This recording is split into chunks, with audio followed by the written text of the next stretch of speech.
to the gym. You've got lots of spaces. How much stuff do you take to the gym? I don't go to the gym, for goodness sake. I always arrive in my PE kit. I don't like getting changed in the room, no. So it's got pockets on the end, it's got pockets on the inside, it's got pockets on the outside, and it's a really good size. You know, if it's, I don't know, a school bag. The original one I made in denim and the striped fabric. Yeah. We did that as a kit originally with all of the hardware, and then this one was made in patchwork. Yeah. So exactly the same pattern but completely different.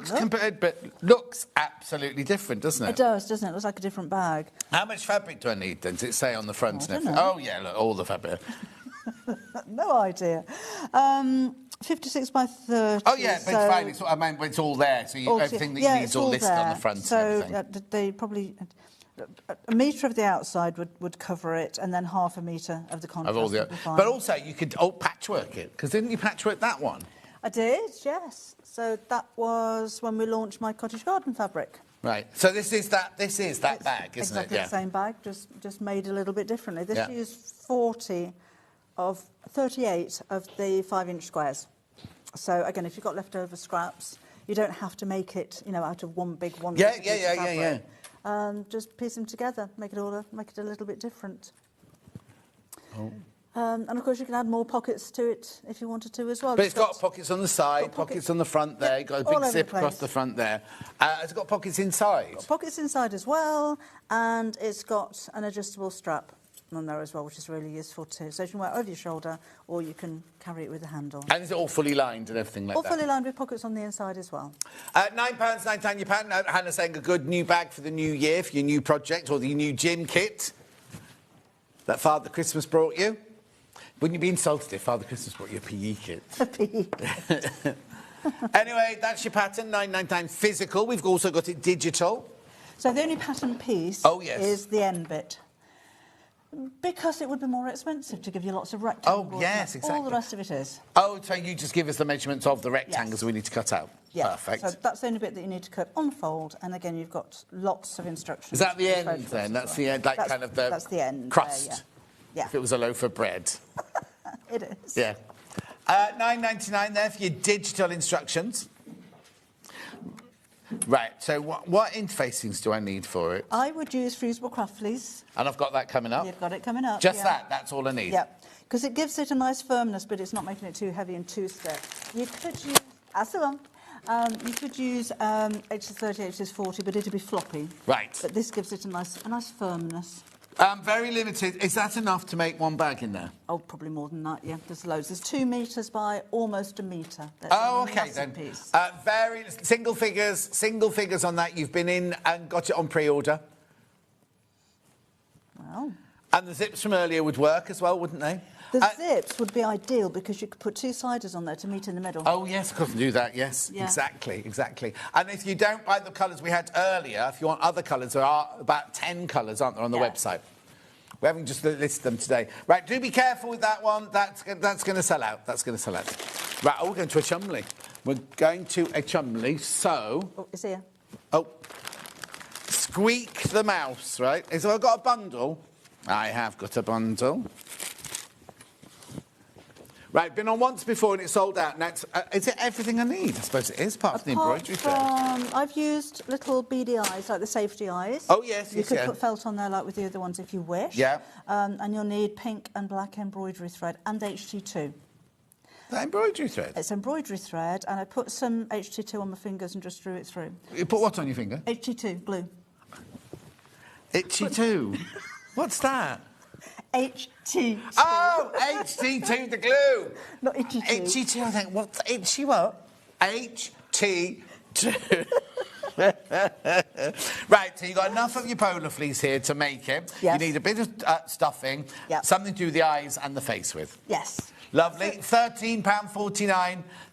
Very good price point. £13.49. Cute, isn't he? Oh, is it he or she? Or they? Squeak, it could be they. Could be either. Yeah. £13.49. Now, remember, we have got the pattern on its own, right? And then we've also used this one you get the 2 fabrics with as well. And all the pattern pieces and everything are all in there, aren't they? And remember, you can make him smaller if you download it and shrink it by half. Yeah. I think that's so sweet. You could almost make it into a keyring holder. Well, actually, look, I mean, these are fat quarters. Look at the size of these fat quarters. So you'll need enough for the inside of the ears and the paws, so that takes up probably that much. If that. Yeah. Yeah. Yeah, less than that. So you've got all of this left over, and then that... you could do a reverse. That's what I was thinking, yeah. Yes, yes. So you could have a pink squeak. So how much for this body would I use up for that then? Oh, only 2 of those, that and that, or that and that. And a bit for ears. You've got, you'd have enough for 2. Oh, yeah, definitely. So because that's 1, and then that's the ears on the end, and that's only half of it. Exactly. Yeah? £13.49. This has only been on once before, completely sold out. We've just brought it back for the first time. £13.49. It's cute, though, isn't it? Squeak. Hiya. Oh, is that what it sounds like? Oh, you can do Stuart voices. I think that's Apparently Stuart did a whole array of voices last time. Millie was very funny, got very much into it. Loads of you there, loads of you there. Right, got pattern on its own. Yeah, pattern on its own, physical. Because you might already have... So what else could I make this out of if it wasn't just polar fleece? You could use the teddy fleece if you've got any of that left over. Just something we had the teddy fleece in pink, didn't we, earlier? Yes. Yeah, yes. lovely, that'd be nice.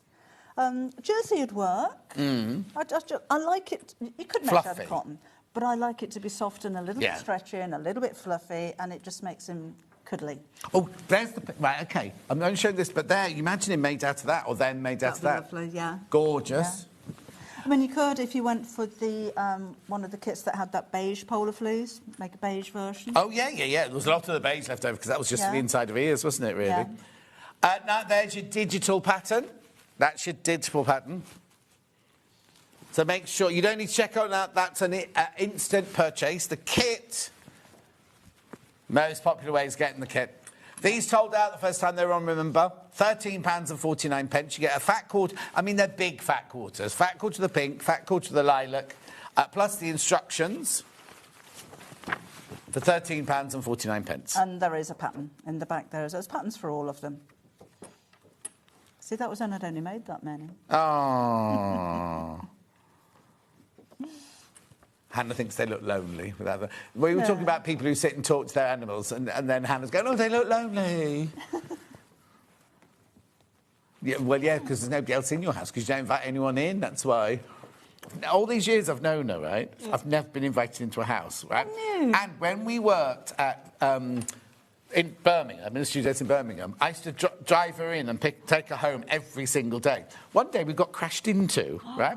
She just went, oh, yeah, just drop me off here. Left me shaking in my car like that. After I'd gone home, she thought maybe I should have invited him for coffee, right? That's why you have to sit and talk to animals, because nobody's ever invited in. Tony next door can go in. He just walks in, though. He doesn't get to wait to be invited. Anyway, £13.49. OK, well, in the summer, Tony's just been in the house. Also, when she first moved in, the front door didn't have a lock on it, and she was sitting in the lounge, and the postman just knocked the door open like that and walked in with her post and everything. Went, well, the door doesn't shut. But out of all the uniforms, she thinks the postman's the sexiest. Not the postman himself, but the uniform, yeah. She likes the uniform, the shorts. Anyway, look, check out. Half the stock's gone. How many baskets, Ham?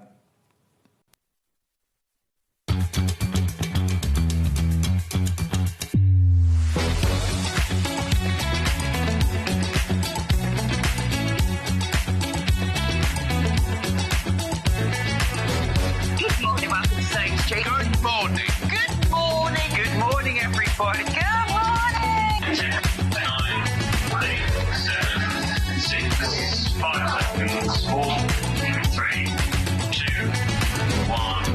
Visualise live. Daniel, if someone's texted you at 9 o'clock at night about a speed awareness course, it's not the cars they're wanting. Good morning. Good morning. I didn't realise you were there. How are you? And also, Millie's phone just beeped in the studio as well. No phones in the studio. Don't have it switched on. Anyway, good morning. Good morning. No, I didn't watch Strictly, right? And I've avoided every single bit of social media this morning. No, so I'm not going to say anything. I walked in here, went to put... I said, Hannah, is the Facebook on? Switched on. There it is, in a great big... The first thing that comes up. So I'm not going to say anything in case you haven't watched it. In case you haven't... It'll be one of 3 people. It'll be one of three people. And it'll be about dancing. Not anymore, he's not. No, that was a whole scam, that one you've read there. Anyway, let's do the early bird. I've got two. Yeah, Dan. Yeah, Anyway. Oh, what? Pink and green daisy jumbo bag. Yeah, so Hannah's put this in so I can take my laundry in it. Because I've got to do service washes, haven't I now? Anyway, it should be £9.99. Where are we going? Where are we going? Where are we going?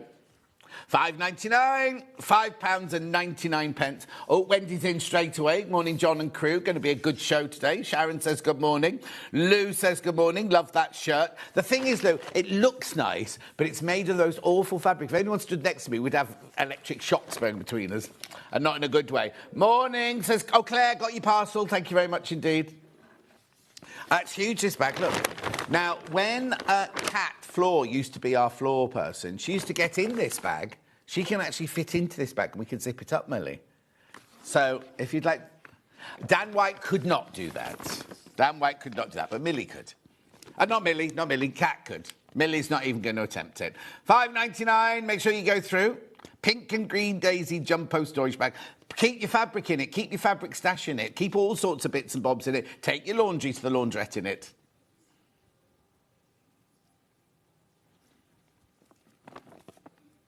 £5.99. £5.99. Message on my bottom. Oh, hang on, I have to move over. Morning, John and team. Love Sam in Nantwich. Hello, Sam in Nantwich.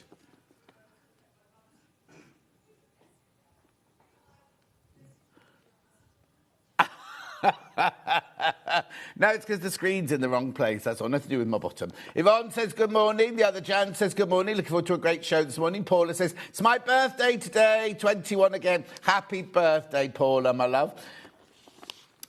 Good morning, Hannah, John and team from Margaret in West Yorkshire. Hello, Margaret. Margaret can only watch for the first hour today. She messaged me last night.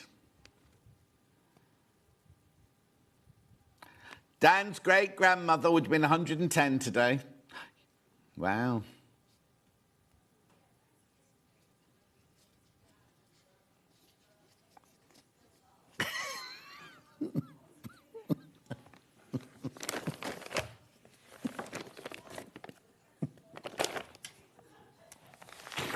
I have to explain now why I'm giggling. Keep going through for this, right? So yesterday, I said to Debbie, and it was on the show. You should have been listening as a producer. I said to Debbie, when you next should, I'm in on this day, January, whatever. She said, it would have been my dad's 100th birthday, so I'm going to do a special. So anyway, Hannah then came in and went, isn't that interesting? Debbie's in next on her dad's, would have been her dad's birthday. She didn't hear it like that. She went, will he be getting a card from the king? And Debbie went, well, he would if he wasn't dead.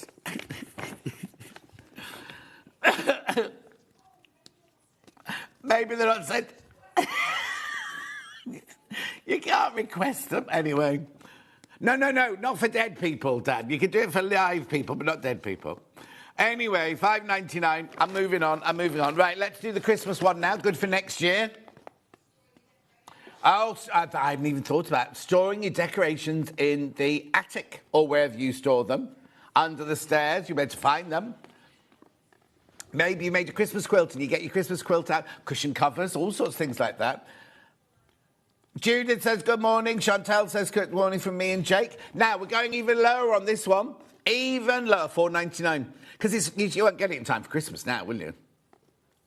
Wouldn't it be funny if you bought this and you did get it in time for Christmas? I think that'd be quite funny. Oh, we've got loads of these. We've got shed loads of these.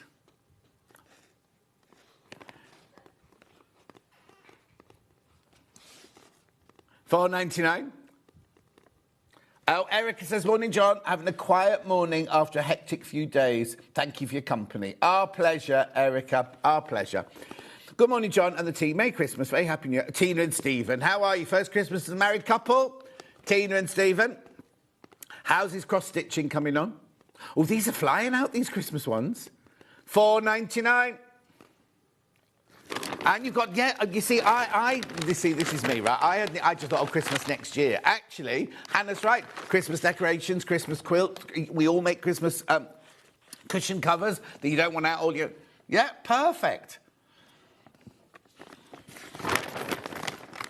Yes, exactly. It's a really... Look, the size of it. Look, it's huge. It's got a really good storage bag, isn't it? Because they're going to go into the bed, under the stairs, wherever they're going to go, aren't they? Or you can take your towels to the laundrette tomorrow morning. Extra Christmas wrap that you might not be using till the end of next year. I'll just cover up my turkey neck. There you go. 369 days till next Christmas, apparently. Where's the thing that we're supposed to change the day on? Is that gone? Dan threw it away. Ben threw it away. Ben can't just throw it because he's leaving.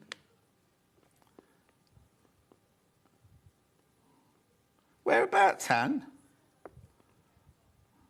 Yeah, there's only one, though. Anyway, $4.99, loads of these have gone. Oh, Trudel says, morning, John, Hannah and team. Jan says, I have the Christmas decorations I have made stored in one of those bags. There you go, you see. The other Jan stores her Christmas decorations in there. What's the matter? No, Becky's not until Christmas Day. I saw her the other... $4.99.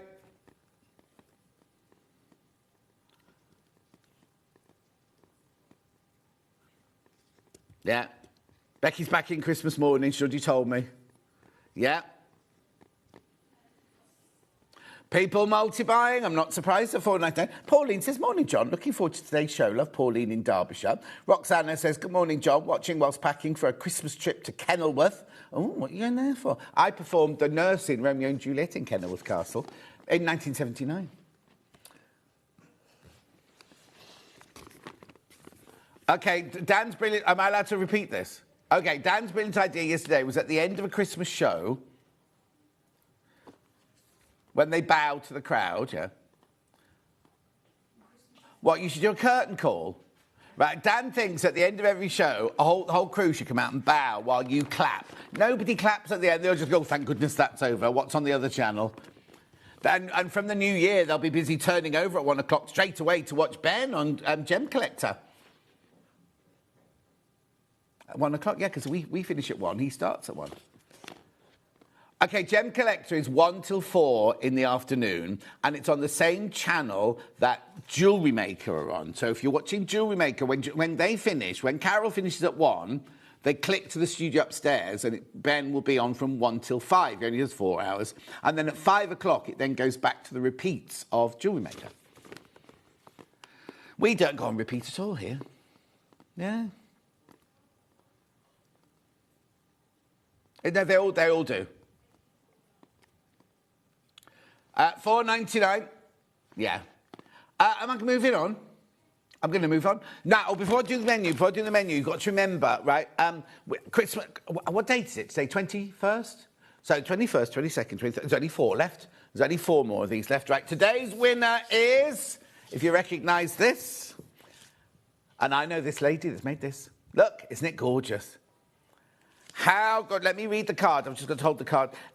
Right, so Margaret, I'm not quite sure why you've written it upside down in the card. But anyway, dear Science Street, I enclose my 4-inch Christmas decoration for your competition, designed by myself using applique and a hand embroidery. When a robin is here, a loved one is near, made in memory of my mum and dad.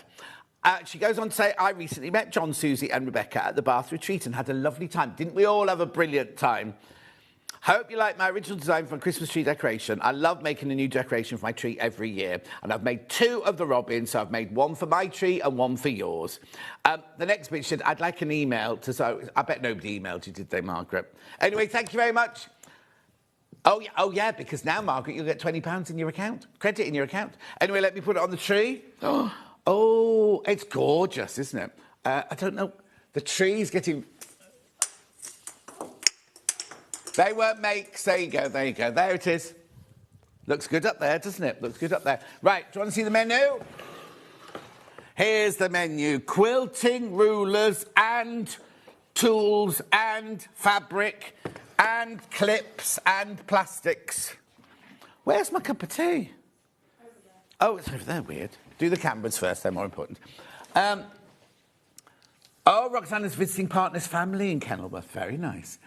At 9 o'clock, the mandala quilt with Lynn Goldsworthy. Here it is. We've got it in 2 different colourways. We've got it in pink and teal and coral and teal.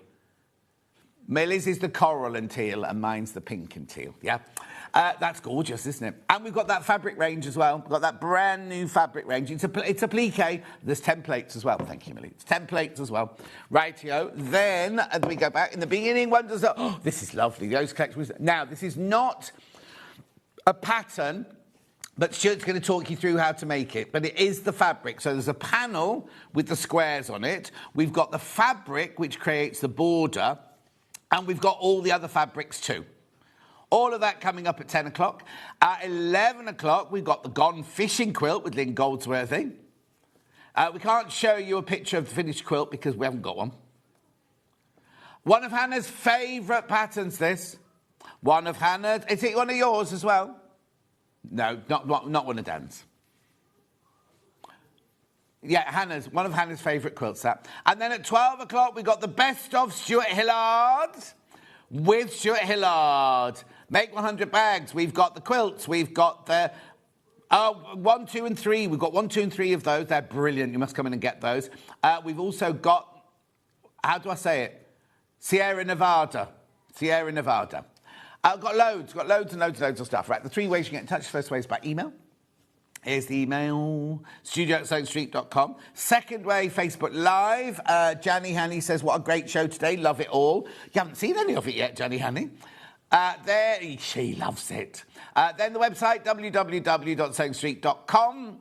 That's you, Hannah. Top right-hand corner, watch live. Click on that. You'll see me on the left-hand side, or that on the left-hand side, and a message box on the right. Oh! Yeah, but that's clearance. Yeah. Hello, and that's the message that comes on the bottom. Later, scroll down the page. On the left-hand side, everything we've had so far. Right-hand side, everything that's coming up over the next 5 hours. Julianne says, good morning, John and team. Watching whilst getting ready for work. Think it's going to be a busy few days in retail. Merry Christmas to you all. And I think you're right, Julie. Especially if you work in a supermarket. They'll be heaving, won't they? Look. Gorgeous. There's so much stuff over the 5 hours. Stuart's house coming up. There you go. Panel, border fabric. That's the panel. Border fabric. Look, aren't they beautiful? The seashells. She sells on the seashell. I say weird things anyway.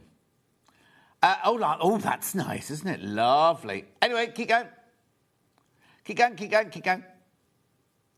Beautiful. Do you know what? Over 50 of the Christmas bags have sold. Over 50 of the Christmas bags have sold.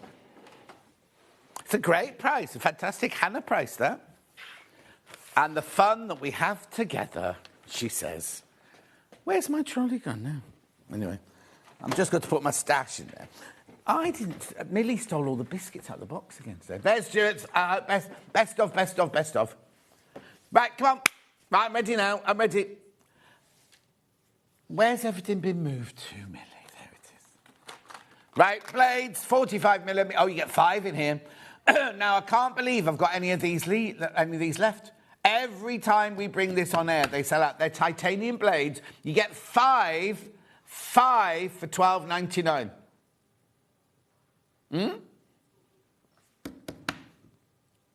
Yeah, the Blues lost the blades yesterday, didn't they? Anyway, the titanium these. So you get all 5. I couldn't go. I was busy. Oh, was it on the telly? Dan, are you 104? $12.99. Right, can I just do a price comparison? We sell one blade on its own, not even titanium, on our website. For how much? Oh, OK, we can't do that. Anyway, $12.99. $12.99. I know, for 5 blades. They're titanium, extra sharp. New year, new blade. New year, new quilt. New year, new hobby. Oh, here you go. This is one blade from them, the titanium one, for $4.99 on our website. One blade for $4.99. You're getting 5 blades here for $12.99. Same blade. Exactly the same blade. Why have we brought in the one blade? I've not got it today, but why have we brought in the one blade? I don't know. I don't know. Now, come on. You need to check out on these. They're titanium blades. You know what? These would be brilliant. Remember the Hemline Gold ones had gold blades in their rotary cutter. These would be nice for that. They're extra sharp. Come here, Dan. Morning, John. Watching whilst travelling across the country on the M62. Not driving, obviously, says Rebecca. I should hope not. The M62, if it's sunny, the M62 can be a really beautiful road to drive across, won't it? I haven't got a favourite motorway. The M6 is always busy, though. Anyway, 12, no time. Loads in baskets. Oh, they're going now. They're going now. Get all your bits ready for the new year. So now our warehouse, I'm presuming, was just close on Christmas Day and Boxing Day and then be up and running again after that, weren't they? Oh, have you? Oh, I didn't know. Nobody's told me. $12.99. Because Christmas Eve is a normal day. Of course people are working Christmas Eve. And the supermarkets are staying open later on Christmas. They always used to be there. They shut at lunchtime or 4 o'clock, isn't it? Now they're all open till normal hours. $12.99. My local Waitrose is open again on Boxing Day morning. I know. I remember those days where the milkman would deliver a crate of milk on Christmas Eve that lasted the whole 2 weeks, and the bread would be delivered. You have to keep it in the cold garage the whole time. Next to pickled onions. You like what? Hannah likes everything being opened. If she had a... Well, you need to go live in New York, because nothing shuts on Christmas Day in New York. Everything's open in New York. $12.99. Now, I thought these would have all gone by now. Okay. Hannah can't find the list shed of the warehouse, so don't worry. Right, quickly. How many have got in baskets, Han? Okay, I've got 20 left. I've got 20 left once you've all checked out. Right, we've got a rotary cutter to go with. This one already has one blade in it. So you know that blade there is worth $4.99. So you get the actual rotary cutter for £3. That's ridiculous. Ricky Doodless. Now, isn't that funny? I've got exactly the same number of these as I had of the blades when I started. $7.99.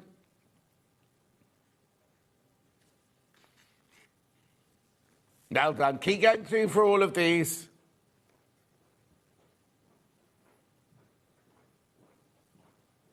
Oh, you don't have cut it fine. A bit like this rotary cutter. It could be her middle name if she wasn't leaving. Rotary cutter.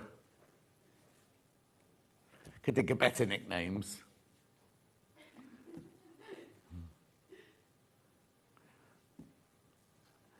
That's sad laughing because she's leaving. No, it's not, she said. It's so funny as well, though. The other day, right, so I had my last shift with Ben, because, you know, producer Ben's leaving to go upstairs. And he was like, Susie, it's our last day together. John, oh, it's our last shift together. And he was making a big thing of it and everything, hugs around. And then I said, Susie, when are you in next? And she went, oh, January the 5th. And I went, oh, I'm in January the 5th. And Ben went, yes, Omar. So he's doing a freelance shift on the 5th of January. So we had all these big goodbyes. He's not even, you know. Oh, apparently, what's she called? Millie's last day. We've already got the replacement, it's fine. Millie's last day is going to be a very big day, apparently. She's bringing her own balloons. Are we going to call it the Millie Cavill Day? Yeah.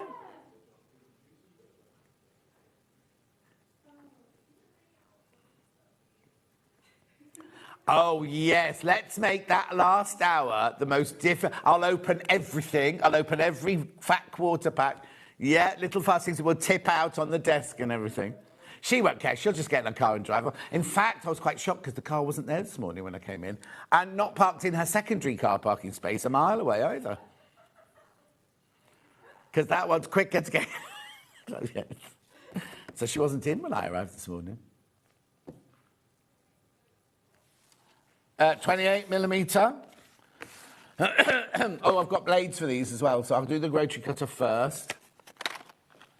There's the rotary cutter.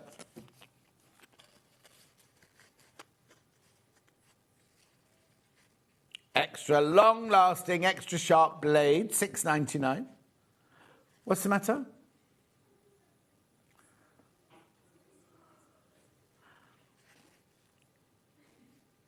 Oh, what? He's feeling better, but he's still coughing his guts up. Do you still feel poorly? You really have to make a doctor's appointment. You cancelled your plan for a year. Where were you going tonight? Well, not on a date, obviously.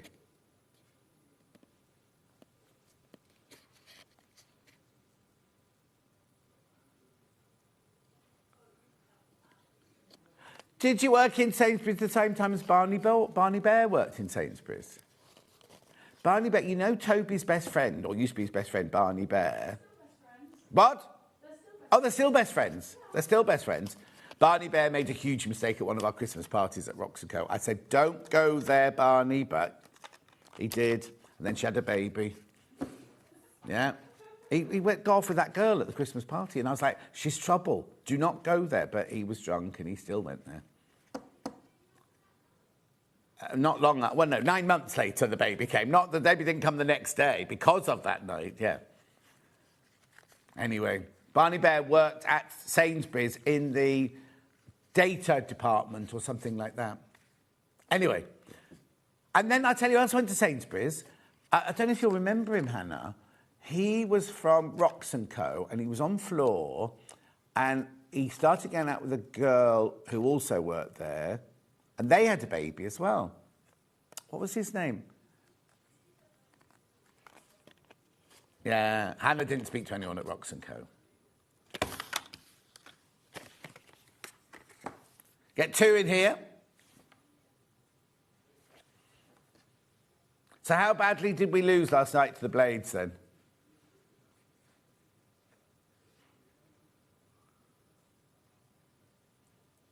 Oh, so you don't know what the final score was? Oh, so... I thought you were going to... in the last 2 seconds, they scored.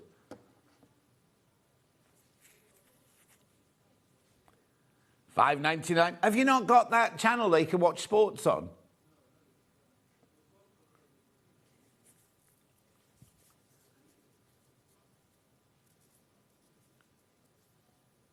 Oh, I didn't know that.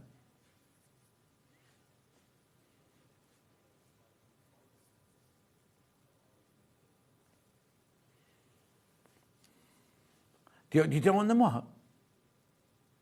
Is that what they do? Because I'm just about to get one. Yeah. But you still live at home. Oh, so it's not your rules then. $5.99.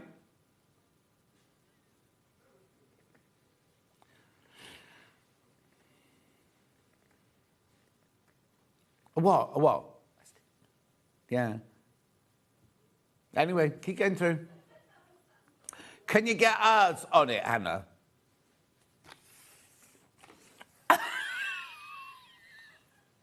We've all got different things. We've got Sky and Freeview and things like that. Hannah's got one I've never heard of, right? And I was saying, can you get us on there? She went, I don't know, I've never tried. Next. 18mm one. Now, who was it talking about the 18mm one this week? I think it was Suzanne Campion was talking about this week. There's the 18mm one, $5.99. These are all really good prices, aren't they?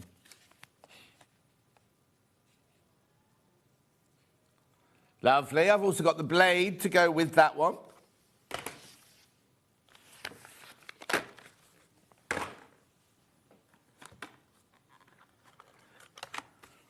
Have I got the right one? Oh, yeah.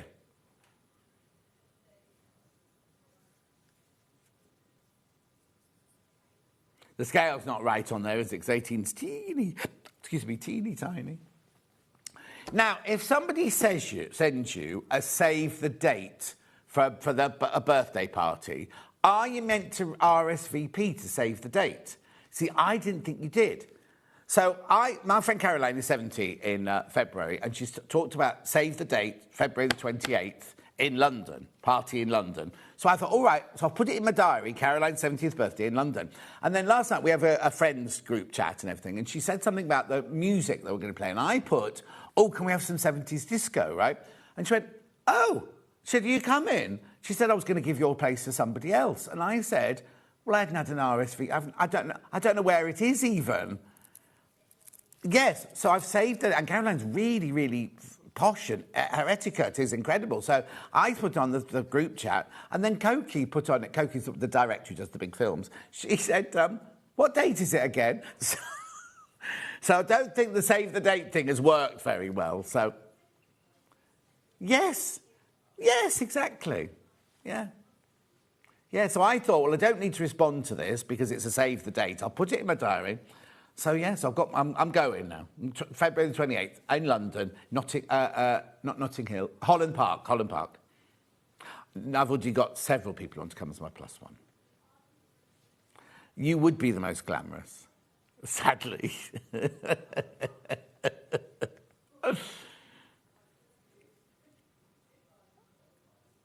Beautiful, keep going through. Now, for some reason, I haven't got a 60mm rotary cutter, but I've got the blades. So if you've already got a 60mm rotary cutter, one blade, one life, one blade. No, I was singing that song, One Life. Isn't that you too? That's the one, Hannah. Oh, I'm not having it as my first dance song. Yeah.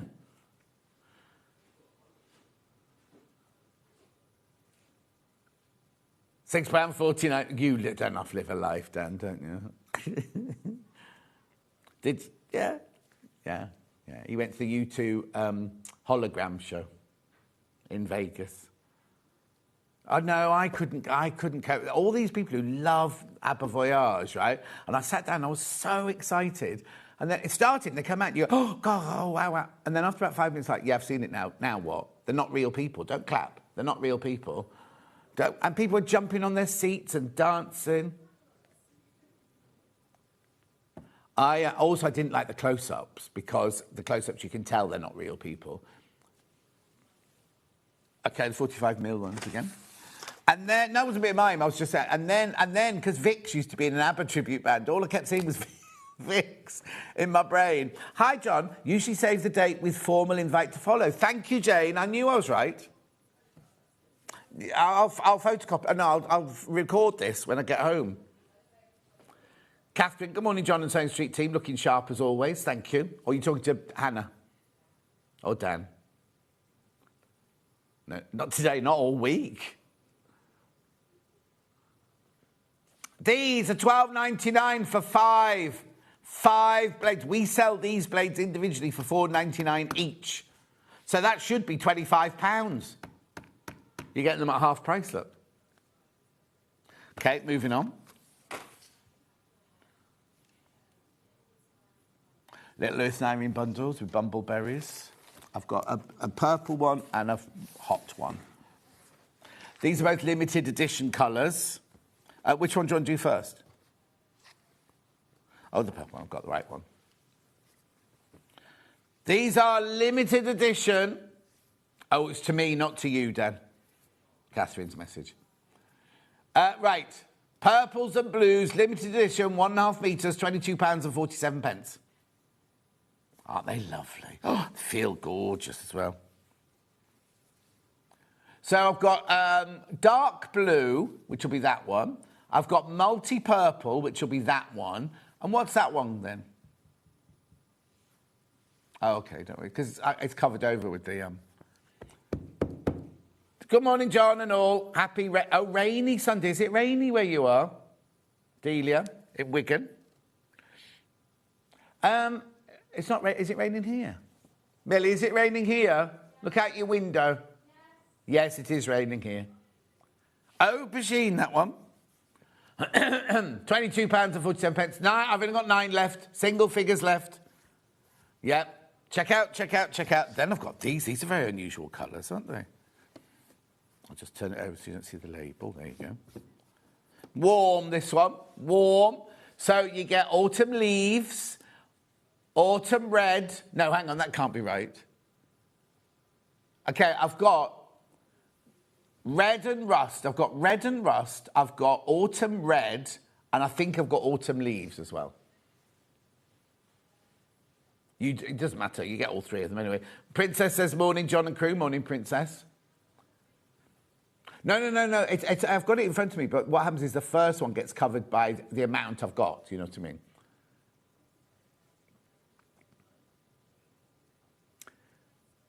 $22.47. They're lovely, aren't they? Gorgeous worms. Right, be careful. There's only 3 left once you've checked out. 3 left once you've checked out. Are you? Lovely.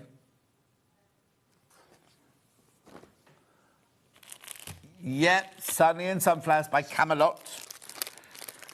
Did we not see this one the other day? Because I thought you'd commented on the freshly made. Oh, that's the Camelot freshly made. Haven't you? Oh, no, it's gorgeous. Yeah, look. Look, no, it's the panel was a great big cat. We did it the other day, yes. Yeah, we haven't got the collection. Oh, dark and raining. Not to worry. I will just get a bit more rusty, says Delia. Oh. June. Sorry I'm late, she says. June, it's Sunday morning. You can lie in if you want till 8:30. Just close your dressing gown, though. I can see your negligee.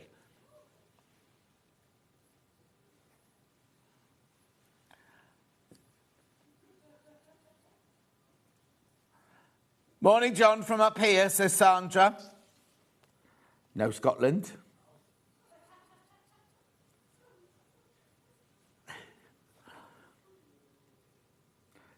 Dan doesn't know what a negligee is. Oh, do you know what? I think I'm going to make it my but no, we're going to find Dan a girlfriend in the new year. I mean, it didn't work for little Paul. Good morning, Pam Minnie-Harney. Tracy says, good morning, gorgeous John. Have a great day, everyone. We will. Thank you, Tracy. That's what little Paul said.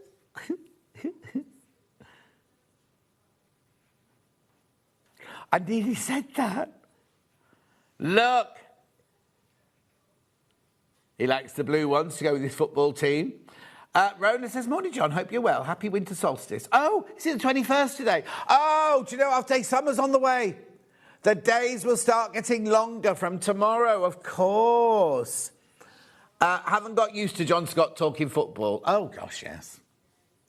Good morning, John, from a damp Hereford, says Helen. When Hayburn made it 2-0, I knew that was it for us then. What was the other team I was following earlier this year?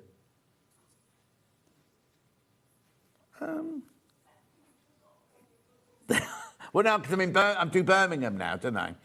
Not Aston Villa? Not Aston Villa. It wasn't Aston Villa. West Brom. That was it. West Brom. That was it. Pardon? Chelsea? You can tell Millie's from money, can't you? Millie, I've got no money. I'm travelling around the world first class in February with my friends. Beautiful. She and Stuart's going to be in Australia at the same time as well. $15.99. Sunny in the Sunflower Collection, 5-inch charm pack here. Why is this $15.99? When you've what? Oh, hang on. Sorry, everyone. I know you can hear Millie. She forgets that we're on telly and we've all got microphones on. When what, Han? Single figures. Once you checked out, there are single figures. It was lovely. This collection was gorgeous. It's almost all sold out when we launched it the other day. Very, very limited now. Fabulous, $15.99. Okay, we'll keep an eye on that because that will sell out. Clips. Well, I'll go random stuff. Maracas? No, clips. Do you know what a maraca is, Dan? Oh, he knows that. It's like a what? $6.99. Hang on. There's 50 clips in here for $6.99. And is this not the one where you get a little... Oh, no. Do you get a box?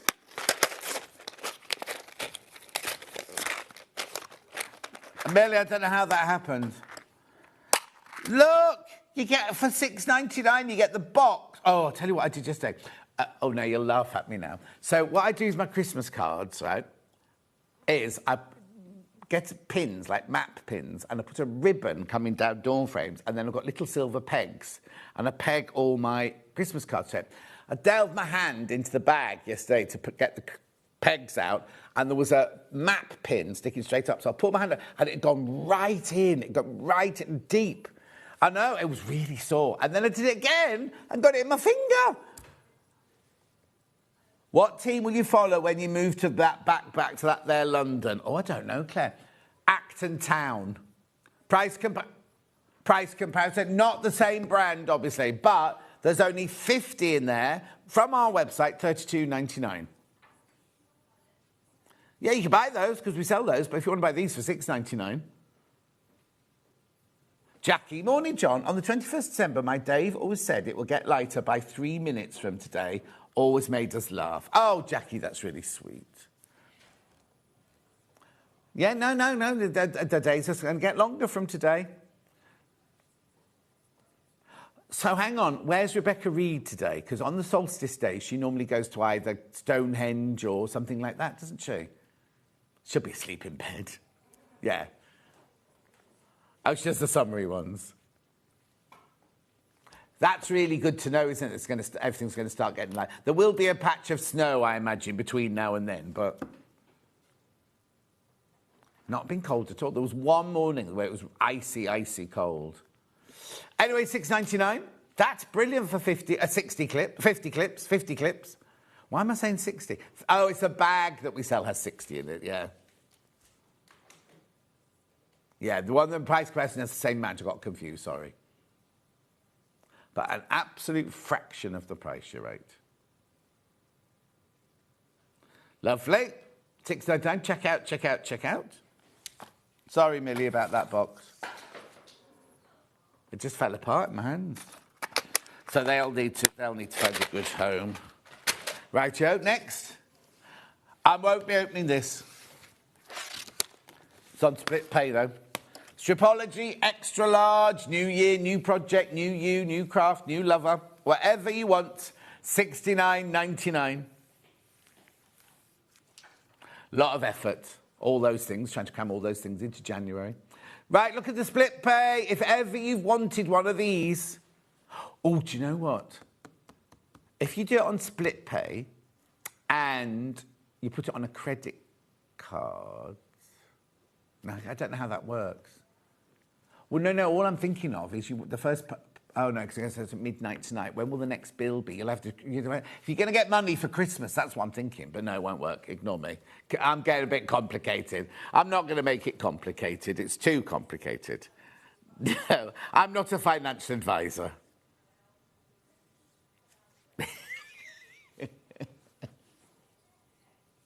Four-way split pay, $69.99.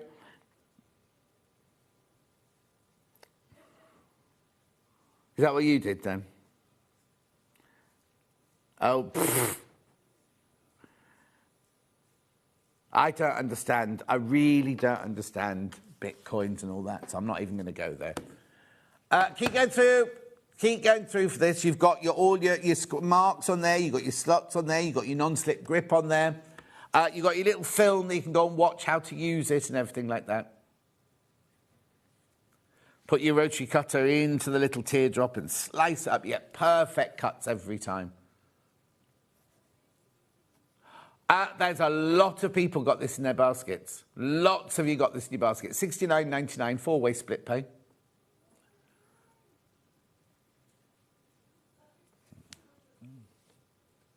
Well, when you're coming on to do your curtain call, you could sing a sting at the same time. Why? There's no audience in here. What you should do is, why don't you record it, right? And then what you do is, if you record everybody that works here, and then just before the end of the show, when you're doing the menu, you can go, right, well, Dan and Hannah and Millie have been in, so you can click on theirs. Like before the news on Radio 2, and they have different voices from different presenters, don't they? How long are you making this outro? Oh, he wants to do the beginning like Dynasty or Dallas or something like that, where you see everybody that's working on the crew all in their best outfits going like this with a hat on.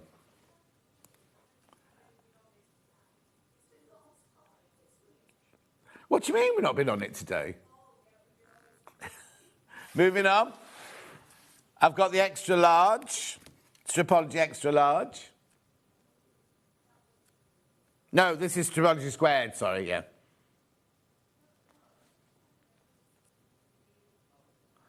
Oh, now she's upset him now. If that's him, he'll be upset for Christmas now, you do realise.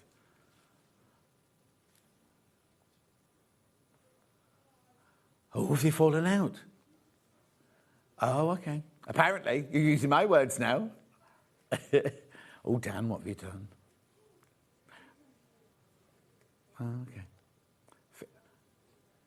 We've not fallen out, Hannah.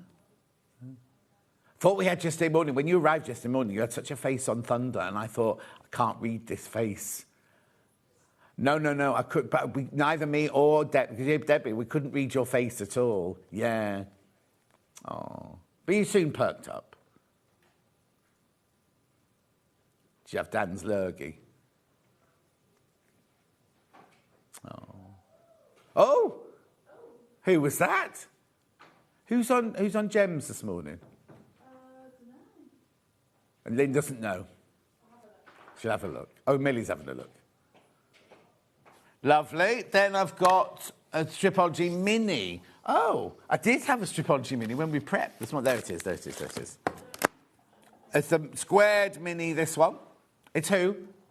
I don't know. Is it a man or a lady?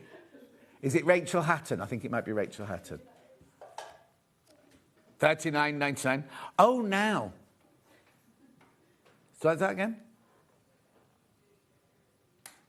Yeah. This one's on split pay as well, $9.99. Nothing. I just suddenly remembered something that somebody said to me yesterday, but it's not repeatable on telly. No. Very similar. Dan.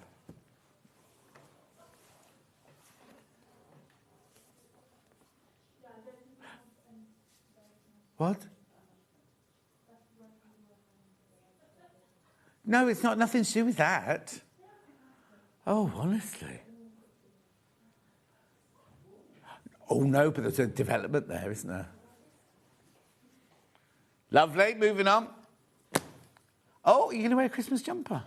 Are you cold? Yeah, put the Christmas jumper on. Was it 10-inch shampoo? Oh, this was so popular the other day, wasn't it? Wild Garden, we launched this the other day. We're going to match the price of the other day, but there's not many left. There's not many left of these. $49.99. Right, look at these. They are gorgeous. Look at the peacock prints. Then you've got your leopard print in there, in the green and the jade. Then you've got the lovely paisleys. And then gorgeous florals in there. Look, there's the peacocks again. There is a theme. Butterflies. That's clever, because that's...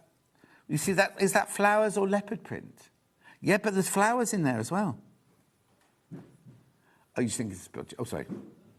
Could be a Tula leopard. She'd put flowers on hers, wouldn't she?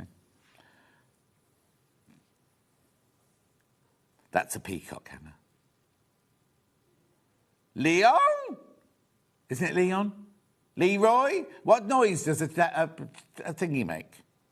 Every time we do it, Ben does the noise. I've forgotten already. It hasn't left yet. The what? No, Ben and somebody else. Oh, it must be Ollie.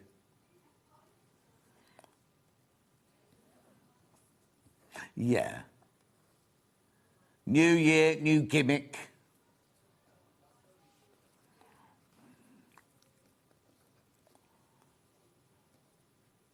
Why? They won't know you're not on with the other producer.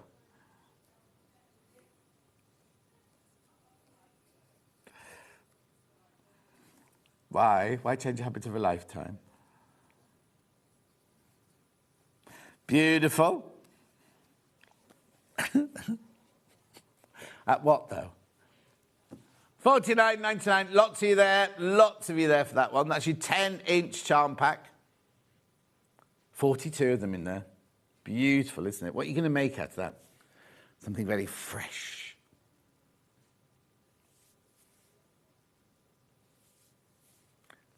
Well, no, because there'll be 5 of you. Yeah, but they're thinking somebody could come in for a day and be the best, couldn't they? Okay, Hannah's going to be the best producer, senior producer, for 1 month only, until the new producer starts in February. No, I wouldn't say that. It could be third.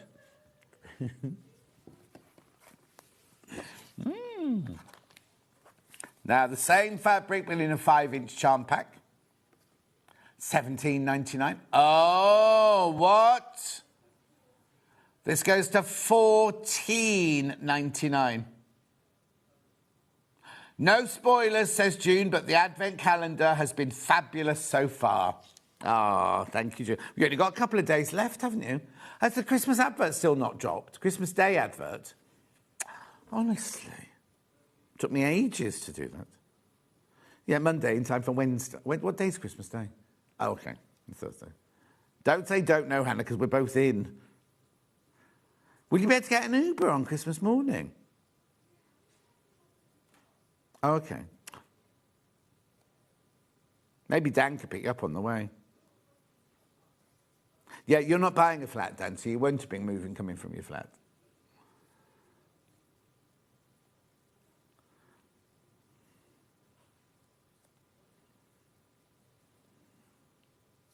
You could afford round there, Dan. Yeah. That's Moseley you're thinking of, yeah.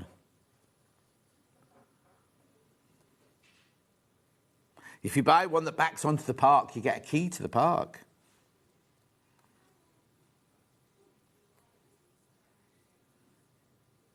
Do you not need the key to get out?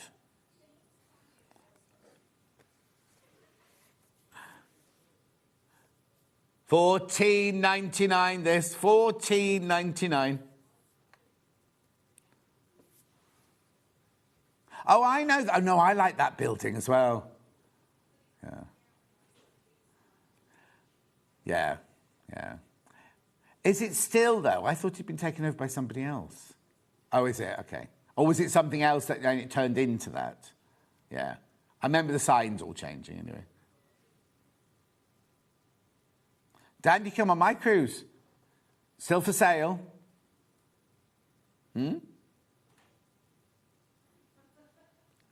I want to live on a cruise liner. People do when they're old.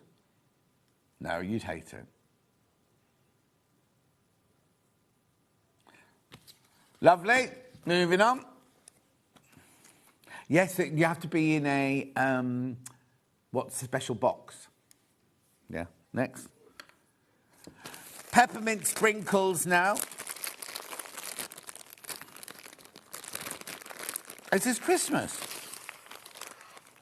Oh, I didn't realise that. Oh, do you know what? I didn't even realise it was Christmas, Batik. Can I do what? Right, should be $59.99. It's on 3-way split pay. Now, I haven't got huge amounts left of this. Oh. $29.99 for a batik jelly roll or design roll, 40 strips, Christmas tree. Now, what you do is, if you don't want to make anything out of it now, you put it in your Christmas bag that you got as an early bird, ready for next year. Oh, my word, $29.99. That first come, first served. First come, first served. They're gorgeous, aren't they? People multi-buying. Oh, yeah. Imagine if you bought a great big one of those big quilt patterns that use jelly rolls. Log cabin, be gorgeous. This, because you've got your darks and your lights, haven't you? Oh, hang on. That's all of that side. Oh, they're going to go. They're about to go. About to go. About to go. If you've got it in your basket, you do need to check out. Check it out. It's gone very cold in here suddenly. Icicles on fabric. 3 left. Look, aren't they gorgeous? Look at these. It's about to go. It's about to go. It should not. No, it's gone. Gone, gone, gone. Shouldn't be that low. Shouldn't be that low. Creative Grid Seam Guide. I've only got one. Yeah. No, the 9-inch wasn't on my list. It wasn't on the list. It wasn't on the trolley. Did we sell it out the other day? Oh, okay, we can still do it. I've got the 15-inch and the 9-inch. It's not... Okay. Oh, what, on split pay? How can they be? When we did the show with Catherine Wright the other day, she wanted a 15-inch. We couldn't find it. No.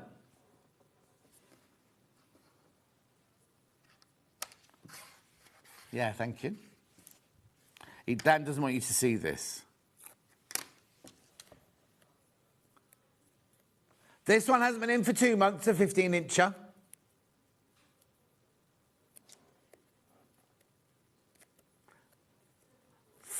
It's going to be £4, isn't it? It's going to be £4 on split pay.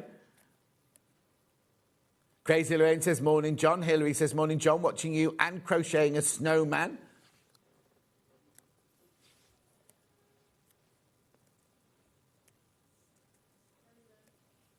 Loads of you there, $15.99.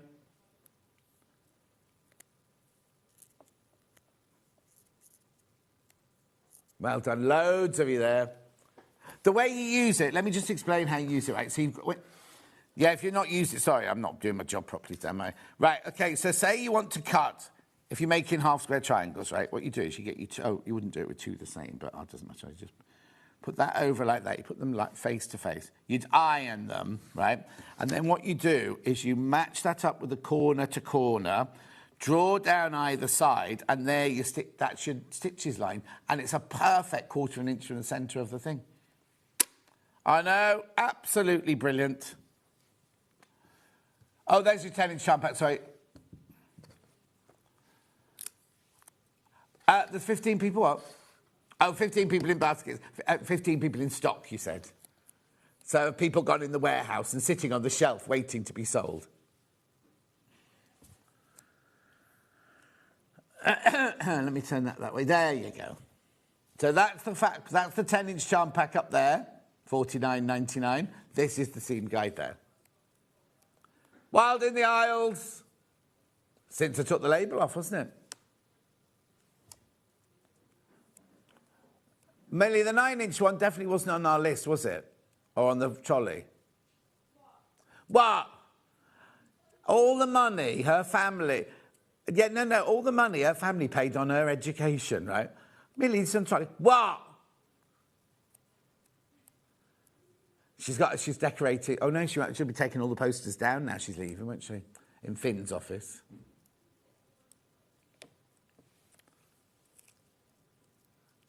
Oh, yes, she found my signed picture today.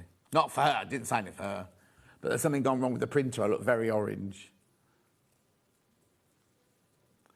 Right, half the stock's now in baskets. We've not had it in for 2 months. Yeah, Barry's going to be like, I've only just replenished it, it's sold out. He won't care. Where does that saying come from? There must be another word on the end, mustn't there? Loads of you there. Loads of you there. What? Might be what? Yes. I thought you said I've ordered a coffee for you, John. I really do need to get my ears tested in the new year.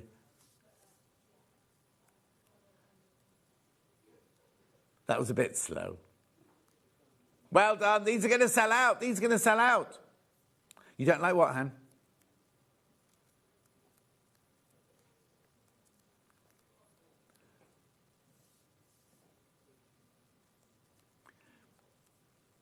Beautiful.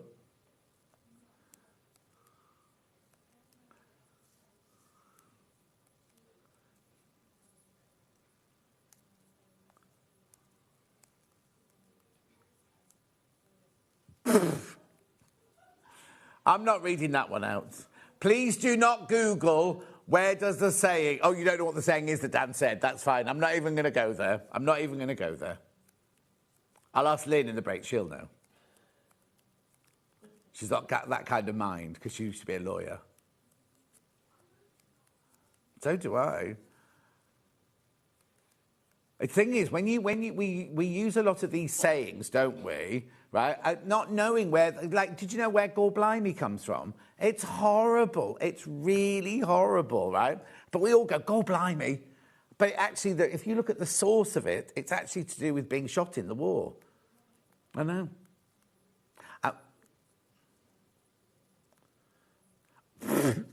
Oh, yeah, no, I've always thought that the last word is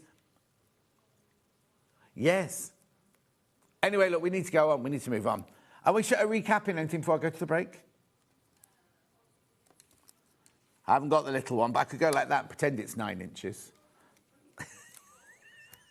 Don't show me when I'm giggling. Anyway, it's the 9-incher. Get off me!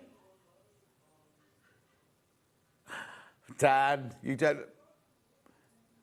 The photo wouldn't load. We had it here in real life. I do apologise, everyone at home. It might be Christmas, but Dan doesn't care about his job. Ah, $14.99.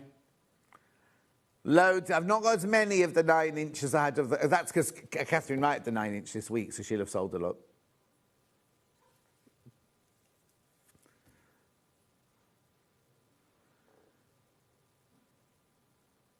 And they're still looking it up.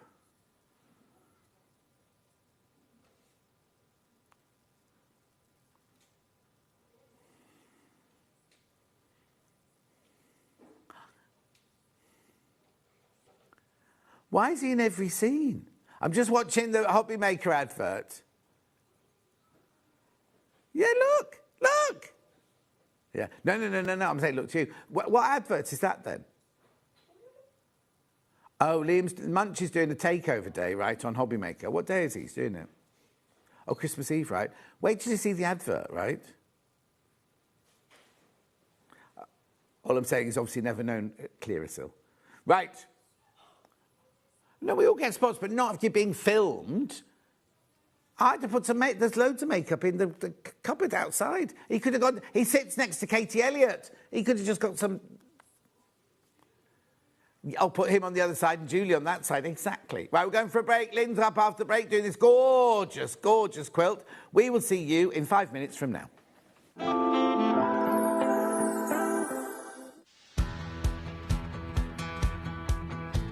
Hi everybody, Stuart Hillard here.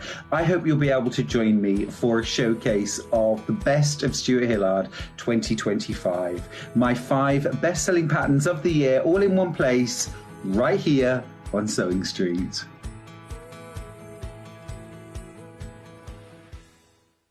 Want to know what's coming up on Sewing Street? It's easy. Just visit www.sewingstreet.com and head to the TV Guide section for all the latest show details. Stay ahead and never miss a stitch with Sewing Street. The winner of this year's Search for a Star is... Congratulations, Amber Elizabeth. My name is Amber Elizabeth, and I was thrilled to win Search for a Star last year. By day I work in marketing, but in the evenings I run adult sewing classes via my company called The Sewist & Co. I'm a 4th generation seamstress. On my dad's side, there are some key seamstresses too, including my gran in Barbados doing some repairs by hand at age 90. Dressmaking is my go-to, but I also enjoy working with leather, creating small items and handbags. Teaching has become one of my greatest joys for all ages and abilities. I really enjoy demonstrating on Sewing Street and look forward to being back on air again very, very soon. We're proud to have some of the most skilled and experienced experts in the industry. They're brought to you here every day on Sewing Street.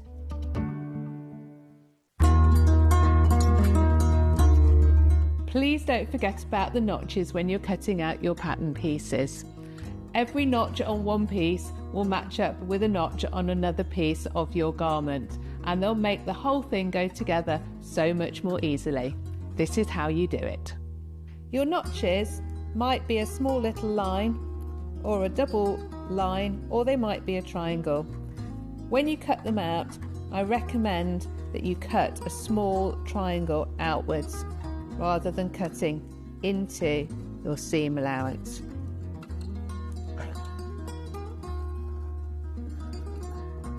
Notches on sleeves are particularly important for helping you to get them into the right place. So take your time to cut them out carefully. 2 notches means it's the back of your garment. 1 notch means it's the front. Head over to your App Store now and search Sewing Street and simply download to your smartphone or tablet. You can watch the shows live and see your favourite presenters and guests. Click on the Today button to shop all of the products that are featured in today's show.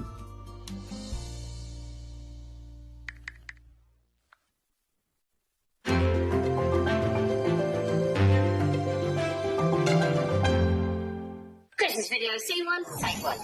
The executives of the Gemporia partnership are putting their heads together to create the perfect Christmas video. So I've got an idea. Let's host Christmas here. Here? As in at the studios? How are we going to manage all that? With some Christmas magic, of course.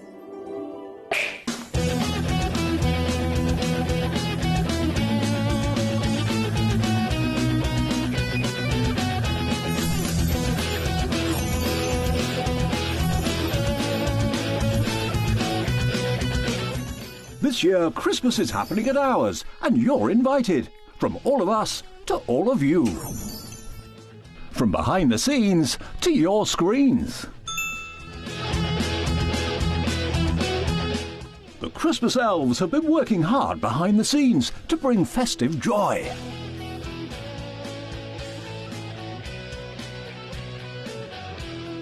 Okay, so this is starting to look good. But what about fairy lights? Snow machine, some nibbles on the table. And we need messages from the presenters. Merry Christmas. Merry Christmas. Merry Christmas. Merry Christmas.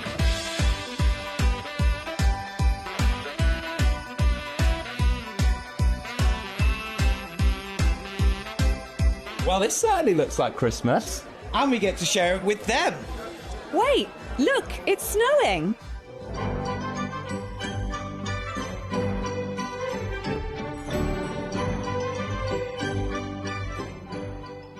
Happy Christmas from your Gemporia partnership family.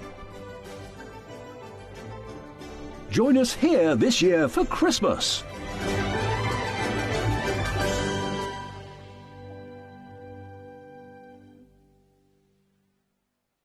Want to say hello or ask a question to our guests? Then send a message to the studio.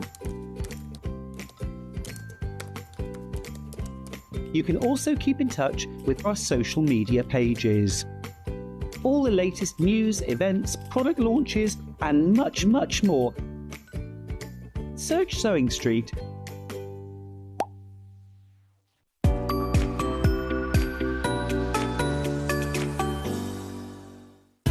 Keep up to date with what's on Sewing Street, as well as all the latest news and special offers by signing up to our email newsletter. Go to sewingstreet.com and scroll down to the bottom of the homepage. Type in your email address and click the envelope. That's it.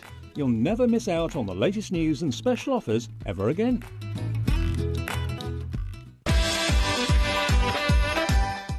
I thought you were in sparkle, you said today. So I was wearing sparkles, and then Millie said I could have a Christmas jumper, and I saw this, and actually I was quite cold. It's not that warm in here today. No, it's not today. It's always colder over this side than it is over that side. Oh, I didn't know that. So now I've got a Christmas she jumper. loaned it to you or given it to you? Well, I think she's given it to me. Because she's got that authority. Yes, exactly. We all went out for our Christmas lunch this week, right? And the management paid for it, but we had to wear a Christmas. We had to wear. You had to wear a Sewing Street Christmas jumper for your Christmas lunch. So the whole lunch. table. Ben didn't because he said he forgot. Okay. And Amy didn't because she's a goth. Okay, okay, fair enough. So there you go. I would have done. I mean, I actually like this. It's a nice colour. It looks more orange on telly, doesn't it? Yeah, It's well, actually if you redder look at all the than that. different screens, you're a different colour on all of them. Oh, you're right, I am. Red is always a funny one on. That was our best-selling one this year. I like this one. I like the simple hearts around the sleeve. I think and those on are your really bottom as sweet. well. And There's on my hearts on bottom. your bottom as well. Hearts on you my won't bottom. see from there. Right, are you ready for Christmas? Yes, I am ready, except food, because I've got like 8 people this day, 6 people this day, 9 people this day. So I don't have a fridge that's big enough for all of that. So I've got to do shopping and relay. Yeah. Other than that, ready. What about you? Well, they're all open every day, aren't they? I know, but I don't really like shopping at this time of year because they're busy and it's stressful and everyone's in a kind of funny, kind of panic mood. I think in that Betwixtmas you would be all right, but now it's going to Tesco's for the last week. People have been buying sprouts on a stick for weeks now. I know. And first of all, I don't know why they buy it on the stick, because you have to pay for the stick, but you don't eat the stick, do you? You know how the sprouts come on a No, thing I like like getting sprouts on a stick because you feel like they're going to last until Christmas, whereas if you buy them in a bag, you're not sure they're going to last until Christmas. Yeah, but you're paying for the stick and you don't eat the stick. Well, I know, but that's just the price of Christmas, isn't it? Yeah, you are exactly. being Scroogey, yes, yeah. Yes, I'm ready. Are you cooking Christmas dinner? No. No? Who cooks for you? I do the show here, and then I drive up to the Wirral to my brother's, and his wife Julie makes the Christmas dinner, and then their daughter Alex comes to me on Christmas Eve. Oh. She and Raz, her boyfriend, stay Christmas Eve, and then when I finish show here, I go home, collect them, and we then drive up north. Oh, that's nice. That's very festive. So you'd be like, driving home for Christmas. No. Alex and Raz are very, not intense, that's not the word, but they're very clever. And they like having in-depth conversation. Oh, so it'll be full on. Yeah, it's full on. Or they'll suddenly go, would you rather be a sparrow or a... And you're like, what? Would you rather be a hippopotamus with giraffe legs or giraffe with hippopotamus legs? That's exactly what they do in the middle of all this intense... And then you're supposed to be able to think that through and give a good, reasoned answer to that. And they ask questions like, would you have rather have been born a girl or a boy? And I was like, well, I have no choice. No, this is who I am, and I feel like this is who I am. Yes, OK, well, so your brain would need to... giraffe with hippopotamus legs, Hannah wants. Right, I will tell my daughter that's an important question. This is gorgeous. Thank you. Where's it come from? Where did the inspiration come from? So the design is a mandala, and I just thought mandalas are so lovely. And in a way, if you do it the way I've done it, I mean, you could do it with regular applique, but if you do it the way I've done it, it's just basically cutting and sticking. I mean, that's all it is. It's not... So there's no piecing? There's no piecing. The only piecing there is 4 squares pieced together.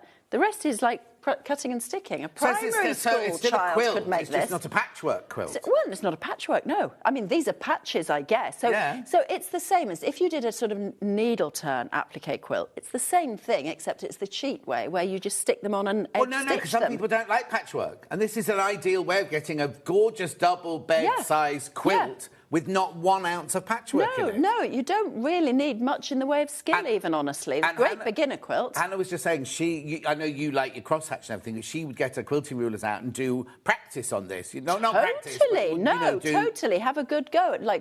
Because you could follow the pattern, you could go around the patterns. Yeah, I mean, people who are creative could do something amazing, but I'm not creative at quilting. So for me, you're always going to see that diagonal crosshatch, because I think it looks nice, it gives it a good overall finish.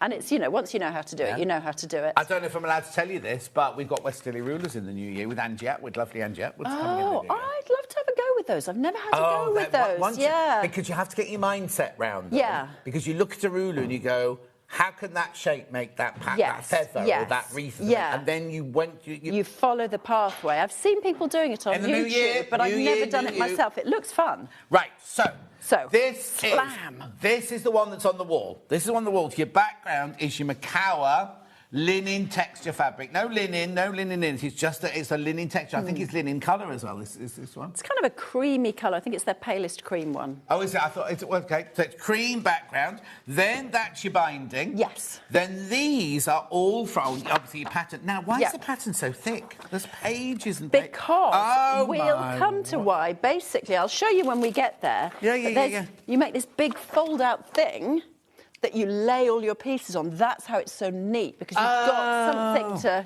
We'll come to that, and I'll tell you why. That's why it's so thick. And then, this is all brand spanking new fabric today. We've got 2 bundles, slightly different to each other. This is the pink. We've called this one pink and teal, right? It's got the Macawa as the background. The other one has your plain Rose and Hubble as your background. Beautiful. Look. Do these fabrics remind you at all of any other fabrics you've ever seen? What do you mean? I think they have a bit of the feel of your fabrics. Stuart came in this morning, he right? said that and to he me, said, yeah. "Oh, I didn't know you were launching your fabric today." I think it's got your palette. Oh. Who's been copying me? So hang on, it's called. What is the fabric range called? It's called Parlour, and it's a moda line by, and I've forgotten her name, so we need to find a selvage. Parlour. Oh, Crystal Manning. Crystal Manning. Isn't that funny that you both said that? Because Stuart literally walked in at 6 o'clock this morning. As soon as I saw yours and I saw this, and I think I saw them both at the same time, I thought, oh my gosh, I'm almost confused in my head as to what I'm designing for which, because I think you could use the same patterns with both lines, because they get the same kind of... So once you bought the pattern for this, my fabric doesn't come out in April. But that would totally work with that, yes. And the mandala theme, I can't give too much away, but the mandala theme would work perfectly. You say you can't give too much away, but yours is online now, isn't it? Yes. So it's not secret? No, it's not secret, but it's yes. Yes, OK. Shall I stop talking? No, you keep talking as much as you like. It's because I've been holding the secret for 2 years. You're not sure what you're allowed to say where. But you're right, it is online, everyone can see it, and I've shown it on my Facebook page and everything. But how gorgeous is that? So what you get is your 3.5 metres as your background, your 0.5 metre for your binding there, and then these are all fat quarters, are they? Yep, 11 fat quarters there. It's on two-way split pay. There's lots in baskets. This is Azalea. That one's called Azalea there. And that's nice because you're getting a really nice binding. I like it when you have a nice binding that's from the line, which it is. Yes. That doesn't appear anywhere in it, then? No, it doesn't. So it will do in the other... Oh, the opposite way round does? Yeah, so you got it there and somewhere else. No, maybe just those two. Yeah. But it will appear in your other kit because the other kit has that print in it. Of course. But this kit doesn't. The other kit is the same range of fabric, but just using a different mixture. Exactly. So I basically had a big pile of them and I split them down the middle so it each creates a kind so of is this balance. Completely different? None of those Every repeated? single print is different, but it balances really similarly. So I did sort of a purple, a green, and we've got a very similar kind of selection of fabrics. So the next range has got a plain background and the other 11 fabrics from the range. Exactly. And then there are 11 pieces of fabric in the quilt. So you can just play with them how you like because each one, well, you can cut any from any. So I've gone purple through pink, cream out to green, but you can play around with that. Oh, because you've got the same amount of fabric. Exactly, because there are 11 cut-out shapes, as it were. So some, like this one, all you're cutting out of your fat quarter is that circle. Yes. And that's it, so you can save the rest. This one... Exactly, you've got loads of that left over. And look at that one, that's amazing. That's why I chose that for the centre, because it's large scale. So I thought you could have a great big piece of like these fantastic great big flowers shown off to the maximum. Because you don't always get a chance to show off large scale prints that well. Say that again, Dan. Have you not got shots of it then? There you go. Are we in the way? Yeah. Gorgeous, but you don't have to put that one in the middle if you don't want to. You can put any of them in the middle. Any in the middle. And then Hannah wants that one in the middle. I agree. I think that's the one for the middle. But in the other kit, you've got 2 of that scale print. So you'd use one for the middle, and then you could kind of fussy cut the other one to choose the little bits that you want from it. You see, look, there's this one. That could go in the middle. Totally could. This could go in the middle. That one I fussy cut because I've got circles. So you see here, I fussy cut these. So you've got circles. Oh, you knew what was coming, you see. I was only here, you see. Yes, I was ahead of you. Mentally, I was like thinking ahead. £109.99. Do check out on that. It's on two-way split pay. So that's your pink range. That's your pink one. Then we've also got the coral one. So let me just put this one away. Right, that's your pink. Then this is your coral. So you've got your pattern. Same binding. Yeah. Same amount of fabric as well. Right, so different price point because this isn't McCann. This is your Rose and Hubble. This is your Rose and Hubble, yeah? So that's like a slightly pale cream. Why is it $96.36? That's a funny price, isn't it? Yeah. That's a price somebody in the accounts department came up with. No, I think it's just that it was Christmas and they went, yes, oh, I 2 can't times bother 4 doing plus anything, 6. I'll just do it. Yeah. Right, so in this one, look at the fabrics you get. So there is your other big print. Yes, look at that. Or that one. Yep, exactly. So you've got a choice there for what goes in the middle. I don't remember seeing one like that. Yes, so we've got that. Dark We've got pink, that in pink. Yeah, exactly. And in green in the other one. So that all the prints, you get all the prints in both, but just different colourways of each. So Hannah would do that one in the middle. Yeah, I'd go that one. Or that one, either. They're gorgeous. You see, those are lovely. And those are great for fussy cutting, for circle bits. 96.36, also on two-way split pay.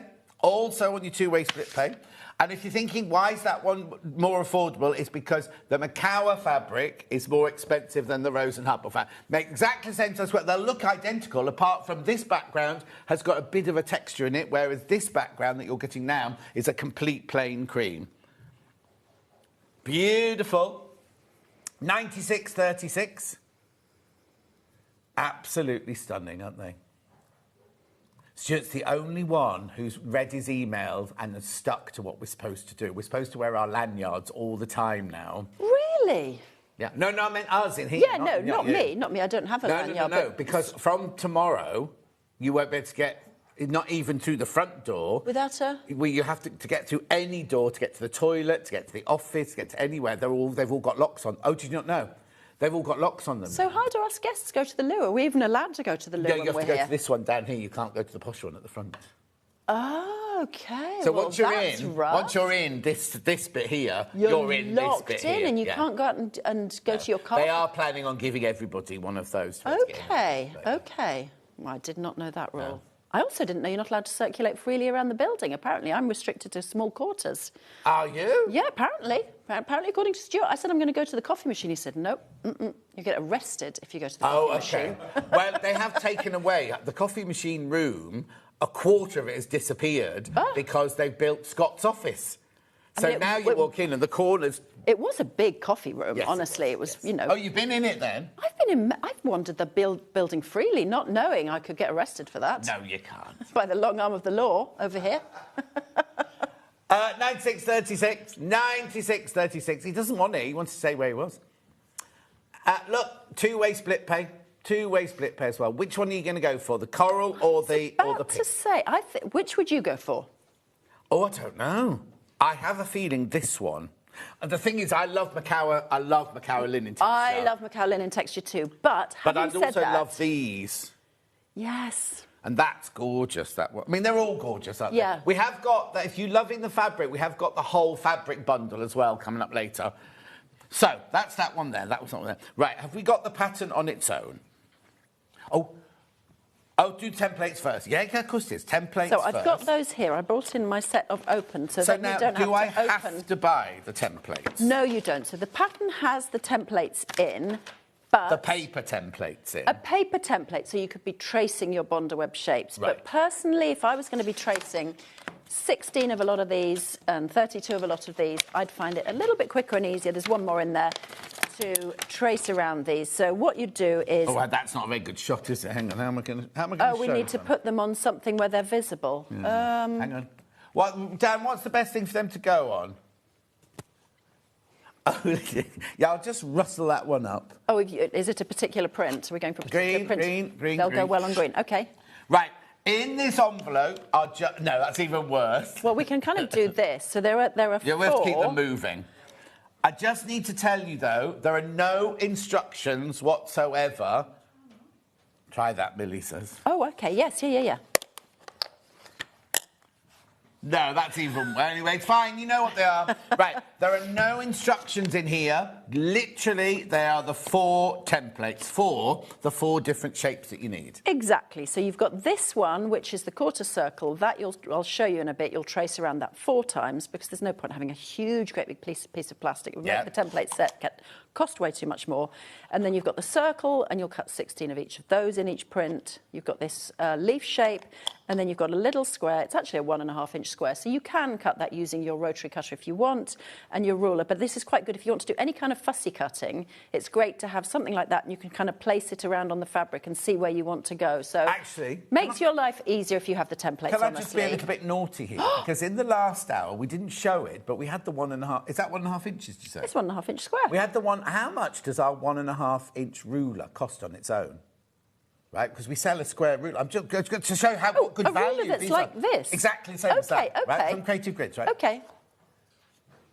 Yeah, don't buy it. We're just going to show you because I want you to see what good value you're getting here, right? So that on its own, the Creative Grids version of that on its own is $8.99, right? Now you get a non-slip grip on that, but you can, put a bit of spray on it. Do you know what I mean? But look, you get all 4 of these, all 4 of those. Were they $14.99? Yes, I think that came out a good price, honestly. Yeah. Oh, no, it's a brilliant price. Because you're not only going to use them for this quilt, Do you know what I mean? You can always use your these shapes. Always. All of these shapes, you can use them for all sorts of things, couldn't you? Always. So there you go. Keep going through for those. They are the plastic templates. Well, we're saying the plastic. They'll be acrylic templates. They're acrylic templates. You can use your little rotary cutter to go around those if you want to, or draw around them and cut it out. Yeah, exactly. So you've got your lemon peel, you've got your square, you've got your quarter circle, and your full circle there. Yeah. All for $14.99.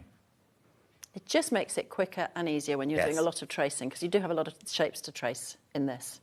Also, these are also the shapes that Anna Maria Horner uses a lot as well. So I mean, they're kind of universal shapes. Yeah. They're very good for anything you make in future. If let's say you made a traditionally pieced quilt and then you had a border that was plain, you could just add shapes onto it. It's a lovely way to finish off a quilt. Yep, £14.99. £14.99. Lovely. And you can make all the shapes that are on that quilt there.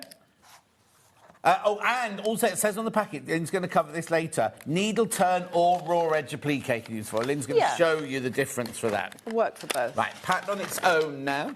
Now, hang on.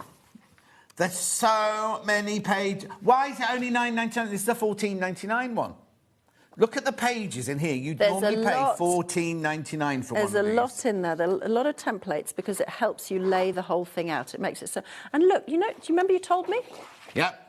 Colouring diagram. Taking your advice, they all have colouring diagrams in from now on. There you go. So you can lay out your fabrics as you want to do it, rather than necessarily as I've done it. You can have a little play with, because... Well, photocopy that a few times, because then you can do your different colouring. Have a play with. So these are your templates if you don't buy the plastic template or the acrylic template. So you can trace them out. You don't have to buy the plastic template. So you've got those there, but... It's quicker and easier, honestly. Yeah, exactly. Yeah. And you've got them forever, $14.99 Exactly. Anyway, so this is $9.99 for your physical pattern. Physical pattern. Crazy Lady says, what a lovely quilt. Thank you. Thank you. And then, loads are coming in for that one. And then we also have it digital, do we? Yep. Oh, look, Dan's doing a zoom. We're going to zoom. So if you've got a big telly... Yeah, that's going to be taking over your whole room. It's like fast. Going through space up to the sun. There's your digital one, $9.99. You'll have that within minutes. You'll have that by 9:30. You could start doing this. If you've got scrap fabric at home, you can start doing this straight away. You don't have to do a great big quilt. You could do like a much smaller size by using the shapes. Do you know what I mean? You could You actually could. That's a very good point. You could stop at this round here and not have the extra ones and make it smaller, so you could stop at any point in this. Oh, wouldn't it be nice if you made a lap quilt? Yep. That would be beautiful, just radiating out from the corner, wouldn't it? It really would. So just have like a quarter of the quilt like that. Yeah, that's a really nice idea.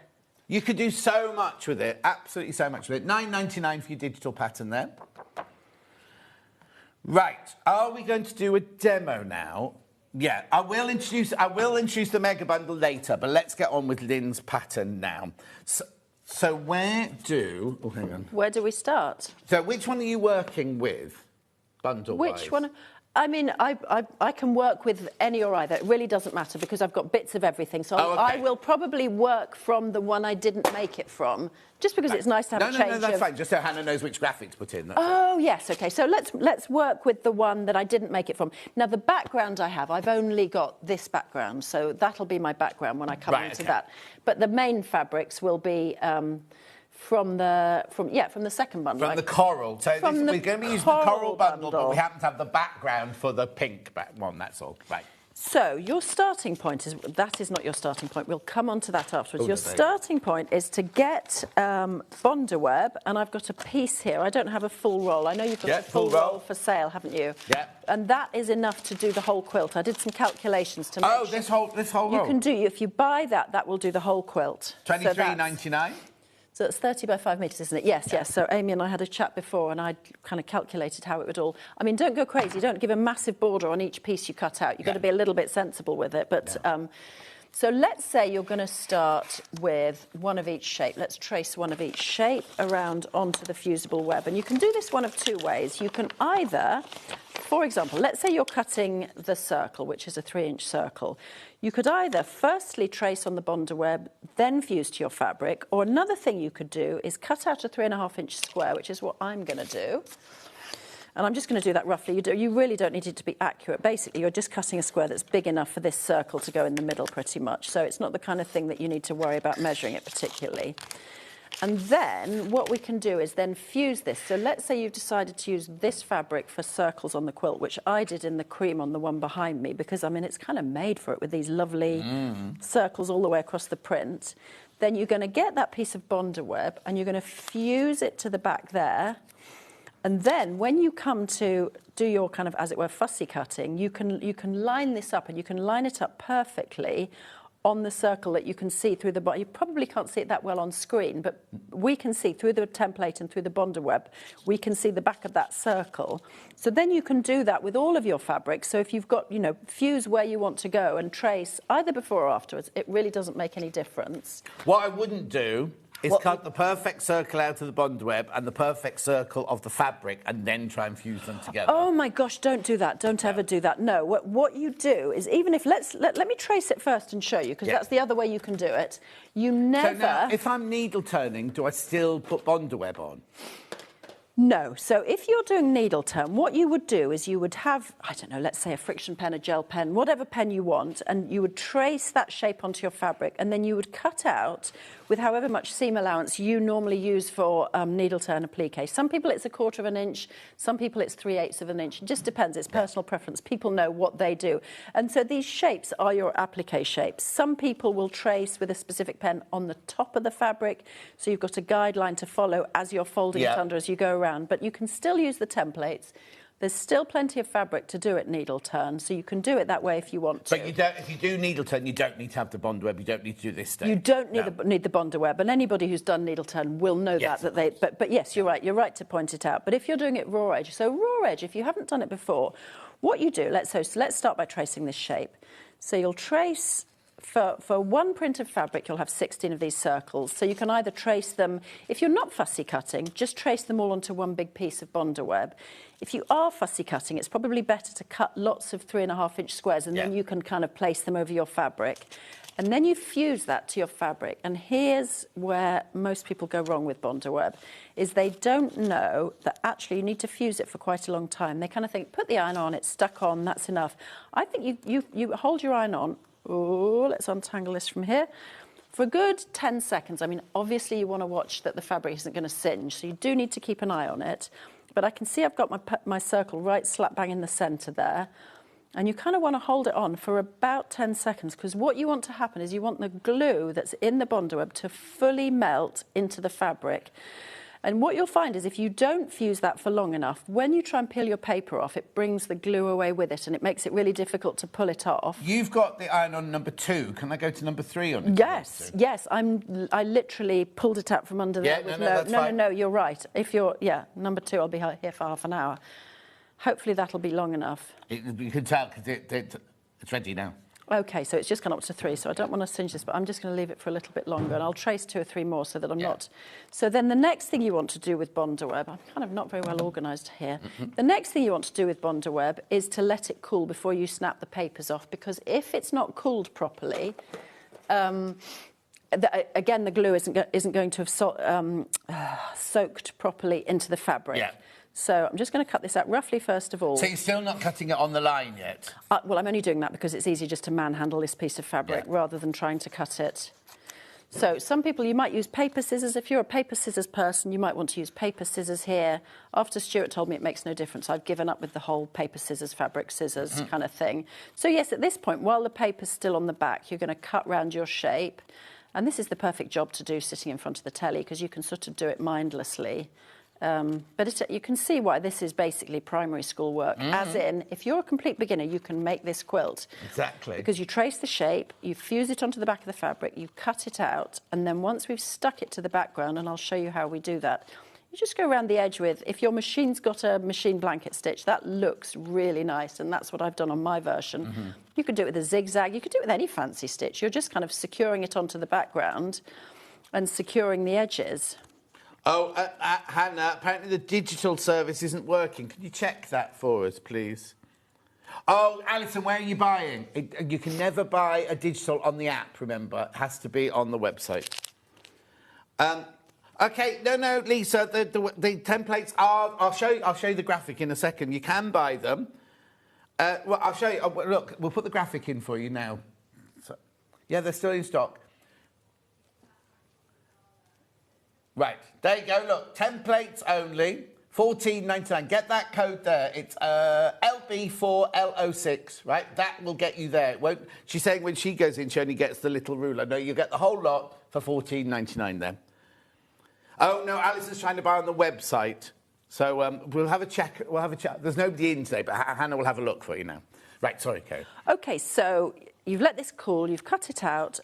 One top tip, don't trace your shapes with friction pen. You want to be using a pencil there because the minute you fuse the paper onto the fabric, if you've traced it with friction pen, that's going to disappear, which will be very frustrating. So use pencil for that, or that's what I do.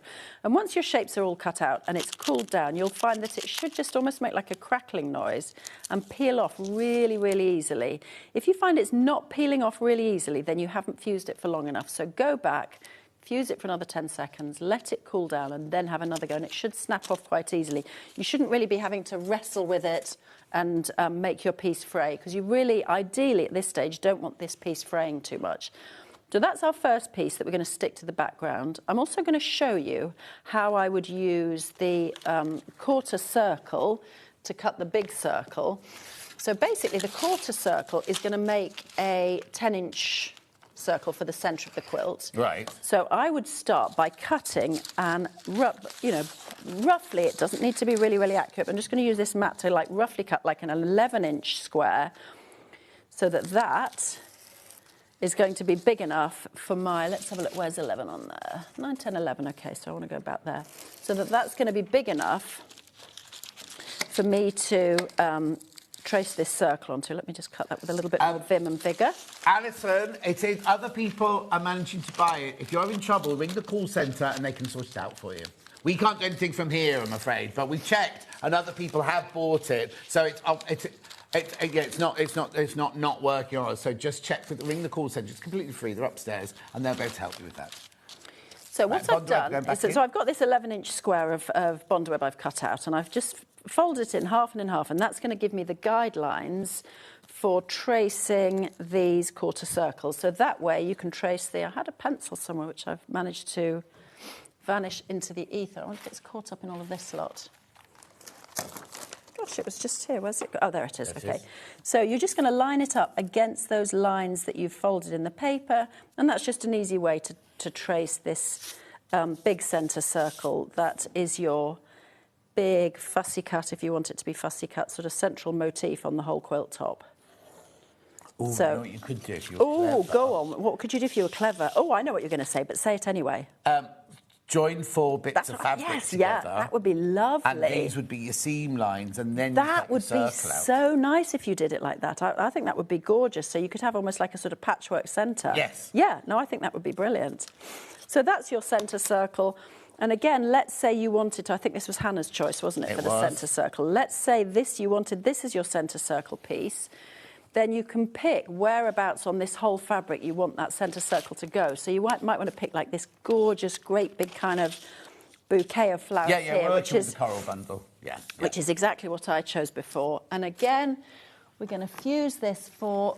Let me grab my ironing mat back again. I seem to be not doing very well at managing all my things today. I'm kind of juggling too many bits and pieces. Do you do it on the ironing board at home? So, so I've got I sit there. To my left, I've got cutting mat all set up. There's the sewing machine, and then the ironing board is in a separate place. So it's kind of easier to move backwards and forwards.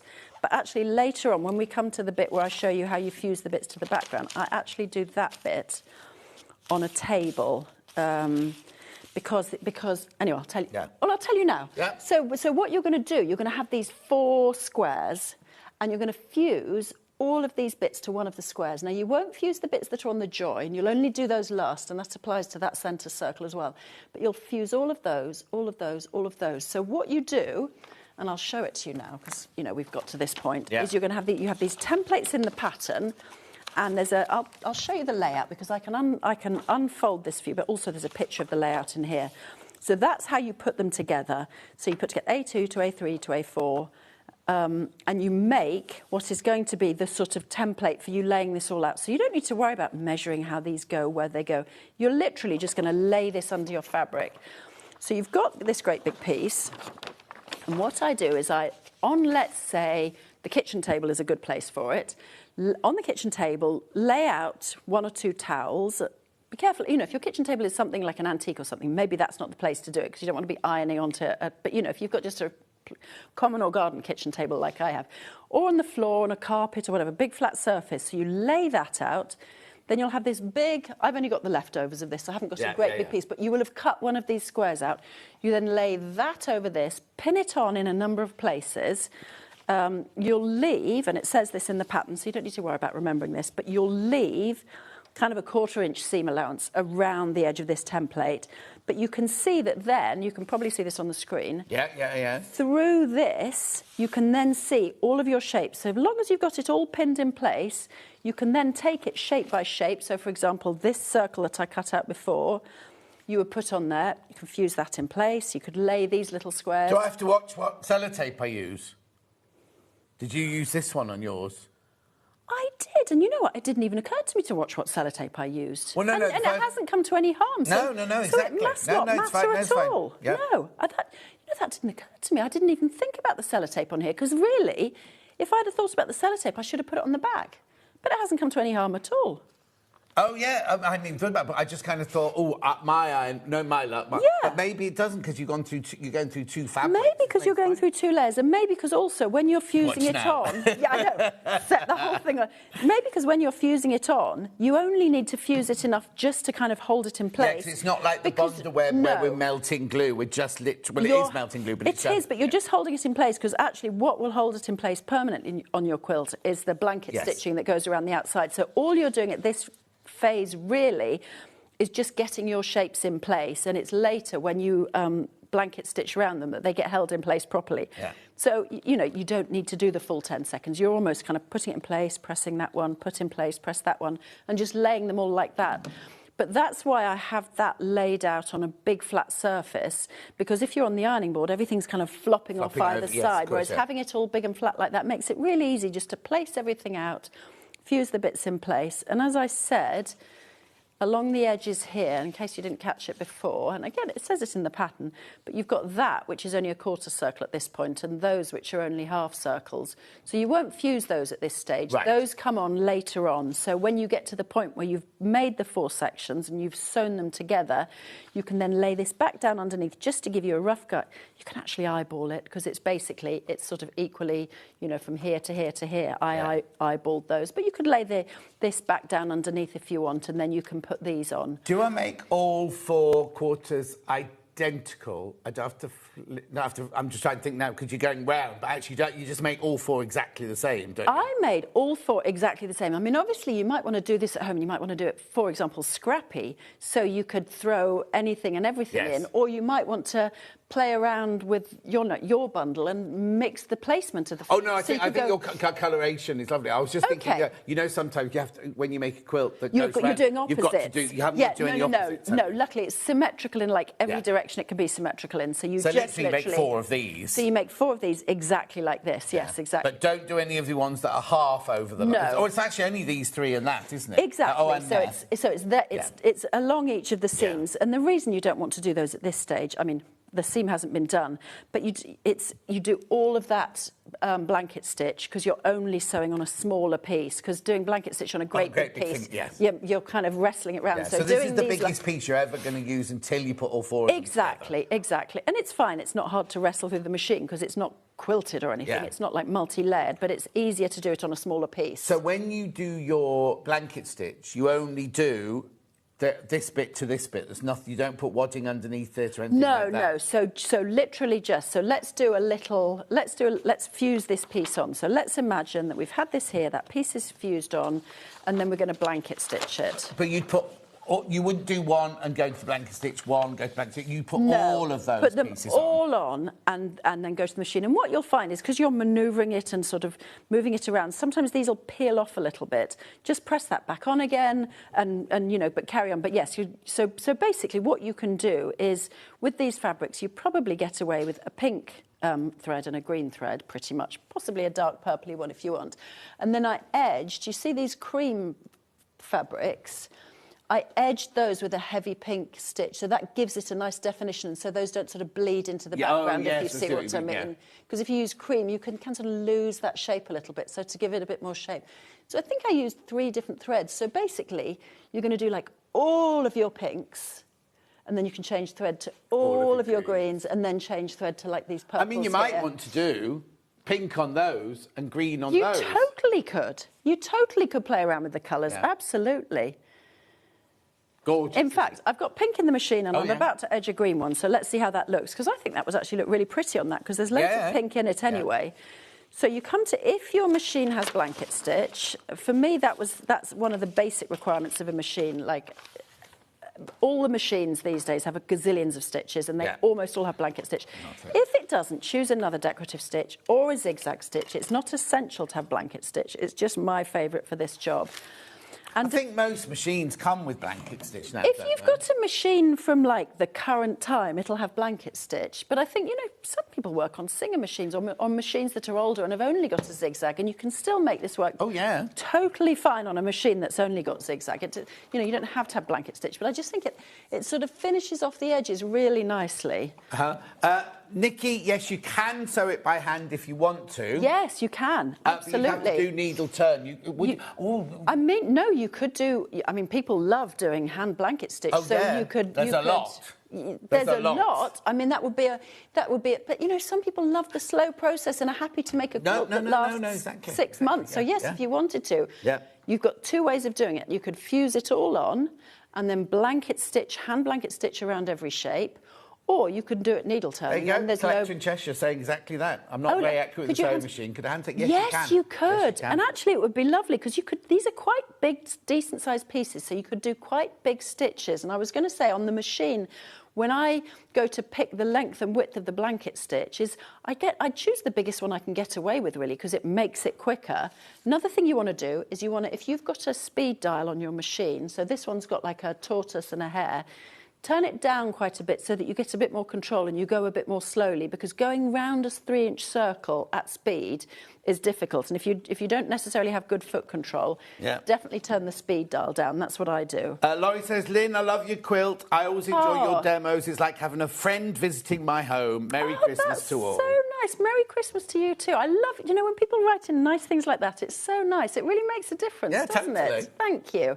And the jumper too. I'm just really feeling like happy about this jumper. Right, stop getting sidetracked, Lynn. Okay, so we're going to try it with the pink thread, and I've got this on 3.5 and 3.5. So that's just kind of an indication of what sort of length and width stitch. If it was bigger pieces like the big centre circle, I might even go to 5 and 5. You know, go to like the maximum your machine has got, and just see how. Oh, it's every single time. It's like I must be at an age where I just don't learn.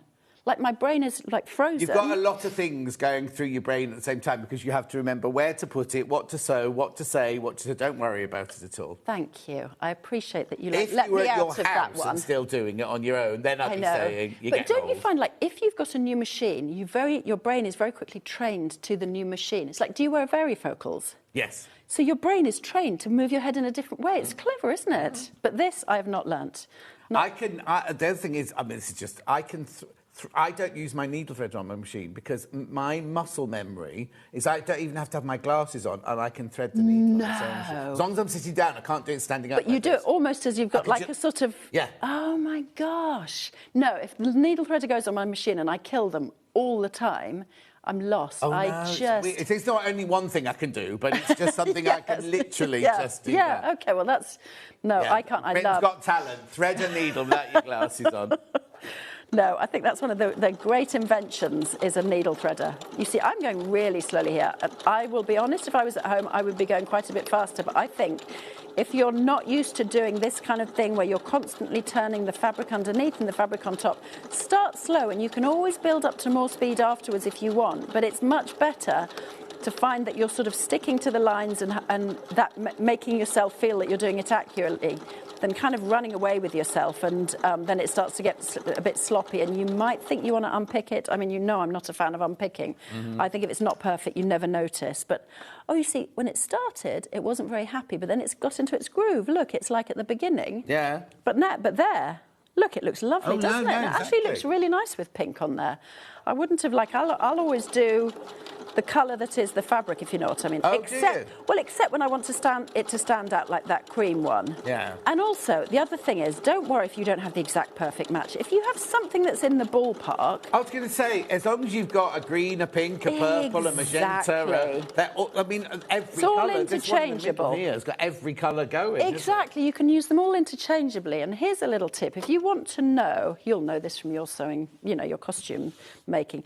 If you want to know which thread hides best on a fabric, so if you want the thread to be hidden, get 3 or 4 cotton reels and lay them out, lay the bits of thread across your fabric, and you'll see which one. Sometimes it's an unexpected one. Sometimes it won't even look like the background colour. It'll be like a blue or something that will almost disappear completely. Also, always go one shade darker if you're trying to hide it. Don't go one shade lighter. Yes, that's a good point as well. Then it'll sort of come out at you, yeah. So that's that. Now, what else? Shall we do a bit more fussy cutting? I just need to recap the kits first, if that's all right. No, absolutely. So the one that we're using is the coral one, which is this one here. So the difference is, basically, there's a whole range of fabric. They all match, but Lynn's divided it into 2. So all of your fat quarters in this one are different to your fat quarters in the other one, but they're from the same range. So basically, the colour palette is exactly the same. It just depends whether you like the green circles or the pale circles, whatever. 16 people have got this in their basket. Your background on this one is your plain cream Rose and Hubble, right? Which is why the price is a little bit less. Lynn... hang on, from Kim Blesser. Lynn, that has to be one of the most beautiful quilts I've ever seen on Sewing Street. So uplifting, says Kim. That is so nice. Thank you, Kim. Wow, I really appreciate that. That's lovely, isn't it? Right, look, gorgeous. There we go. Gorgeous, gorgeous, gorgeous fabrics. All half metre. No, all fat quarters. That's your binding on both. So both of them will have a cream background, but they are your fat quarters on that one. That's your coral mix one, coral and teal mix. And obviously you get the pattern as well. And the pattern has got all of the templates, everything in it. £96.36 is on split pay. £48.18 on split pay. We also have the other one, the pink one. So again, the difference is your background is your Macawa linen texture. So there's no linen in it, so it's not textured, it's the print on it. You get the instructions, that's your binding, and then all of these are the other fabrics from the collection. So the colour tones are exactly the same, the patterns are the same, but just in different colourways. £109.99, that one, split pay £54.99. Now the templates, which are about to sell out, I'm being told, you don't get any instructions, you just get the 4 templates. You get the lemon peel, the quarter circle, the square, and the 3-inch circle. Oh, you found the circle. Well done. I couldn't find it.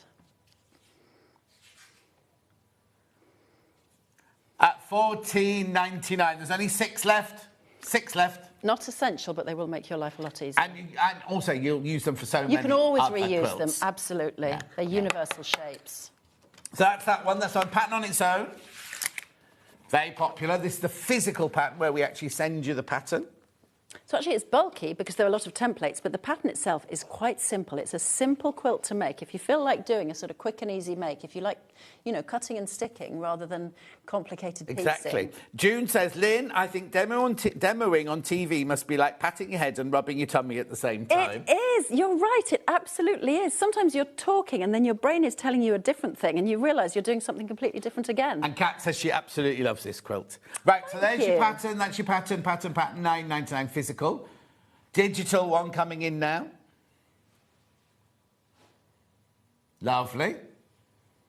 And if you print from the digital, make sure that your templates are printed at the size. There'll be like it tells you what size they need to come out. You need to print them at 100% on your printer. That's all. Yeah, because my printer's not 100%. Yeah, some people have to fiddle a bit with the settings to get 100% printed.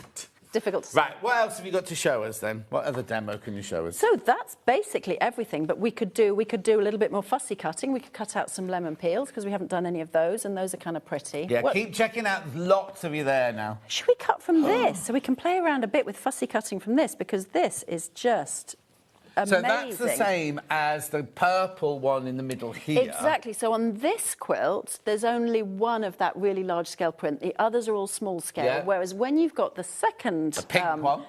is it the coral one? Coral one. Coral. When you've got the coral one, coral. you'll have two of these. So you've got the cream one of these and the green one of these. So we definitely want to think about how we would use the second one, whichever one we don't use for the centre, in a kind of a fussy cut way. So let me trace a few of these or draw around a few of these lemon peels, and then we can decide where we fancy putting them.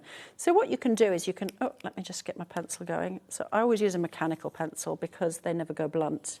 And I buy them in kind of like big packs in Ryman's. OK. We sell them here as well. Do you?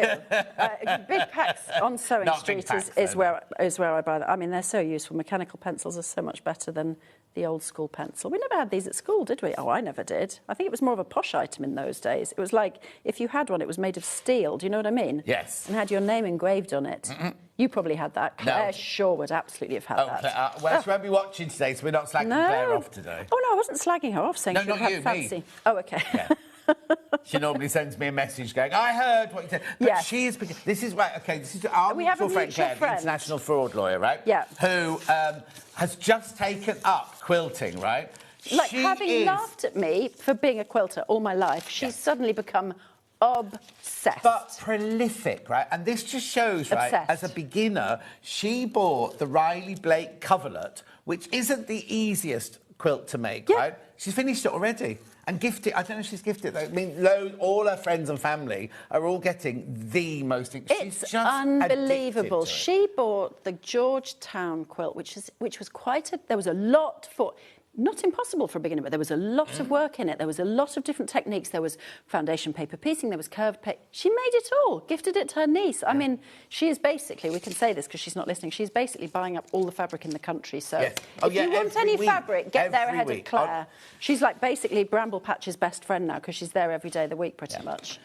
One roll of the one we'll do the whole quilt, by the way. One roll will do the whole quilt.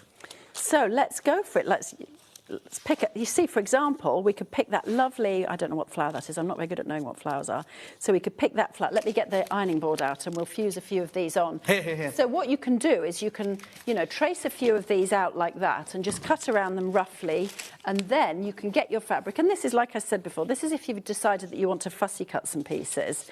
And then it'll be gorgeous because you'll get all these different colours. Like if we go for this one here, you're going to get this kind of crazy pink. And then if we go for this other one over here, you're going to get a sort of green with these little... I'll show you, they've got almost got little sort of cross-stitching on, haven't they? Like this kind of stitching pattern on it. In fact, I think this has kind of an Anna Maria Horner feel to it, doesn't it? This print in particular she's with copied these... me, she's copied Anna Maria Horner. Who else has she copied? Gosh, she's copied all the greats. Exactly. All the great fabric designers. Yet to be proven. I'm so excited to work with your fabric. Oh, good. Have you started designing it yet? I've finished designing it. You know what I did? I spent quite a long time designing the quilt, and then there's a triple set of cushions, really gorgeous. And then I had a cup of tea, spilt it on my MacBook, killed the MacBook. No. Killed the design, yep. So start all over again? Start all over again. Oh, we'll have to make it worth it in April then, won't we? I mean, it's all in my head, so I just had to redraw it. It wasn't that big of a the hassle of you've sat and done it all. It's actually the hassle then of having to buy a new MacBook. That's the bit that really made me cry. I know. Did you put it on insurance?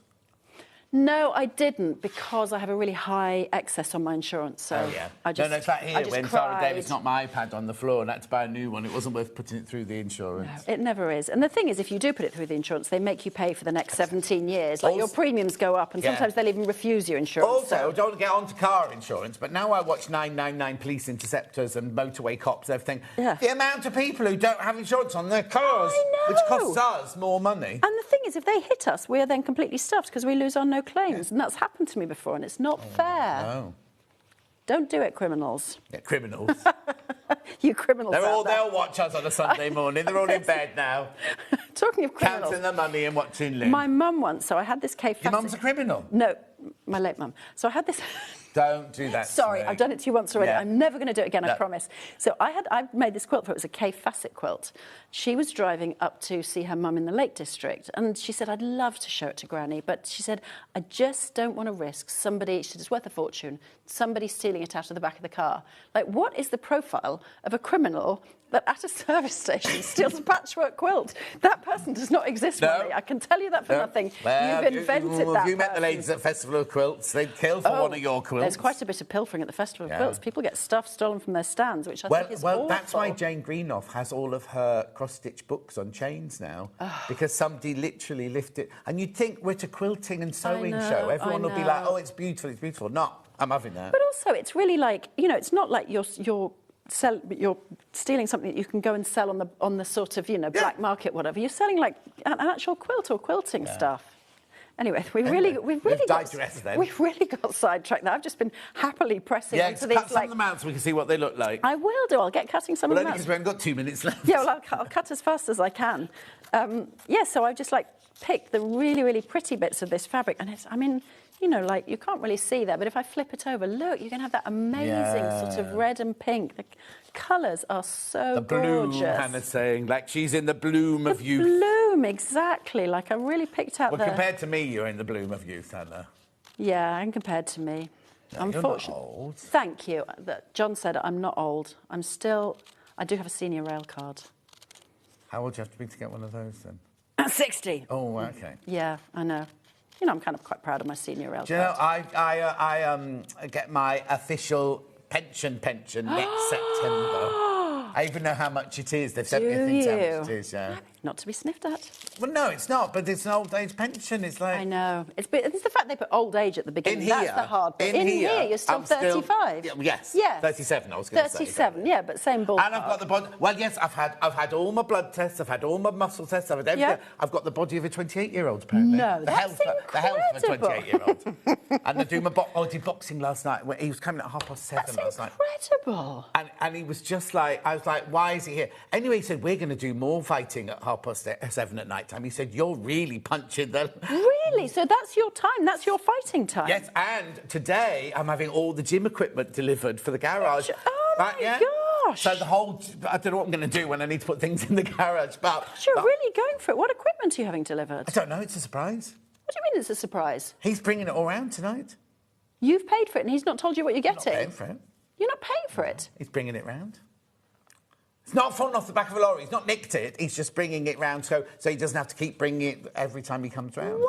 There's a bench, there's kettlebells, there's dumbbells, there's elastic bands. Wow. So your garage is going to become your gym, effectively? Yes, yeah. And he does say, when he leaves, he goes, right, so tomorrow when I'm not here, make sure you do this, this and this. Yeah. I go, yeah, of course I will, Miles. So you're gym... I don't. He comes round and he goes, these kettlebells haven't moved. He's left them in a specific place and they've got dust on them. He's left a hair between them as a test. So you're like Dwayne "The Rock" Johnson. You're like, have your own personal trainer comes to your house? Yes.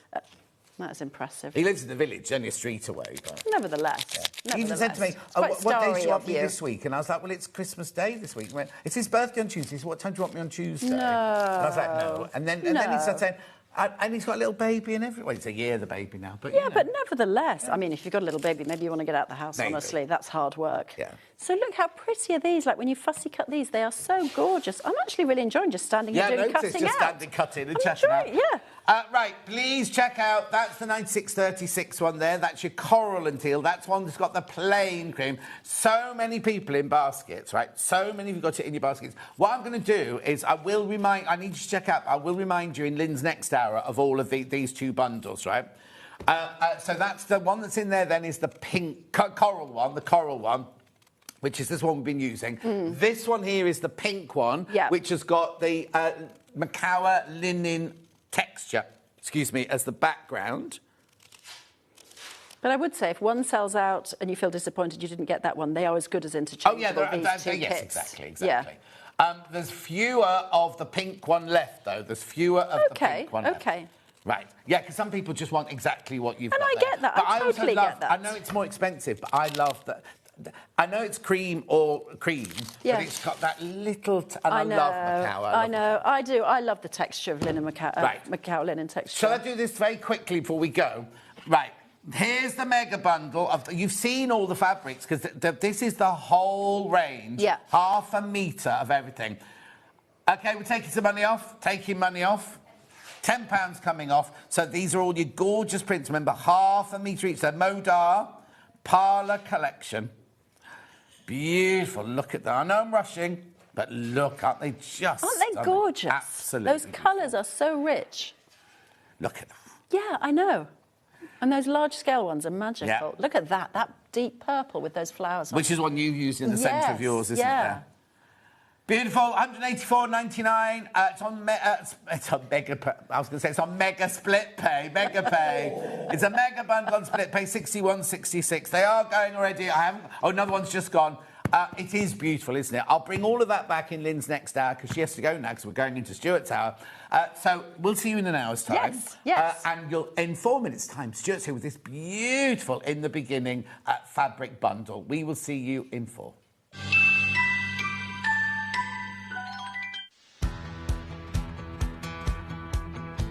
Hi everybody, Stuart Hillard here.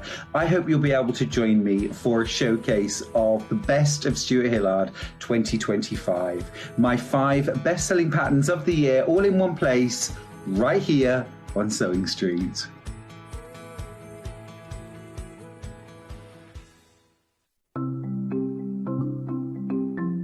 Subcutting is a really useful technique that we use in patchwork for cutting one piece of fabric into strips and then subcutting them into smaller strips. It makes the whole patchwork process quicker and easier, and I'm going to show you how to do it. So if you want to cut a piece of fabric into strips and you want to use the whole width of fabric, fold it in half to start with and then have the top fold level with one of the lines on your cutting mat. You can then trim it to start with because this is nice and level. So I'm just going to line up one of the lines on the ruler so I know that this is at right angles. Then using your rotary cutter, just cut all the way along the line. You can discard that piece, you don't need that. Now I'm going to cut it, say I want to cut it into 2-inch strips. If it says in your pattern cut 2-inch times width of fabric, line the 2-inch mark up on your ruler and then cut it, and there's a nice 2-inch strip. Now with subcutting, you want to cut this strip into smaller pieces. So 2 ways of doing this: line up the strip on one of the straight lines and say I want to cut it into 2-inch squares. Again, I'm going to trim the end off just so I've got a nice right angle, and then lining up the 2-inch mark, I'm going to subcut into 2-inch squares. So you can work 2 inches. If you then put the 4-inch mark, make sure you keep the lines on the top of your ruler parallel. So I've now subcut one strip into smaller pieces. If you want to subcut more than one strip, you can do this all together. 2 ways: you can either lay them on your cutting mat like this, one on top of the other, making sure they're nice and level, or if you've got more than 2, because I wouldn't cut through more than this number of layers together, put one below the other. Just make sure that they're all nice and straight and even. You can put them in a row like this. So I can now cut 1, 2, 3, 4 strips at the same time. Again, trim off the end, making sure it's nice and level. Discard those pieces. And if I wanted to cut them in maybe into 4-inch pieces, so I've got 2 by 4 inches, I can cut through all those 3 layers in one go and then carry on. And I've got now accurately subcut pieces from one larger piece of fabric. Keep up to date with what's on Sewing Street, as well as all the latest news and special offers by signing up to our email newsletter. Go to sewingstreet.com and scroll down to the bottom of the homepage. Type in your email address and click the envelope. That's it. You'll never miss out on the latest news and special offers ever again. Let's talk about quilt blocks. Quilt blocks are like building blocks. They come in all sorts of patterns and sizes and are pieced together to create a larger quilt top. In sewing, a quilt block is a single section of a quilt design, often made up of smaller shapes like squares, triangles or strips. That's quilt blocks, the foundation of every beautiful quilt. Want to know what's coming up on Sewing Street? It's easy. Just visit www.sewingstreet.com and head to the TV Guide section for all the latest show details. Stay ahead and never miss a stitch with Sewing Street. Charm pack or 5-inch squares. A charm pack is a bundle of pre-cut fabric squares, usually 5 inches by 5 inches. Each piece comes in different patterns and colours that match perfectly. They're great for quilts, patchwork or any small sewing project. No cutting or matching needed. So next time you are looking for a quick and easy way to start a sewing project, why not try a charm pack?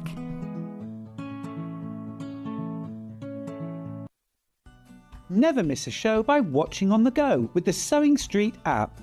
Head over to your App Store now and search Sewing Street and simply download to your smartphone or tablet. You can watch the shows live and see your favourite presenters and guests. Click on the Today button to shop all of the products that are featured in today's show. Want to know what's hot? Then click here to see today's bestsellers and highlights. Have you missed a show or want to watch one back?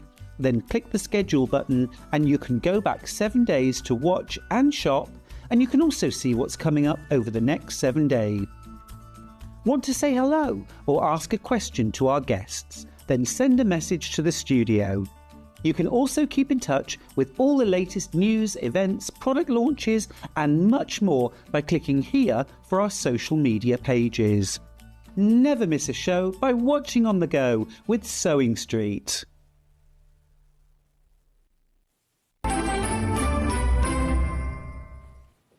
Not me. So I just said you're starting with Stuart. As I just said before we came back. So, Dan, so you know, we're starting with Stuart over by the quilt. So I'm sitting here like, oh, come on then, Stuart, go. Right. So, hang on, we'll start again. Start again. Come on then. Hey! Ho, ho, ho! Hi, everybody. That was great. That was lovely. Wasn't it? One thing Millie hasn't learned is to lock the tables yet. John, love, I think you've put on a little too much muscle mass. I think it's biscuit mass. Yeah, biscuit mass. I love it. Bulking season. Yeah, that's it. Yes, I'm bulking, ready for the winter. Oh my goodness! This new range from Jason Yenter is a knockout, isn't it? It's called Wonders of the Ocean, and I just fell in love with this range. It's a beautiful, beautiful kind of tropical, restful, really pretty. I made this quilt, John, in a day. Wow. It's 70 inches square. I made the whole top in a short, easy, quick day. And then I quilted it. It took about an hour and a half to quilt it on the long arm. Have you heard what they're saying? They're going to cut your pay. I've heard them. I'm ignoring them. Yes. It's quick. It's easy. It's delicious.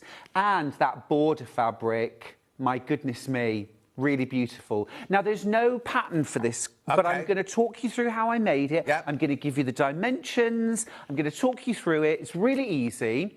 And we've even bundled the fabric separately, so you're not committed to make this quilt if you don't want to, but we're going to make it super easy to make this quilt if you want to. Brilliant. So what Stuart's saying is we have a bundle of the fabric here. We also have them by the ½ metre. We have the panel on its own, and we have the border fabric on its own. So you can create whatever you want to create from this basic range. And Stuart is going to give you all the dimensions and everything. So set your video, or you can watch later on, catch up, whatever. So he's going to tell you everything you need to know to make that quilt. Yep.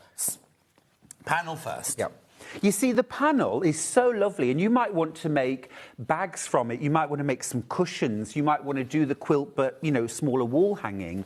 So what you've got on the panel, John, is 9 gorgeous images. I know, they're so lovely. I didn't see that green. From over here, you don't notice the... Oh, now I can see it now. Yeah. But the who put that bright green in the middle of there? I know, isn't it lovely? So beautifully. Really stunning. Yeah, you've got your seahorse, the turtle there. You've got a rather fabulously extravagant octopus. Stuart the octopus. Yeah. You've got a fish. Just love this. The movement. Some tropical fish there. Jellyfish. You've also got a crab, which again just looks almost like South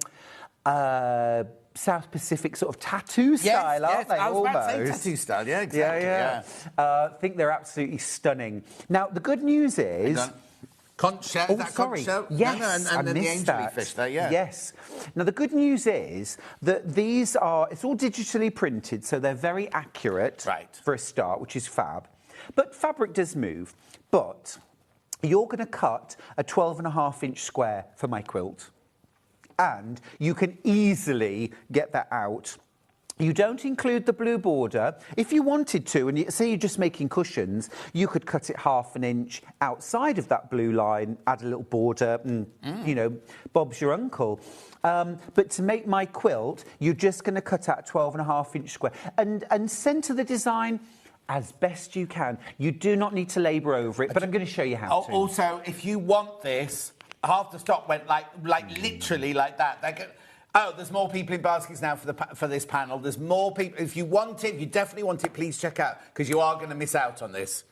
Right. It's luscious. It's basically, the artwork is exquisite. It's like you say, it's that. Don't be thinking, oh, it's tattoo, but it's that incredible. But then also in the background, you've got the and then the way it kind of ombres out, it's like highlighted in the middle, isn't it? I know. All bit thought through. It's really lovely. Jason Yenter is just a design powerhouse, and in the beginning, fabrics are beautiful as well. Digitally printed, so it has the look of batiking, because with digital printing, you can achieve those hundreds of different shades of one colour. Oh, yeah, because if it was screen printed, they could only have like 8 or 15 colours. Whereas this, it's infinite, the amount of colours they can put in. Exactly. You can't even sort of, you know, you could not achieve this blended soft effect with regular screen printing. So it's very clever, very beautiful, and it's almost gone. Fran, they're slightly bigger than 12.5, because you can cut a 12.5-inch square out. Grab a ruler really quickly. Oh, he's got his ruler. I'm going to grab the ruler just to show sold out, but we'll tell Fran how big the square is. So if I just lay this here... Now, if I just show you here, from here to here, this is 12.5 inches. Right. So you can see it's probably, a 1/4 of an inch-ish either side, less than the square itself. Yeah. So you'll easily get your 12.5-inch square. You do not need to worry about sort of fussy cutting the motif. If you cut a 12.5-inch square, you'll get it. Brilliant. That's sold out. So the bundle... Oh, yeah, I've got that one. Bundle here, right. Yeah. So the bundle has got all these beautiful different prints. I deliberately asked for the panel not to be in the bundle and the border print not to be in the bundle as well. So you can kind of make your own quilt kit if you like. But you've got these wonderful seashells, seahorses, starfish, angelfish. This one is incredible. But that's the artwork, isn't it? That's in the animals themselves. It is. And then you've got these two wonderful, almost sort of like sea waves. It's almost kind of Japanese wave style. Just a stunning 9-piece collection. At £71.92, Hannah's taken off half a metre there for you. The thing is, when you normally look at a fabric like this, you'd go, oh, they're gorgeous, but they're too busy altogether. But actually, you were saying, when you started putting it together, it was like, oh, I don't need planes. They work. So these work as your planes almost, don't they? They do. I love that you've got those two, and it's no surprise that I used those to border the blocks. Yes, yeah. You know, the panel blocks. But originally I thought I might need to throw in some blenders, to split it up. And you absolutely could, but you don't need just bring that, okay. We have got a complimentary bundle coming up in a minute as well. This is fab. Which is fabulous.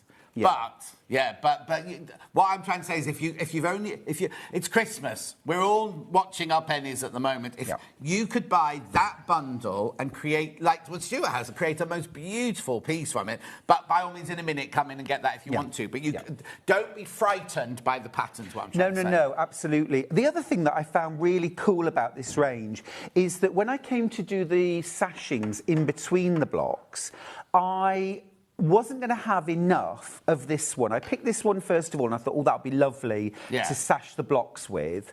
But then there wasn't going to be enough. But there was this print, which is almost like faux patchwork. Wait till you see this, John. It's Look at that. Oh, wow. Look, isn't what that I was looking at was I saw that white square and I thought it was one of our stickers. Labels, I was going to go too. Me too. Yeah, I mean, isn't that cool? Toiletry bags, makeup bags, things like that. Amazing. But anything for your bathroom as well. Yeah, like towel toppers or blinds for your bathroom, anything like and that. And if you make and sell, you know, it's that kind of...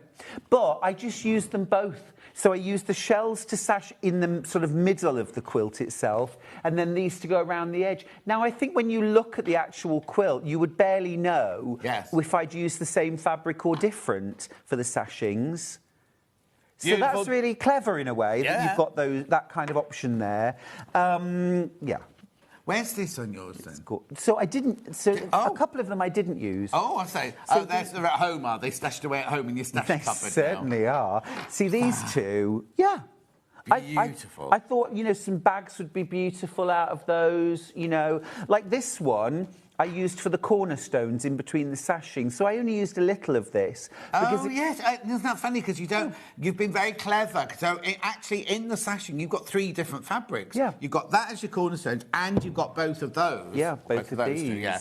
You see, I could easily have put that one in as well. Yeah. You know, so it's very, very easy to use this range. There's more people in baskets than we've got stock of this mega bundle now. If you're lucky enough to have any leftovers, you'll use them. Yeah, exactly. Right, the solids.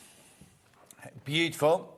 I mean, these are our Rose and Hubble solid fabrics here. So you have to put them in the right order. I do, I got told off in the break for putting them in the wrong order. £17.95, you're saving £2 on that one. That is your price, So you've got your Copan, your Cyan, your Ivory, and a couple of others. If I just grab this seashell fabric for a second, this bundle really, really is a gorgeous... I mean, it's just perfect, isn't it? Absolutely lovely. They are available, all the fabrics are available underneath us on their own, but be careful. OK, we might play some of them through in a second, but we'll just get on with the bundle and with the... Beautiful. £17.95. Some are very, very limited, though, if you do want to go and get those fabrics. Right, so that there is your complimentary bundle. But then now you asked for this not to be in the bundle. Was there a reason for that? Yeah, so, I mean, lots and lots you could do with a ½ metre. OK, but not my quilt. So I said, you know what, really to make it as easy for people as possible, let's have the border print as something separate, and then you can get what you need. Now, if you want to make my quilt, you need 1½ metres of this. So for a 70-inch square quilt, that is very economical, and you get a lot of bang for your buck. You get 4 of these borders printed across the width of the fabric, and the design runs vertically, so you'll have a 1½ metre usable length. So you don't need to join it anywhere? No, there's no joins at all, and it's super easy to cut and use. I will show you how. Brilliant. If you wanted... Now, I've done big cornerstones in the corner of my quilt for a couple of reasons. It makes it that you can get away with 1½ metres. If you wanted to have borders that went right the way across, so you wanted to mitre them, you would need 2 metres or 4 units. But so it makes it easier, it makes it more economical as well. But a ½ metre would be lovely to make some... I mean, imagine said toiletry bag, you know, made out of this, and maybe something like... I might do something like this as a little flange border, and then something like... But that one, it said that, what a gorgeous cushion that would be. I don't know what you call that shape, a little bolster, but that shape cushion is lovely, isn't it? Absolutely, absolutely. And I might just do that along the top. So that would be your tote bag, makeup bag, something like that, and kind of, you know, for 2 seams. And the work's all done for you. Oh, gorgeous. Like a beach bag or something like that. Yeah, that would be lovely. Be lovely as a beach bag. Yeah. Put some big eyelets through and then thread nice chunky rope handle through. Yeah, exactly. Yeah, it'd be lovely, wouldn't it? Easy peasy. The other thing is, as I say, 1½ metres.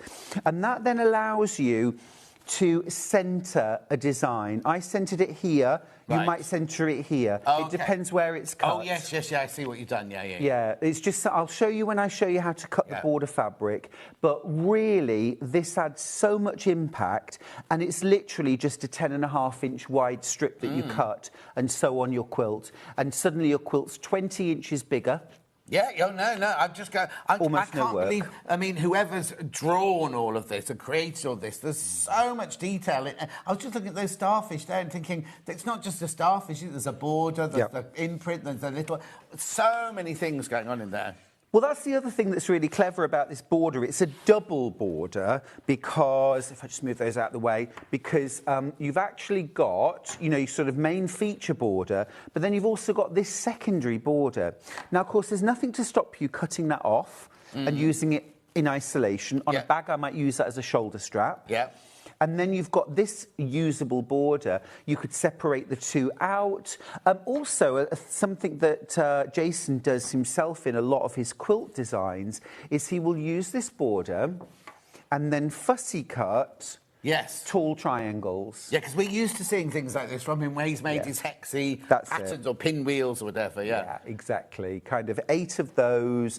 But equally, if you cut out something like, a hexagon or even a square from that and stitch them together, you'd get amazing kaleidoscope effects. Definitely. So if you've ever loved those kind of quilts, that kind of stack and whack, or this is the fabric. What are you saying, Han? OK, right, this is amazing, right? So we've got that still available, the border. Yep. The panel is sold out. We've got a few of the mega bundles, but the half meters all gone apart from this one. So if you want to get this by the half meter, then please do. Which, if you're making my quilt, you do. Yes. Half a metre extra. So you've got your bundle of 9. Yeah. Your 1.5 metres of your border print. Yeah. And then an extra half metre of this if you want to bind it. Serendipity, isn't it? That's the one we've got left, and that's the one you get the border from. So basically, I've only got the border, this fabric, and literally a few of the mega bundle left. Morning, you gorgeous pair. On our way to the Czech Republic now, says Lo, showing their little motorhome. We've had every day. We're in Vienna, we're in this place, we're in that place. So that's wonderful. Very nice. Poor old Jeff's having to drive like a demon. Right, $8.99. Do you want to go over there then? And so we can start saying... No, only because obviously Stuart's going to talk to you through his quilt and everything. So as I said, the only thing I've got left... mega bundle. How many mega bundles left? Right, there are 9 not checked out, but I don't know how many are in baskets of the mega bundle. We'll put it in and we'll have a look, see what there is there. Oh, it's got 8 now. 8. Oh, hang on. Yeah, you don't get the panel in this, and you don't get the border in this. Remember, 71.92. I've got 8 left, and there are how many in baskets? 18 people want it, right? So that's the mega bundle. We've got this fabric on its own. Obviously, it's 44 inches wide. It's not the fat quarter. There you go. Beautiful. It's got that love. It's fabulous, isn't it? Yeah, like Japanese waves, exactly. Yeah. Oh, that's flying out. That's absolutely flying. That'd be nice. I mean, it's lovely as the binding, but that's flying out, right? And then the only other fabric got left is this gorgeous border fabric. So, John, just to remind you of the recipe for the quilt behind me, it's one panel. It's one panel. Yeah. Yeah. It's the bundle of 9 half metres. It's an extra half metre of the dark blue waves for your binding, and then 1.5 metres of your border print. Lovely. There you go. $8.99 for half a metre. 3 units, remember, 1.5 units. 1.5 metres, 3 units. 1.5 metres, 3 units. Right, so, do you want to take us through it? Yeah, absolutely. Grab your pen and paper. Yep. So, what you're going to do is, from your panel, you need to cut out your square motifs. 12.5 inches square, 9 of them. John, would you just throw me the panel for a second, please? Of course. Thank you. Brilliant, thanks. So I'll just show you really quickly. I happen to have a 12.5-inch square Creative Grids ruler, which has been an absolute godsend so many times. If you've got one of those, happy days, because you can literally just place that square over the top of your ironed fabric. Iron it first, of course. Yeah, and I would recommend best pressing any fabric before you cut it out as well. But if you don't have the 12.5-inch square ruler and you've only got, say, a 6.5-inch or a 6-inch wide ruler, all you're going to do is turn it on its side, okay, to get your measurements. So first step is you can just line it up down one side and just a shade inside the blue, make a cut, and then from there you then turn the ruler on its side. Ooh, let's get it right. 12.5 inches from your cut line. Yeah, along the bottom, and then you can make your cut here. Yeah. Stuart's not cutting it because that one's sold. This is sold, yes. Yes. You see, I got one panel which I used, and I don't want to cut this, otherwise I'm taking it from you. And you're just going to do the same again. Measure out from that line. You've only got a short bit to cut. Cut here, and then move the ruler along and continue cutting. And then same again. Measure up from the bottom, 12.5 inches. Cut, move the ruler over and cut. Hannah's found the 12.5-inch ruler. We haven't got it here, but she's found it on the website for you. Yeah. We just load that up for you. There's not loads of them. It's a really good ruler to have in your stash. I've always said, once you've got your main long rectangular ruler, your next ruler should be a square. Yeah. $23.99. It's not on split pay, is it? It's on 4-way split pay. Somebody's really got to sort these split pays out, haven't they, in the new year? How many split pays is it on? 4. Oh, what? So it's like less than £6 to get it? Yeah, well, there you go. $5.99. Brilliant. There you go. Split. This time of year, every little helps like that, doesn't it? It really does. It really and it's something you're going to use over and over. It's not one of those rulers that you use once and then put in the cupboard. It's going to be something you use over and over again. Oh, and for things like bag making, where you're cutting larger pieces, it makes it so easy. Anyway, once you've got your 9 squares cut out, your next step is to sash them. Now, I laid out my 9 squares on the floor first of all, and I decided where I wanted to place them. I knew I wanted the turtle right in the centre, mostly because I think he's got a nice symmetry, and in the centre it could easily have been the crab. Yeah. Or the octopus. Right. But everything else has a sort of direction to it. Oh, so I yes. decided not to have them there. The other thing I noticed about the range was there were 4 fabrics that had kind of corners to them. Do you see? Yeah. And I thought they would be nice. So the reason why I laid it out first like that was because, again, with 1/2 metre of the mid-blue and the dark blue waves, there wasn't enough to sash them all in the same colour. Plus, boring, who wants to do that?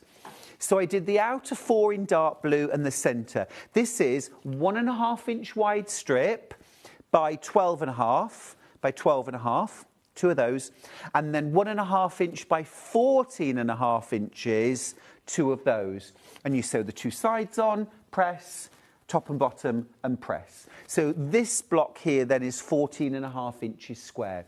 So make 9 of those. I hope you're writing this down. Yeah. This would also work with any 12-inch patchwork block, or it might just be a large square of your favourite Tula pink line work, or grey work, or K-facet, something like that. Yeah.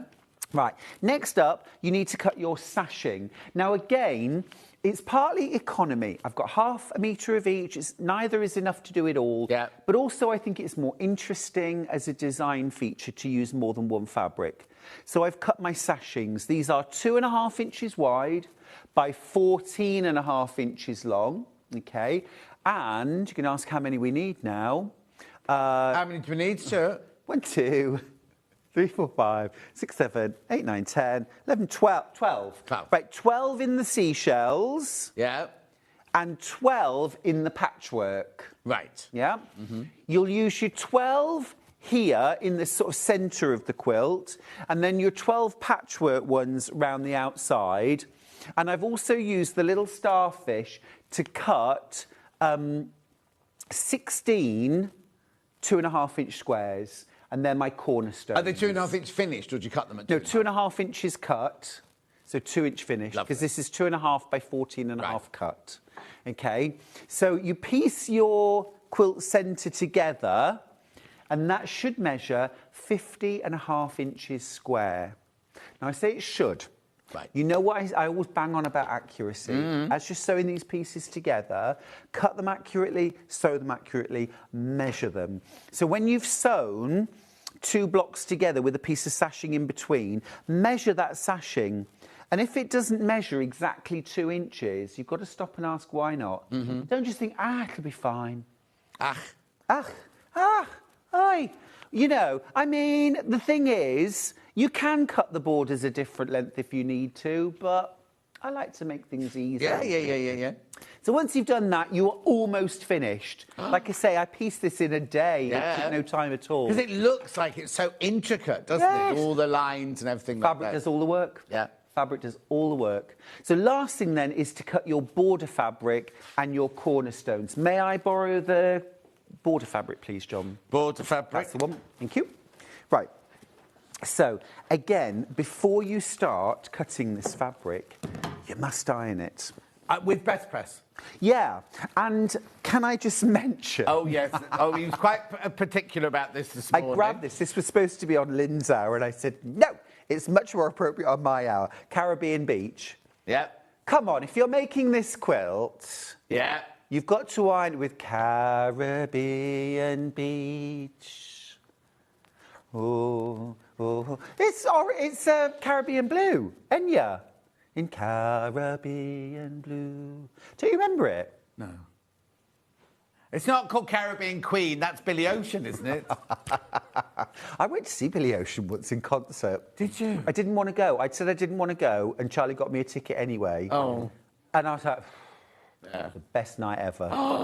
He was incredible. Oh. Incredible. He was on the radio. Was he on the radio the other day? Still alive, isn't he? He's on the radio. Yeah. Just have to make sure. I'm sure I listened to an interview with him on the radio the other day. Amazing. Yeah. Anyway, Caribbean Beach. Smells gorgeous. Open the top. Let's see what it smells. Hannah wanted to smell of coconut and rum. Because I was Mr. Caribbean Connection, remember, in 1978. You were what, sorry? Mr. Caribbean Connection in 1978. Well, what is your connection to the Caribbean? I was selling holidays there, but I was Mr. Caribbean Connection. I had to go on the catwalk. Were you? Oh, it's lovely. Oh, it's very delicate, isn't it? Oh, he's taking it. Bet you like that with a cocktail. No, it's like on police interceptors, you're not allowed to touch the thing when you're doing the... Oh, you're really into that show, aren't you? And now I've run out of... I've watched all of them, right? So now I have to wait for them to come, you know, like... Frustrating. Gorgeous. So, kind of floral. I can't even think what it is. No, they're never overpowering, these scents. Never. They're lovely. And, of course, they give your fabric a really nice handle and make it much easier to cut and piece. But, as I say, look, just like here, where you've got these creases, you just want to get rid of them before you cut it, because otherwise you'll cut it, then you'll iron it, and it'll spring open and it'll be wider than you thought. Yeah. Anyway, pretend I did that properly. Yeah. This isn't an hour of ironing demo. No, you don't really... We don't need a lesson in how to iron, and certainly not from me. Right, so what I want to show you is that when you're cutting this border print, it is very, very well behaved and very easy to work with, OK? It's not difficult. So what I would recommend you do is, first of all, we want all of this border in our quilt. Right. So we are going to position the 1/4 inch line on our ruler on the edge of the blue line. So I'm actually cutting 1/4 inch into the white as well. And that will be our first cut. So I'm going to cut there, all right? Lovely. Then always turn your mat, not your fabric, because you've cut a beautiful straight line. Let's keep it that way. OK, and then here... Again, you're going to turn your ruler side on, and we're going to measure out from that cut line 10.5 inches. Right. OK, so this border is meant to be 10.5 inches wide. So I'm lining that up nicely. And then I'm going to cut. OK, and then I just like to flip back the bit that I've cut slide the ruler along. Again, line it up nicely. Oh, hang on a minute. Oh, hang on. Wait a second. Oh, now hang on a second. Wait a Oh. minute. What have I done? Now I've done, that's 10.5.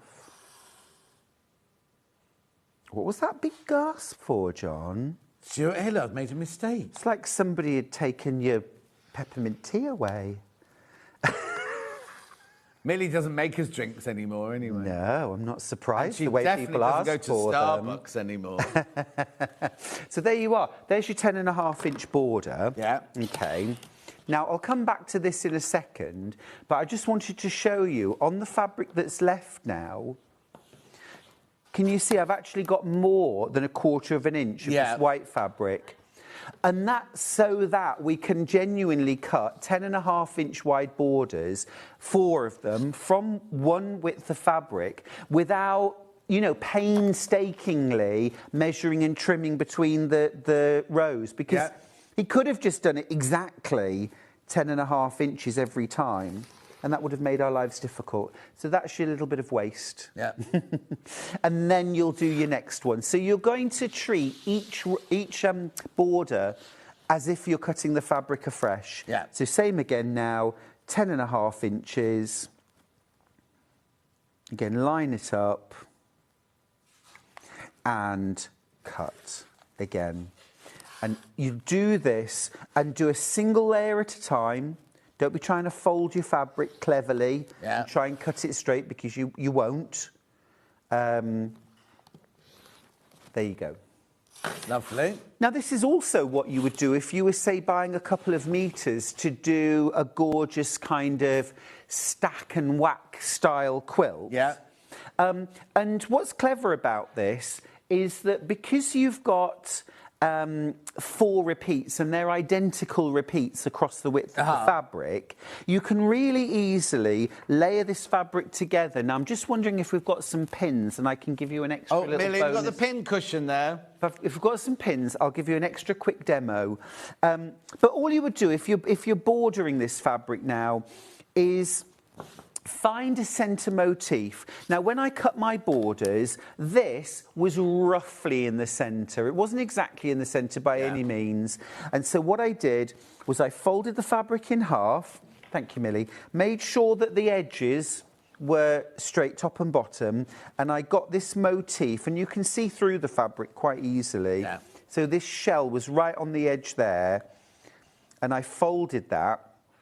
And then I measured. Remember, my border is 50.5 inches long. Right.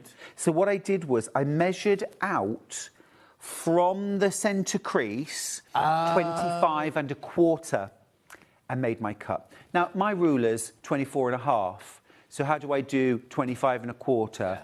That's when having a second ruler comes into its own. You put your 24 or 25, whatever, or 24.5, and then you measure out that little bit extra and then cut. Brilliant. But anyway, let me just quickly show you how to do that sort of stack and whack style. Right. Now, what we would do normally, minimum, you would want 4 layers, but I'm not going to cut through all, 4 strips. Yeah. What you're going to do then is layer up. I mean, this will almost just go together easy. But what I'm going to do is I'm going to pick a motif somewhere. Now, do you see this starfish here? Yeah. Right in the very centre, there's a little circle. I'm going to push my pin through that motif right in the centre. Yeah. I'm going to peel my fabric back. Look, nowhere near. Right. So then what I'm going to do is I'm going to find that same motif. Yeah. Stick the pin through. Right, straight through. Like that. Okay. Then, oh, pull it out again. Let's try that again. Right, push that through and push that through.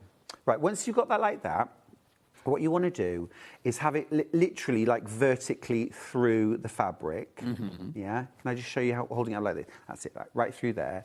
And then what you want to do is just let the fabric kind of dangle.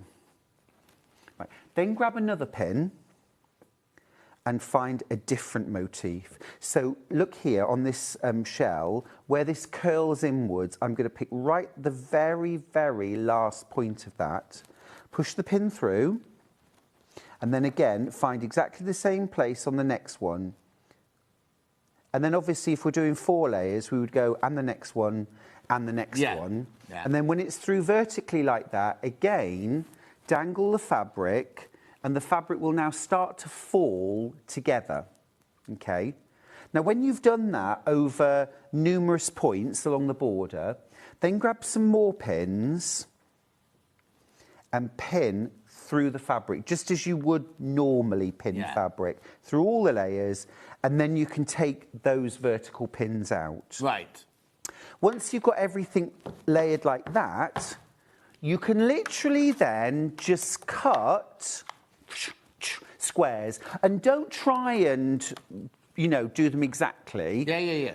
Because what you're going to do, you might cut squares, and then you might cut diagonally to create 4 half-square triangles or 8 half-square triangles. And then you'll have a stack of 4 identical repeats or 8 identical repeats, depending on how many layers. Yeah. And then you can sew them together and you'll get these amazing kaleidoscopes. Yeah, brilliant. So if you haven't already, it's well worth getting some of this border fabric. And if we've got any left, that is. Yeah. And what I would recommend you buy, if you're going to do proper Bethany Reynolds stack and whack, you will need at least 4 meters. Right. I know that sounds like a lot. Sounds like a lot. But that 4 meters with 1A background fabric will make a queen-size quilt. Oh. You only use 2 fabrics. You use your feature fabric and your background. Yeah. That's all. Wow. So even though it's quite an investment, it's only an investment in 1 fabric. Yeah. And you get a huge bang for your buck. If you want, I mean, I would always buy sort of 4.5, 5 meters, of that kind of fabric. And would you buy the same amount of your background fabric as well? No, you probably need about 3 meters. I mean, you know, you'd need to buy the book. Yeah. But it's a brilliant book, and it was written probably 25 plus years ago. It will never go out of style. Yeah. But equally, you could do an easy stack quilt, which is 4 layers, and you just cut squares, and then you sew the squares together, rotating each square 1 turn. Oh, okay. Sew them back together. That looks amazing. Wow. So cool. Wow. Right, have we sold out of everything? Stuart, you're too good. We've sold out of everything. Oh. Right, hang on a sec. So the mega bundle's gone. Has it? Oh, there's 2 mega bundles not checked out. So just do those first of all. 2 mega bundles not checked out. I'm going to carry There's on. way too many people got it in their basket. I'm going to carry on cutting this fabric, and I might actually show you how, when we cut, how it would look. Yeah. So that would be quite Lovely. cool. 71.92. 71.92 is your mega bundle. The panel is sold out. Has this blue one sold out now as well? Oh, we did have some of this left, so let's have a look at that one then. Oh, excuse Sorry, me. John. So that's the Somebody one you need ripping open the best press over there. Yeah, you bet. That's the one you need an extra ½ meter for the binding of the quilt. Oh, but so much of this one has gone. So, for some reason, I'll just be honest with you, for some reason we had a lot more of this than we had. It's not like this isn't it's not, you know what I mean? As in, it's not like, oh, they must have had, it's not as popular. It's just as popular, just that we had more of this one. We had all the other fabrics. John, I think often our buyers think that will be the binding. Yes. Isn't it? And they'll You buy reckon? extra. Yeah. Well, I sometimes work with them as well and say, okay, all right. we need more of this Yeah. because... That's why we've got so much more of the border print as well, because who isn't going to get a metre and a half of that? Yeah, exactly. You know. Exactly. So do check out on this. I mean, it's brand new today, and we've only got 16 metres left. All the others have sold out. There's 16 of this one left. Beautiful. And then the complimentary bundle.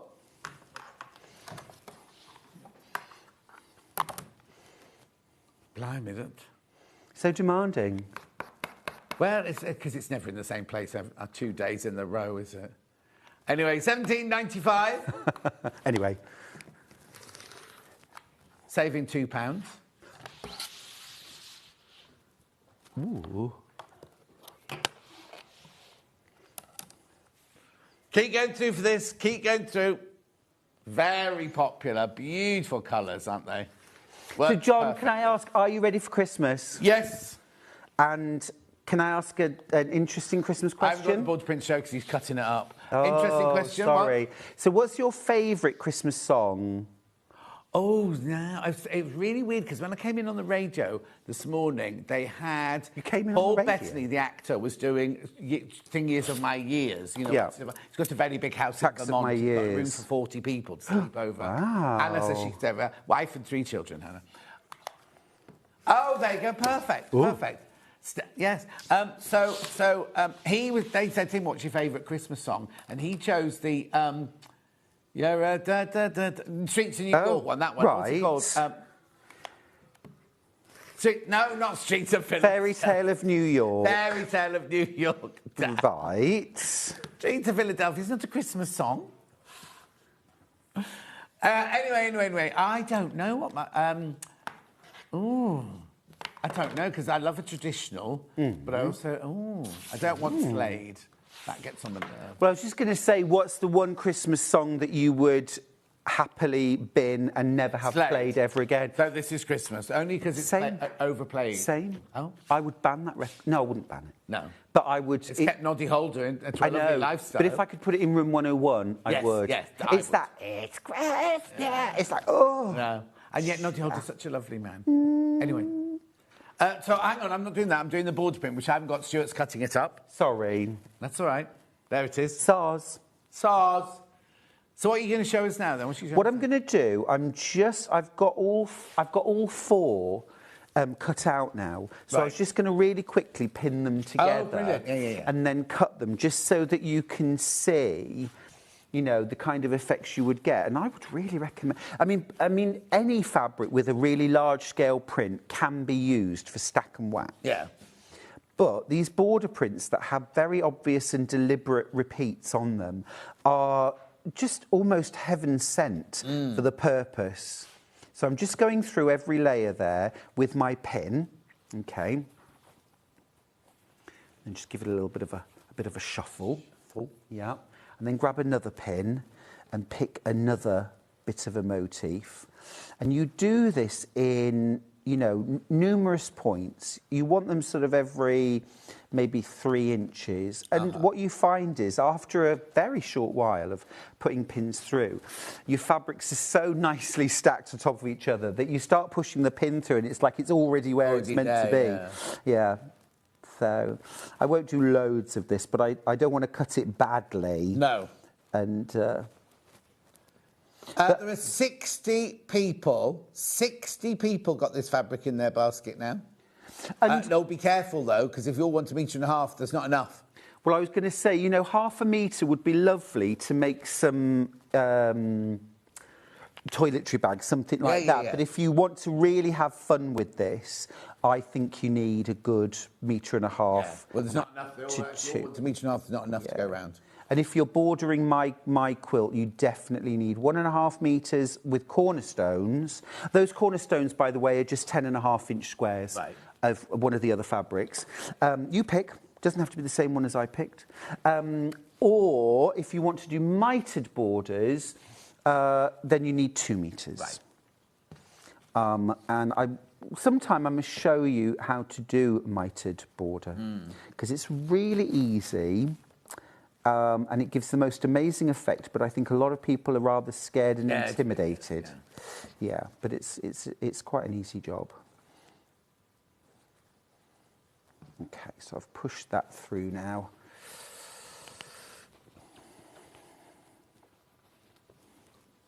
I might just... I've done 4 pins, which probably isn't really enough, but I'm going to call that a day. Yeah. So I'm just going to put some pins through now. It'll give the idea of what you do anyway. So I'm going to put some pins through just normally now, as you would pin any fabric. It's worth spending time. Wendy agrees with us on Slade. Oh, really? Yeah. My favourite is Merry Christmas, everyone, shown from Shakin' Stevens. Nice. Oh, Wendy. Nice. Left field, that. I don't know why it came up on my feed the other day. What's your favourite one, then? My favourite Christmas song is It's a holly jolly Christmas. Ba, ba, ba, ba, ba, da, ba. But it's got to be Michael Bublé singing it. Yeah. How could golly have a jolly holly Christmas this year? I just think every time I hear it, it just puts me in the best mood ever. Right. Okay, let's just go for it, shall we? So all you would do then, and I am not going to kind of measure this out terribly well. Right. So forgive me for not cutting it the way you think I should. I'm not centering anything. I'm just kind of, if you get to a pin, we're cutting through now, take the pin out. Yeah. So I'm going to do like a 9.5 inch wide I hate these ribbons. You can cut them off. It was cat put them on. Cut it off. I'm going to, because they're right where I want to cut. Yeah. We use all 4 sides of our ruler, whoops, for cutting. Sorry, Cat. Oh, sorry. What a shame. Sorry. And I'm going to measure out this way as well. They've got the holes in hang up, Dan. That's what the holes are for. Yeah. Oh, no, they don't know. Not on our hooks. Oh, no, we are hooked now. Oh. No. Oh, well, you've cut the ribbon off. Stuart, cut the ribbon off. Oh, look at you grassing me up now. Where's the proof? Go on the website, Dan. Look at TV Guide. Right. So then, once we've got that all done, so we could just have our 4 squares, okay, and where we've got that lovely border print there, it gives us an instant sort of extra dimension, okay. You can twist, and this is going to create a rather gorgeous little starry wreath in the centre. Oh, yes. You see, like that. Yeah. Or what you can do is you could cut them into half square triangles. Oh, yes. So if I just lay those back together and cut across the diagonal. Or, of course, you could also cut these smaller, which I'll do in 1 second. Right. Now what I've got is I've got 4 identical triangles, which I would team up with, say, our solid bundle. Yeah. There's the last one. Do you see? Yeah, nice. And now I've got this effect. Yeah, and yeah, I could even put my... Well, no, actually, I don't suppose that will change anything, will it, if I put that one in? Ah, yes, OK. So if I put this in now like this, you might have to just stand back a little further to be able to see the full effect. Let's go in. Like this, and then like this, okay? Do you see that star now? Yeah. So then what you would do is you would sew strips of fabric, rectangles of fabric on, and then trim them down to finish that off. But I mean, how much fun is that? Beautiful, isn't it? Really Lovely. cool, really cool. But also, just because the border print is 10.5 inches wide, it doesn't mean that you have to use it at 10.5 inches wide. So if I just layer these back up for a second, and again, I'm only showing you roughly how this would work. It's lovely to have the time to do this, because normally we're kind of rushing by this point to get to the end of the hour, aren't we? Agreed, agreed. So what I'll do is I'll just cut, let's do a 4.5 inch square. So I would still stack in exactly the same way my border prints, but then I would cut 4.5 inch wide strips from those stacks and then cut 4.5 inch squares from there. So now I've got this, which again, if I do my easy stacker... Oh, it's cute, isn't it? It's really cute.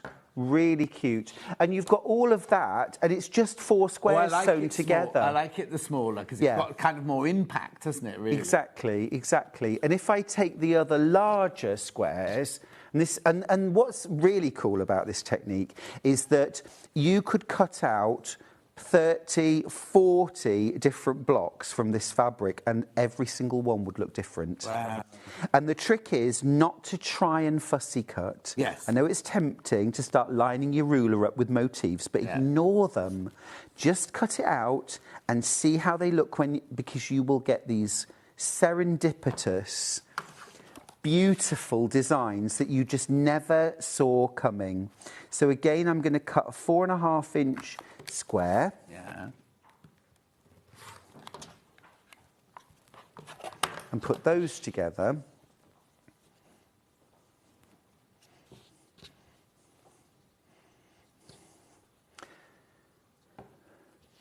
And how cool... Yeah. Have I got that right? Wait a minute. No, I think I've got this wonky. Let me just see.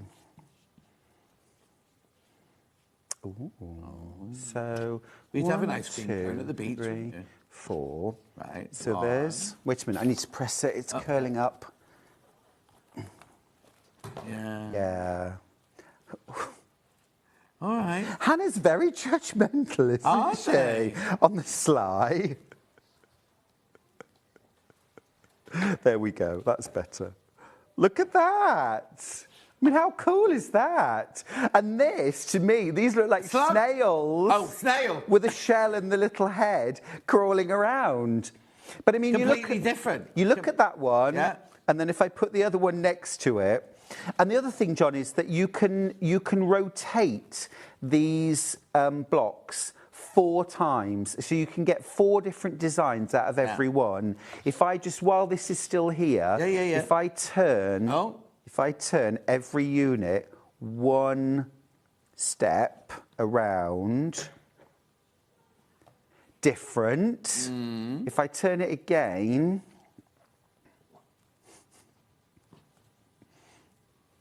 how cool? Yeah. And then one more time. One more time. Oh, I like that one. Look. Yeah. So play with your fabric. Play with your fabric. Fantastic. Look what it can yield. Do I need to recap anything?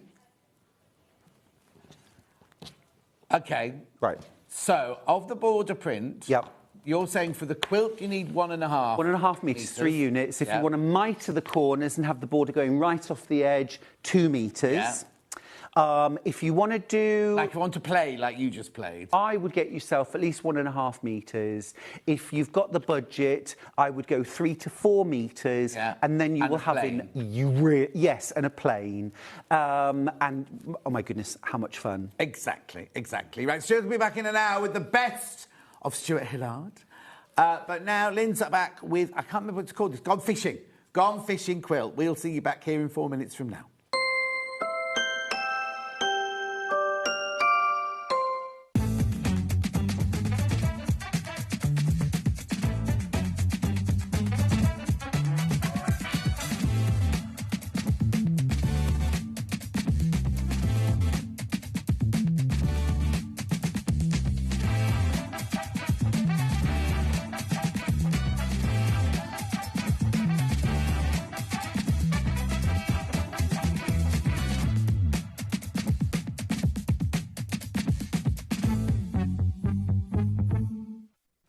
Looking for some creative inspiration?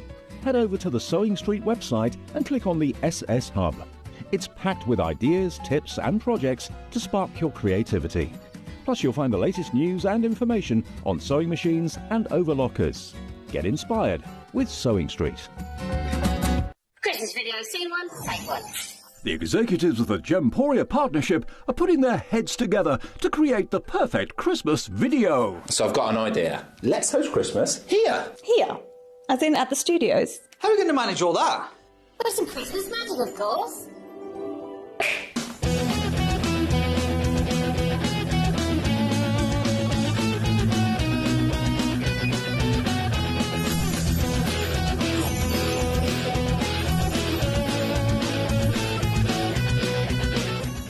This year, Christmas is happening at ours, and you're invited. From all of us to all of you. From behind the scenes to your screens. The Christmas elves have been working hard behind the scenes to bring festive joy.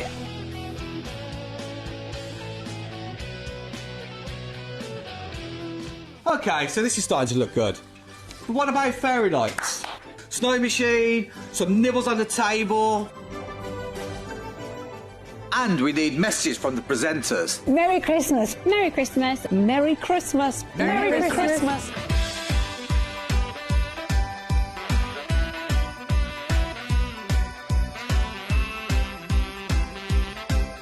Well, this certainly looks like Christmas. And we get to share it with them. Wait, look, it's snowing.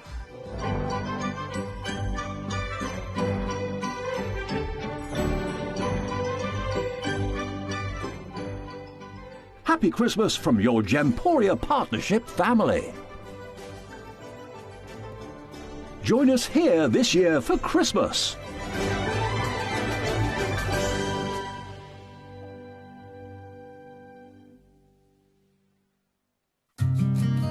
Did you know that we can deliver to over 20 different countries worldwide, spanning 4 continents from the UK to Australia?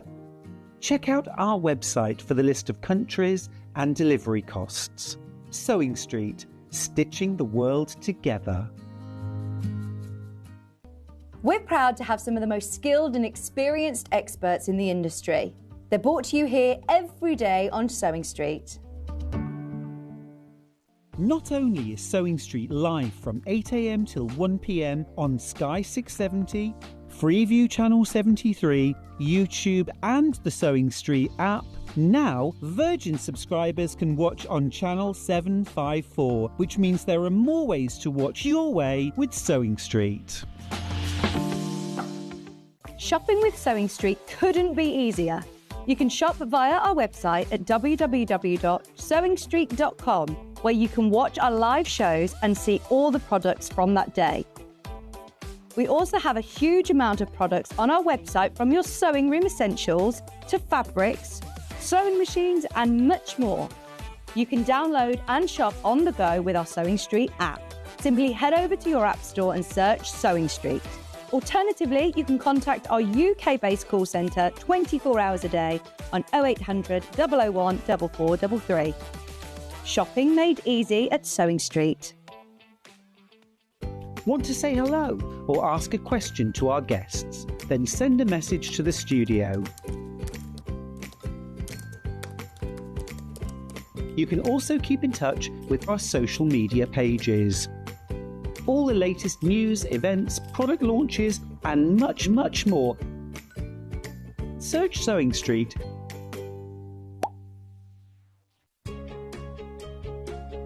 In sewing, the term square up means trimming your fabric or block to ensure it has straight edges and perfect corners. Using a ruler and rotary cutter, trimming away any uneven edges. This step helps your pieces fit together neatly in your project. Square up is a quick way to keep everything perfectly aligned. Did you know at Sewing Street that on various products we offer split pay? That means on certain items you can spread the cost over 2, 3, 4 or sometimes even 5 interest-free monthly payments. Just pay the first instalment when you purchase and you're away. So shop your way with split pay. The winner of this year's Search for Star is... Congratulations, Amber Elizabeth. My name is Amber Elizabeth, and I was thrilled to win Search for a Star last year. By day I work in marketing, but in the evenings I run adult sewing classes via my company called The Sewist & Co. I'm a 4th generation seamstress. On my dad's side, there are some key seamstresses too, including my gran in Barbados, doing some repairs by hand at age 90. Dressmaking is my go-to, but I also enjoy working with leather, creating small items and handbags. Teaching has become one of my greatest joys for all ages and abilities. I really enjoy demonstrating on Sewing Street and look forward to being back on air again very, very soon.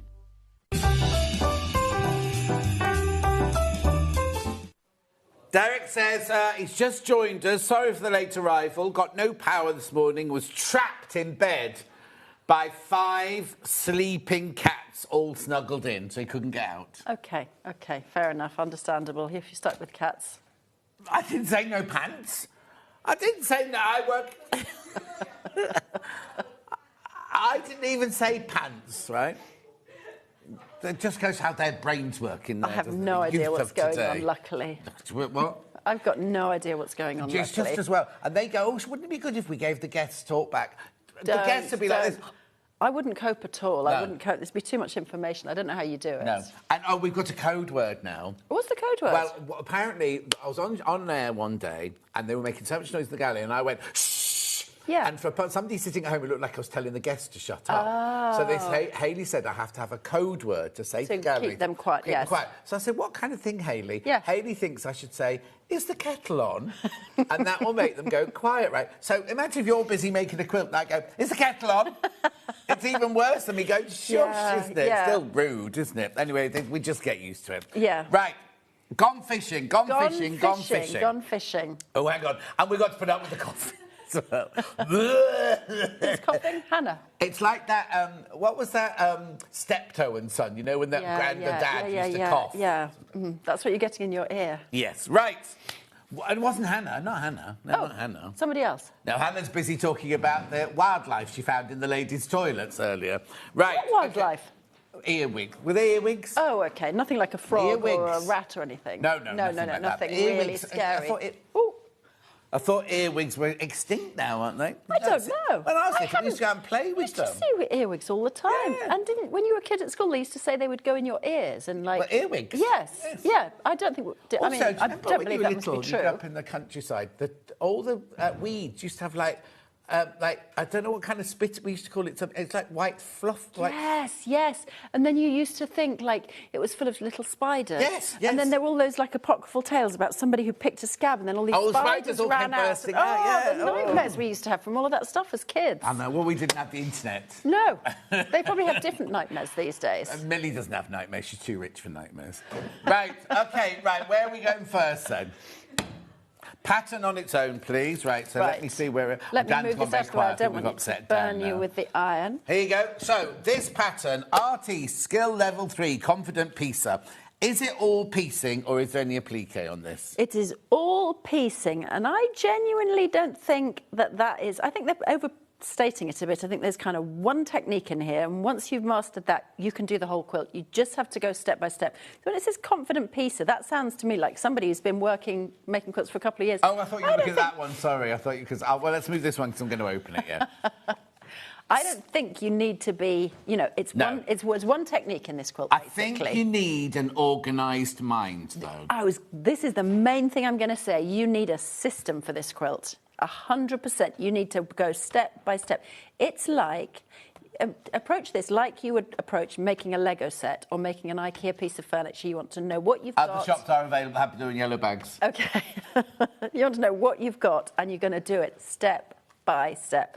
Don't run away with yourself on this one. You literally. But it tells you how to cut it out. So from your piece of fabric, it tells you how to cut all your bits out. Which is brilliant. You know exactly how to cut out every single thing to get all of your pieces. And what I would do is do all the cutting up front, and you label every single piece. And I'll show you that I've done that on mine. All your cutting and what sizes and plans and things like that. Exactly. So that's everything, and that's a kind of systematic code. So yes, you need to be organised. And if I were you, I might even photocopy each of those key pages and stick them on a notice board next to the sewing desk, because you're going to need to keep referring back to all of that. Make them bigger as well, photocopy them bigger. Totally. I was bouncing between the pages when I was working out what to do. And then we get on to, so basically the whole thing is piece. So once you've got all your pieces, it tells you what you need. Exactly. And they all just sew them together. So you literally, like I was saying, like a Lego... I mean, I don't think much else is available that's like Lego, really. No. But like a Lego set, it is... They're saying next back in the olden days. Dan said that, not me. Oh, OK. I thought that was like an olden days thing. I thought that was our generation thing. No, it's because he's a boy, you see. He likes building things. OK, sure. Yeah, they like building stuff. so understand. But yes, you go through it like a Lego set, step by step. So I would almost be drawing a line through each step and having everything very well organised. But what I love on here is you can see where all the seams are. Exactly. So you can have yours next to it and go, oh, actually, there's supposed to be another... If that hasn't fitted together properly, you can see, oh, there's meant to be another little bit in there. There's a little triangle there and everything. And there's loads of these diagrams. It literally, like, as you're doing, it literally builds it up piece by piece by piece until you get, like, that whole finished cat in a fishbowl bit, which is the main centre bit where you're... Millie's just walking through. Where she fancies. So, yeah, it's basically and I'll show you how to do stitch and flip. That's it. You know, other than that, it's just block by block, step by step, regular piecing. So, you know, if you've mastered a 1/4-inch seam and cutting skills, you're there. It's big. It's 90 inches by 90 inches. Just out of curiosity, how big was yours this morning? 64 inches square. 90 so it's by half of that again? 90 by 90 is massive. It's a massive huge quilt. Huge quilt, that one. Yeah. It has got a border on it, and it's got cornerstones, and it's got the fishes swimming round. Yes, so you make quite a few of those, and those are all what's called stitch and flip, as is the cat. That's the sort of technique, and it's dead simple. These are not part of the quilt? No. They're from They're just Tula's, a couple of grumpy fish. Right, Joe, so $13.99 the pattern. Last time we did this quilt, the pattern sold out completely. Didn't it, Ham? Yes. What are you eating? A dinky decker. What's one of those? I guess it's like a double decker. Maybe it's like a dinky one, like a celebration type of thing. Yes, yeah. Thank you. Anyway, $13.99. Make sure you check out on that one. It's a huge quilt, massive quilt. Now, we've got 2 bundles for you. Oh, that's yours. Yeah. We've got 2 bundles for you. Which one would you like to do first, Hannah? The bumbleberry one, the pink one. So, now, in here, what you'll need to do is when you first get it, sit down, because obviously they've done the colours that they've done in their quilt. This one obviously will be different, because so you'll need to work out your background. Here you go, 4 yards. I'm imagining in this one it'll be the cream. I don't know, I haven't gone through it all and everything. So go through all your different fabrics here and mark them up as to which one is which one.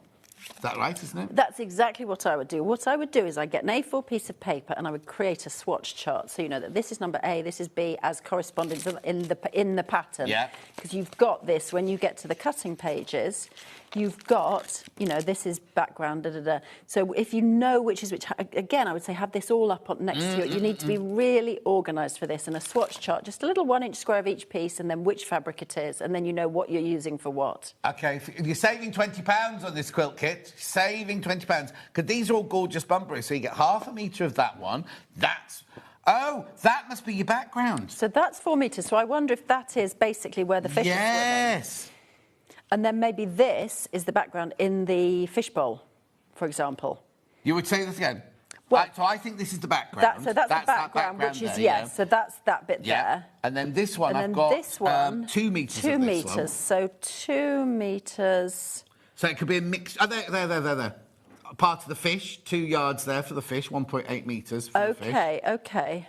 So basically, you can sit down and work out where you're going to put your colours. You could also introduce things from your stash if you wanted to, that you know about. You get 2.5 metres of that one, you see. And then this one, this jade, you've got a metre. There's a lot of fabric. There's 11.5 metres in total. Right, beautiful bumbleberries there. And then you get 3 long quarters as well.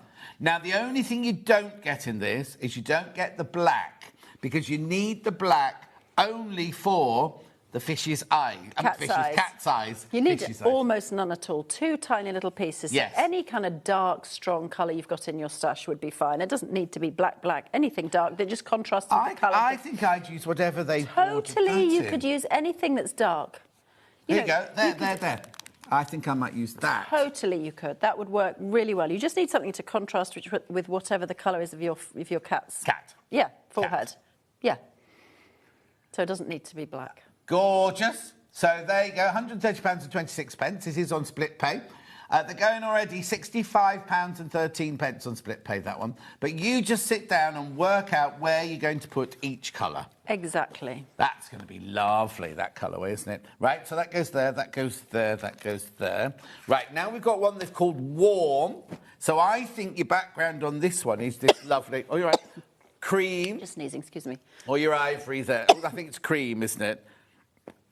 And then you've got all these incredible dark... So obviously your cat is going to be not the same as it... It could be that part of that one, It might be, yes, it might be those oranges. I'm not sure. I guess you can lay them out and decide how you want that to work. Yeah, you got a metre of the, like, brunette there, and then your long quarters there as well. You've got 3 long quarters there. Again, no black, but then you could use that for the eyes. Or you can be really clever and just do your own... Like, if your cat at home has got gold eyes or green eyes, just get a piece of fabric. Exactly. You need 2 pieces this big. You need almost nothing. Yeah. This one... Oh, this was only £89.99. £89.99, and you're saving £21 on this one. No, we don't know what... You basically, it's already got the money off. It's already got the money off, but nobody's told us why 21 of this, 20 off that one or anything. Right, and then your pattern, obviously, as well. £89.99 for your warm kit, that one. Do you know what would look absolutely... Oh, I'm not going to say it. Go on. No. You know the fabric we had earlier, the mega bundle earlier? Yes. I want to introduce... this is me going totally off-piste here. It'd be lovely for the fish. The mega bundle that we had earlier...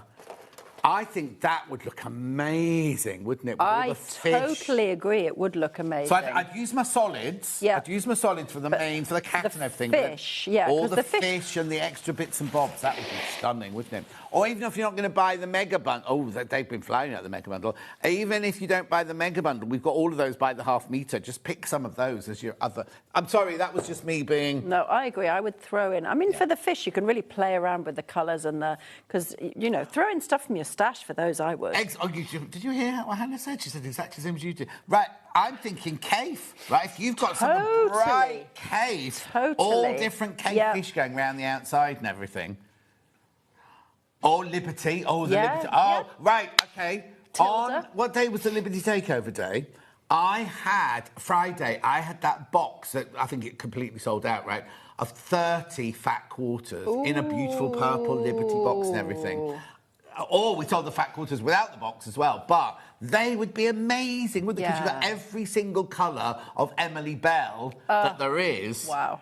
Your fish could all be like a rainbow of Emily Bell. That would just be saying. But it could be a stash buster. So I'd buy the bundle so you've got the main chunky bits. Because they've got the big bits. Because we don't always have like a 4 metre or a 3 metre stash. Exactly. And then just add to it as and when you want to. Yeah, anyway, because you could do the same for these little cornerstones that you've got here, because there they've got little fussy cut Tula Pink cats, and you could bring in stuff from your stash for those as well.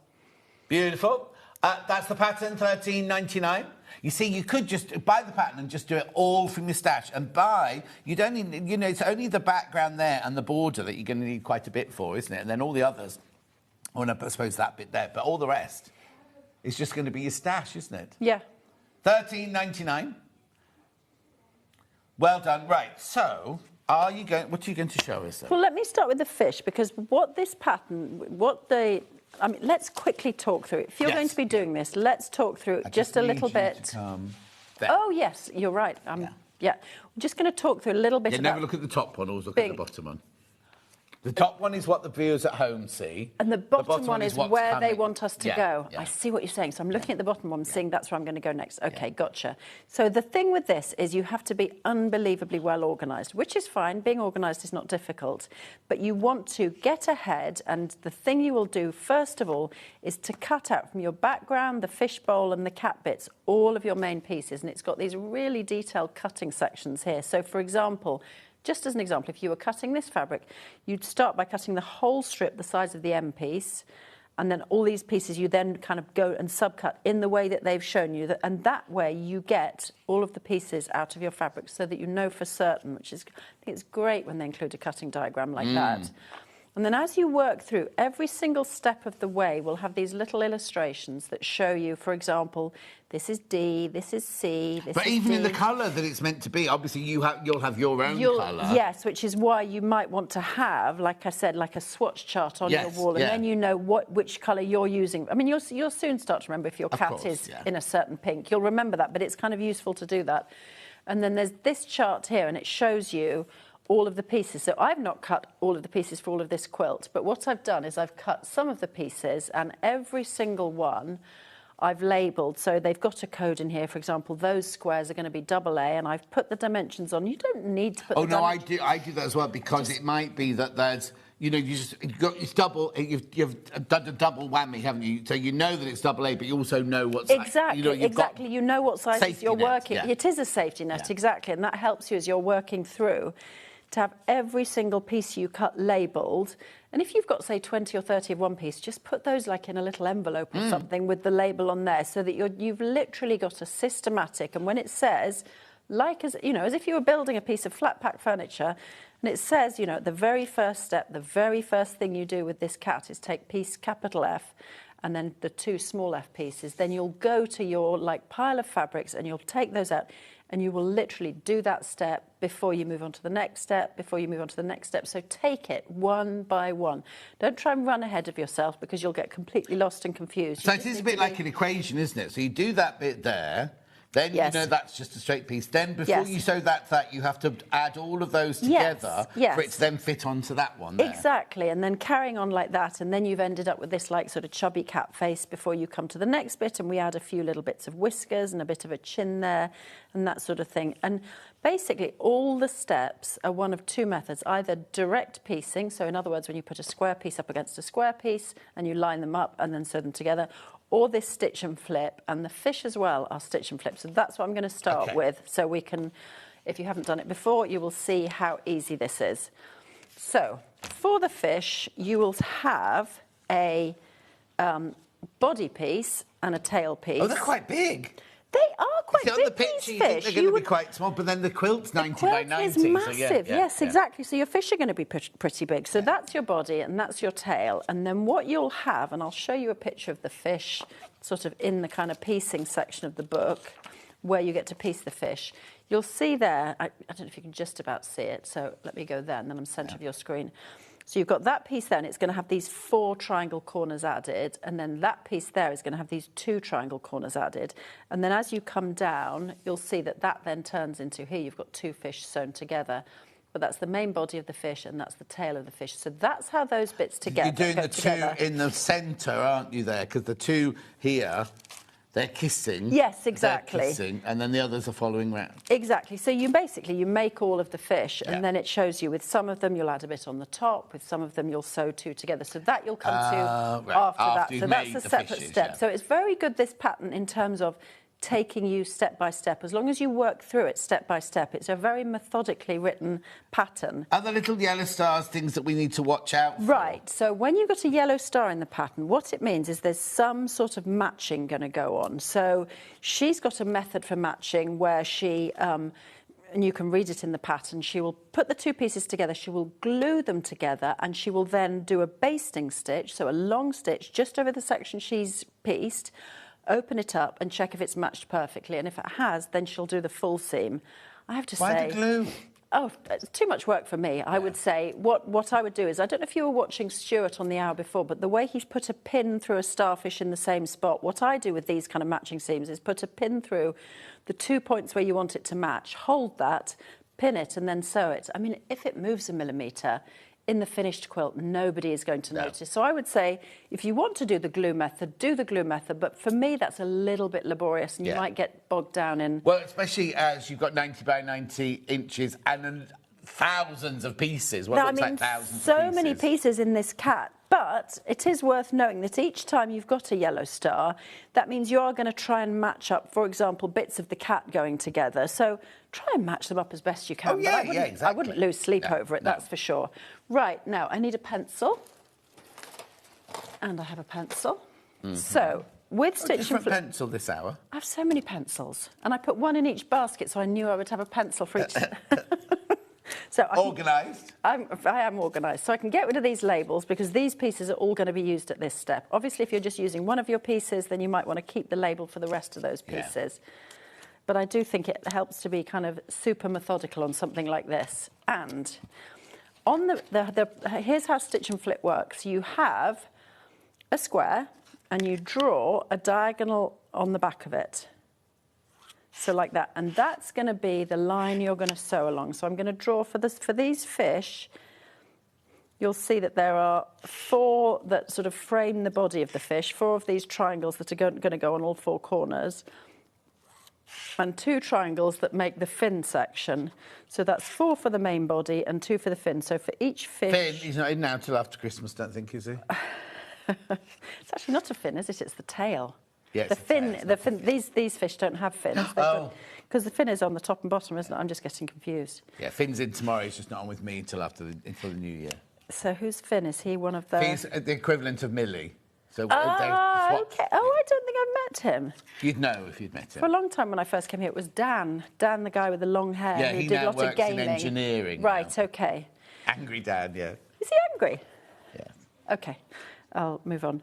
No, he's never... No. He's known as Angry Dan. He's not Angry Dan. He was so... No, it was just like, I hate this place. I hate this place. I'm not doing that. Okay. And Hannah would say, could you do this? You go, no. No, OK, fair enough. I kind of understand that. Yeah.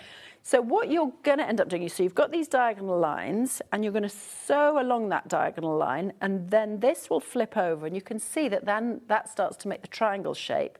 And we'll do that on all 4 sides of this. And that is basically what stitch and flip is. So we're going to make this fish, but I'm going to show you because if I put I'll show you that if I put that one there, they overlap each other. So we want to do one first, and we don't want that because it won't fold back properly. So you have to fold back before you sew the next one on. Exactly. So we'll sew one on this corner, one on this corner, and we'll do what we need to do.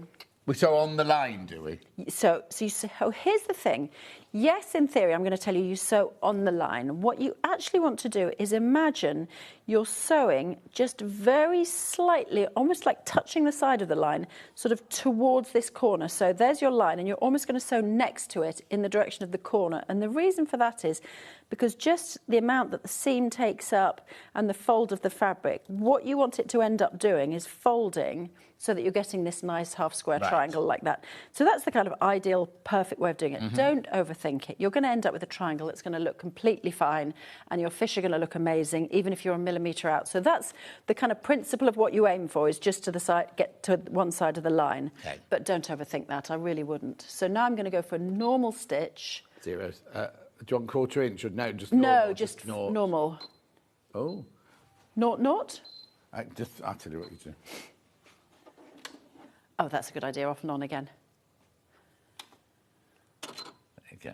Now, I've still got the pink thread from before, but that really doesn't make any difference because I'm sewing on purple and I've got the right foot as well. So you can pin these if you want. I tend to just carry them over to the machine and then sew. I think I was on a very slow stitch. I'm on 2.4 length. That works about fine. Do you do a donkey or a header or anything like that? Only because you're starting on a corner, aren't you? And sometimes a corner can go... It depends on your machine, I think. I mean, I think there we haven't got the single thingamabob. We've got the open one, haven't we? Because it's left over from blanket stitch. About the foot plate, the needle plate, whether you've got like the single hole one or whether you've got like the zigzag needle plate, foot plate, I don't know, whatever. If your machine tends to kind of scrunch up fabric, you might want to do a starter. And what you also might want to do, and I'll show you when I get there, is just see if this machine, look at that beautifully. Yeah. Oh, it's just broken your thread because you're going too fast. Did that break? No, did it break? I don't know. What's that thread then? I've no idea. I think like that's mystery thread that's just hidden itself in there. Okay. Yeah, that's like a mystery piece. Okay, so what I would do, if you're doing this and your machine does eat things up a little bit, the other thing you can do is kind of chain piece these. So let's say, you were making all of your fish in one go, then put one piece in and then slide the next one in to go in afterwards and keep on doing that with all of your fish, and then that avoids the problem that you were talking about where the fabric gets like scrunched up in the machine. But if you're going to be doing straight stitch, you've got the straight stitch needle plate on, or foot plate, you could put that on, and that stops a lot of that. It does stop a lot of that. And if you've got a new sharp needle, if you've got a needle that's the right size, that makes a difference as well. All those little things can make a difference. I occasionally do, if I'm doing tiny little pieces, I occasionally will add in. Let me grab my scissors to cut that apart. I will occasionally do a little, how do they call them, leaders and enders? Is that what they call them? Donkey. What? Donkey. A donkey? That's what I was told. I've never heard them called a donkey before. A donkey, a leader, a header. I've heard they're the three. I've heard leaders and I thought it was enders. Anyway, it doesn't matter. EastEnders. EastEnders. I watched that for years. I watched it when I was a student, when I was like 20, so lots of years ago. Oh my gosh, I'm not even going to say how many years ago that is. Yeah, it was scrunching up a teensy bit there. I think probably because we had the open needle plate. Oh gosh, I can't think.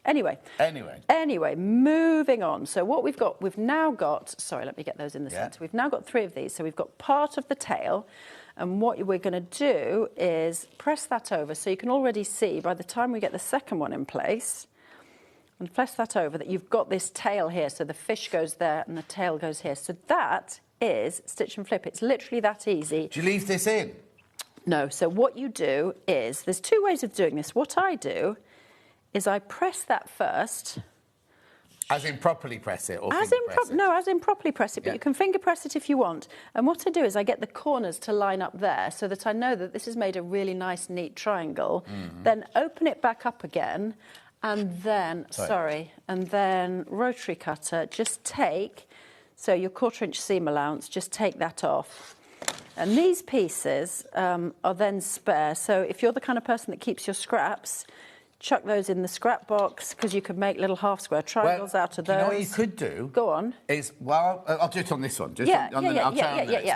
OK, so same again. Either press with an iron or I finger press. I just like to do that so that I know that that line is really straight, because sometimes it's just a little bit off. But now you know you've got a nice kind of half-square triangle there. When you've sewn this line, you sew another line straight away, half an inch away from it. Then when you cut through, that half-square triangle is already made then. And you've not then got these 2 little bits to then run through the machine. That is really inventive of you. Not me, I did. One of our experts. OK, I did a pattern like that for Love Patchwork and Quilting once, and you did that. You did a seam half an inch away. Oh. So one pattern made, or one set of fabrics made 2 quilts. No, it's a great way to do it, because it stops you wasting or just chucking that in your scrap bin. So, if you want to follow John's advice... if you throw those in your scrap bin... Are you realistically ever going to use them? No, but you're right. If they're half-square triangle... You press them, you've got a whole pile of half-square triangles. That's a really good idea. That's a great way to do it.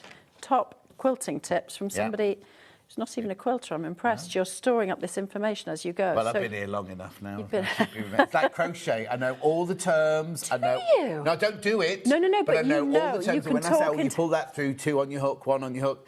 Really? I know all that, but I've never actually physically I've never done it. I don't know the terms. Did you see that book they had in? I think Stuart was presenting. Yeah, the quilts. Gorgeous. That was amazing. Just that book alone made me think I'd really like to learn to crochet. It was gorgeous. One thing you've got to remember, though, is there's American terminology and UK terminology. Oh, I remember seeing on the Facebook, people were saying, the book is American terminology. We didn't know it was going to be, or it's British, whichever way round it was. People were kind of concerned about that. Why is this on split pay? £17.99, 3-way split pay. This is a gorgeous thing. She came in this morning going, I want this ruler. She said, no, there's no such thing. There's no such thing, didn't it? I mean, he was right, because I said 3 by 14 and it's 2.5 by 12, but it's a really nice ruler. We all knew what you meant. Yes, exactly, yes. Stuart was being difficult.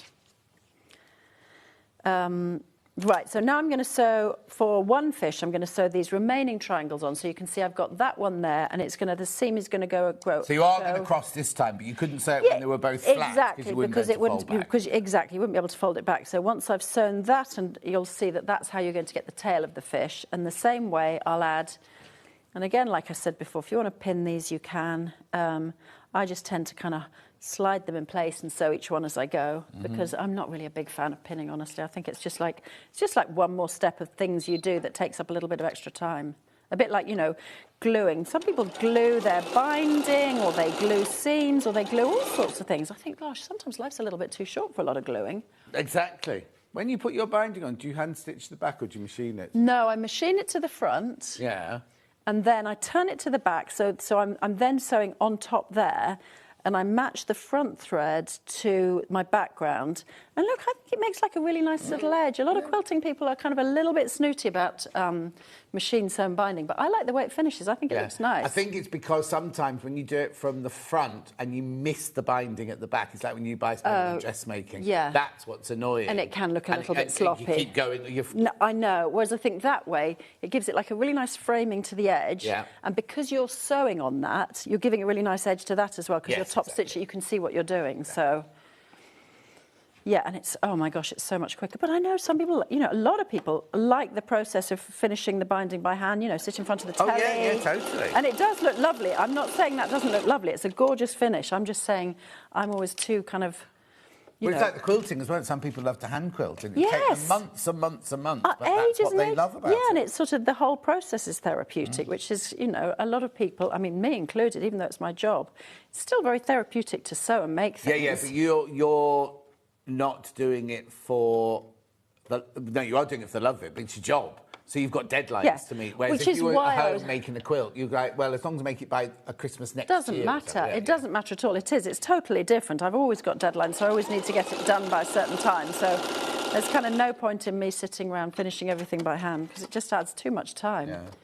The only thing is if I have to add a hanging sleeve, then I do that by hand, because there's really no way to do it otherwise. So same again. I'm just folding these over to the corner, finger press or press with your iron, just so that you know you've got nice, because see that one needs a bit of persuading to go right. Kathleen says, you two are great together. Loving how you're explaining everything, Lynn. I love your explaining everything, Lynn. Really inspiring from Kathleen. Thank you. That's so nice. I love it. I love getting those messages. They really make a difference. People probably don't know that they do, but it's lovely when you know, get people who say they're enjoying it or like the design or whatever.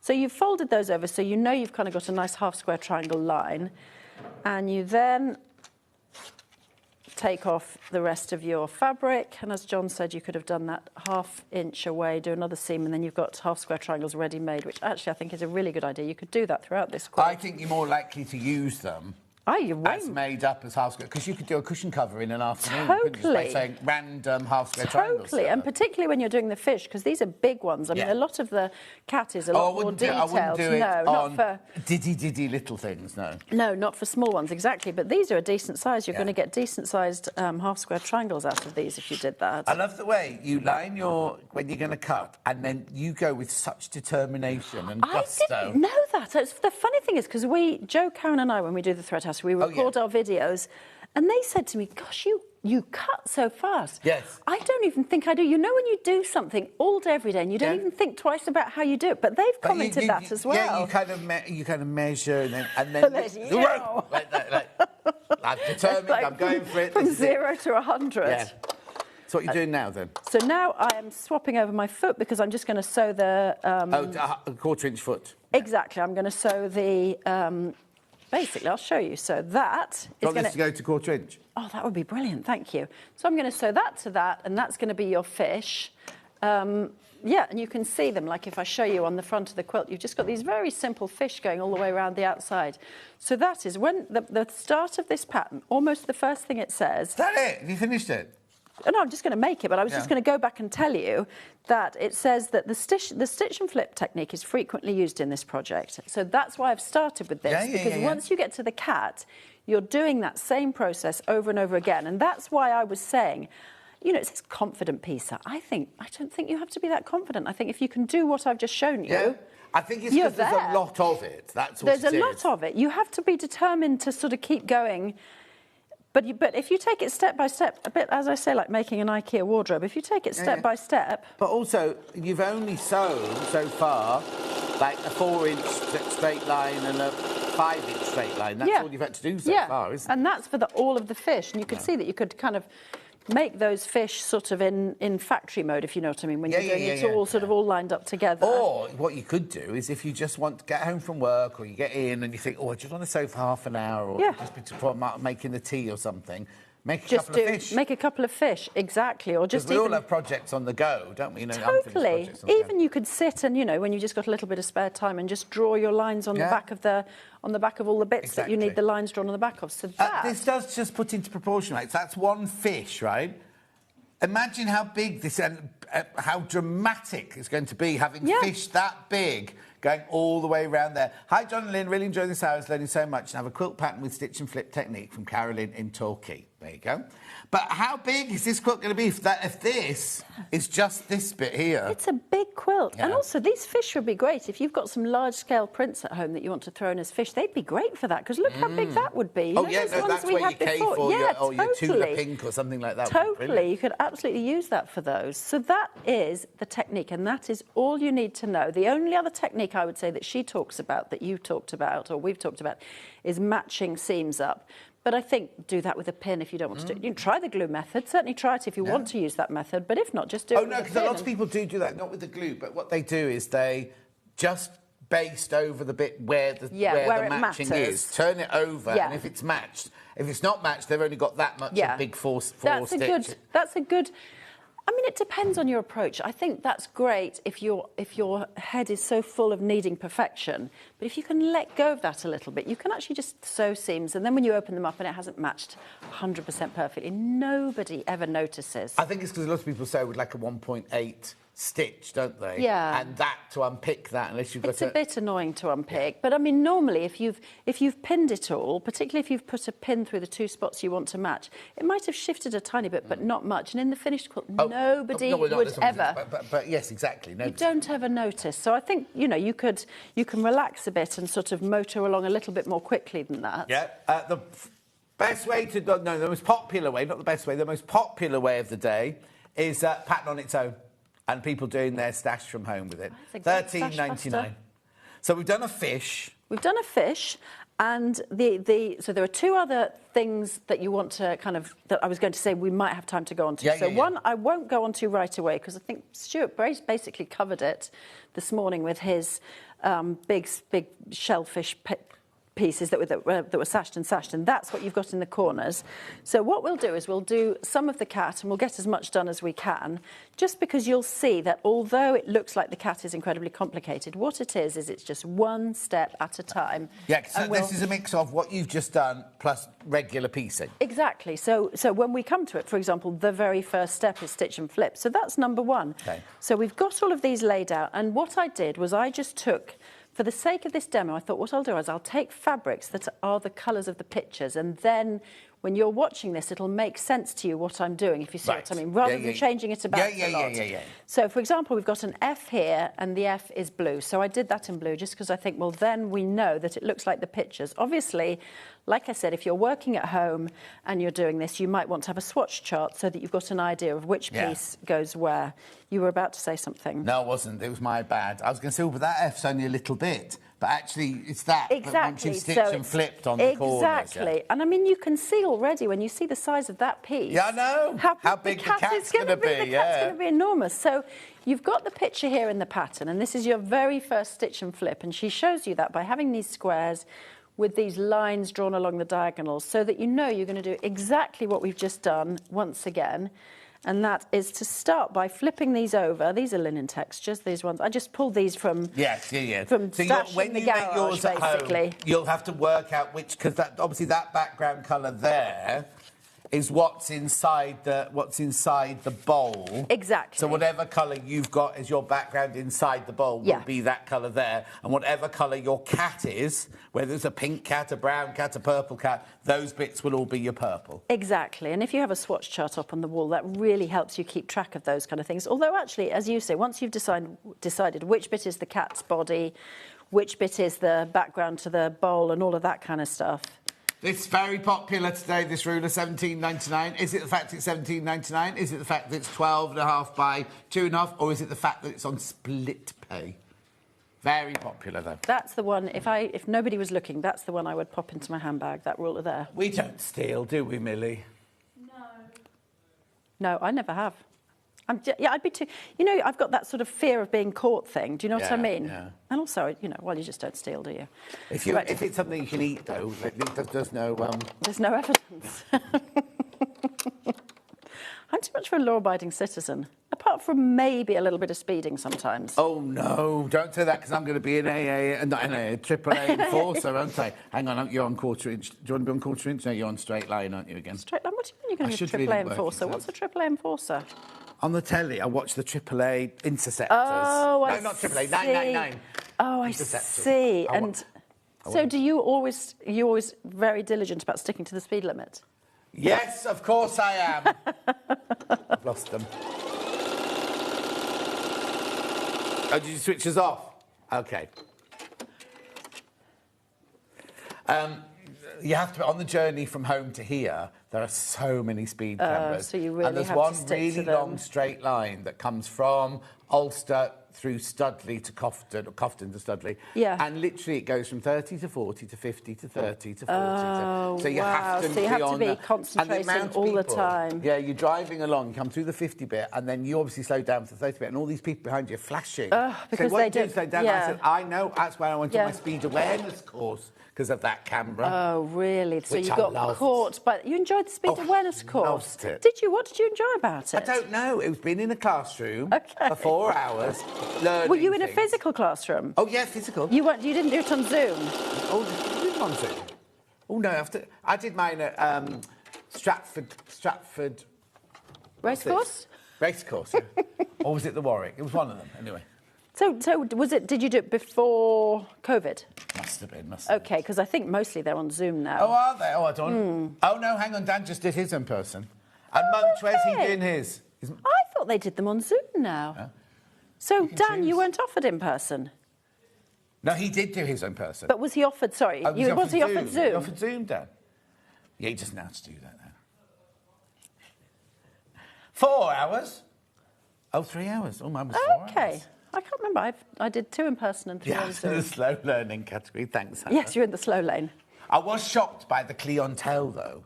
In what sense? Well, I said this on air yesterday and somebody messaged in and told me off. I said I was expecting to be full of, like, rough lorry drivers, right?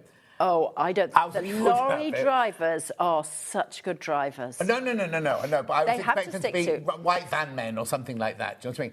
Anyway, it wasn't. It was all like It was all people like shampoo you. and set. No, shampoo and set ladies Oh, of Stratford. ladies of a certain age. So in the car park, there was my little car, and then all these Range Rovers and Porsches all lined up next to it. So it was You all went the to a ladies. really posh Yes, speed awareness course. Yes, it was very So posh. it wasn't a mixed demographic at all? No, not It was just... wasn't mixed demographic at Okay. all. I was the most mixed one there. Also, they did that thing where they said we all had to give our phones in at the desk. Right. And we also then had to look around the room and go, if you recognise anybody, you have to say. Did you have that, Dan, on yours? There are privacy Oh. issues, aren't there? Did you have to hand your phone in? No, it's because just in the news, just before I went, there had been a famous person in one, and somebody had gone, look at me, I'm on a street awareness course with a footballer. No. The footballer hadn't told his wife that he was there. Oh, no. Yeah, but then there was another one, wasn't there, where you know how the news follows stories. Or that. Yes. There was another one where a husband and wife had both been caught speeding. Neither had told each other. They'd both arranged to go to the speed awareness because they were sitting in the same classroom together. Oh, that's amazing. Do you know anyone Anyway, in this nobody room? recognised Yes, me. that's my spouse. Yes. Nobody recognised me. You're expecting all hands in the room to shoot Yeah. up. Oh, yes, that's John Scott from John Swiss Scott from the telly. No, well, Eve, that was even worse. When I used to, this morning, I used to do the red carpet for, like film red carpet and everything. Yeah. And I did We Will Rock You. I did the thing for We Will Yeah. Rock You, and I upset Elaine Page. I didn't mean to upset Elaine Page. But anyway, my friend Lucy Benjamin, who used to be in EastEnders, was there. So after, she and I stood outside. We had a bit of the heart. So, what you say? And she was going out with Phil Mitchell at the time, in real life. Yeah. Thing.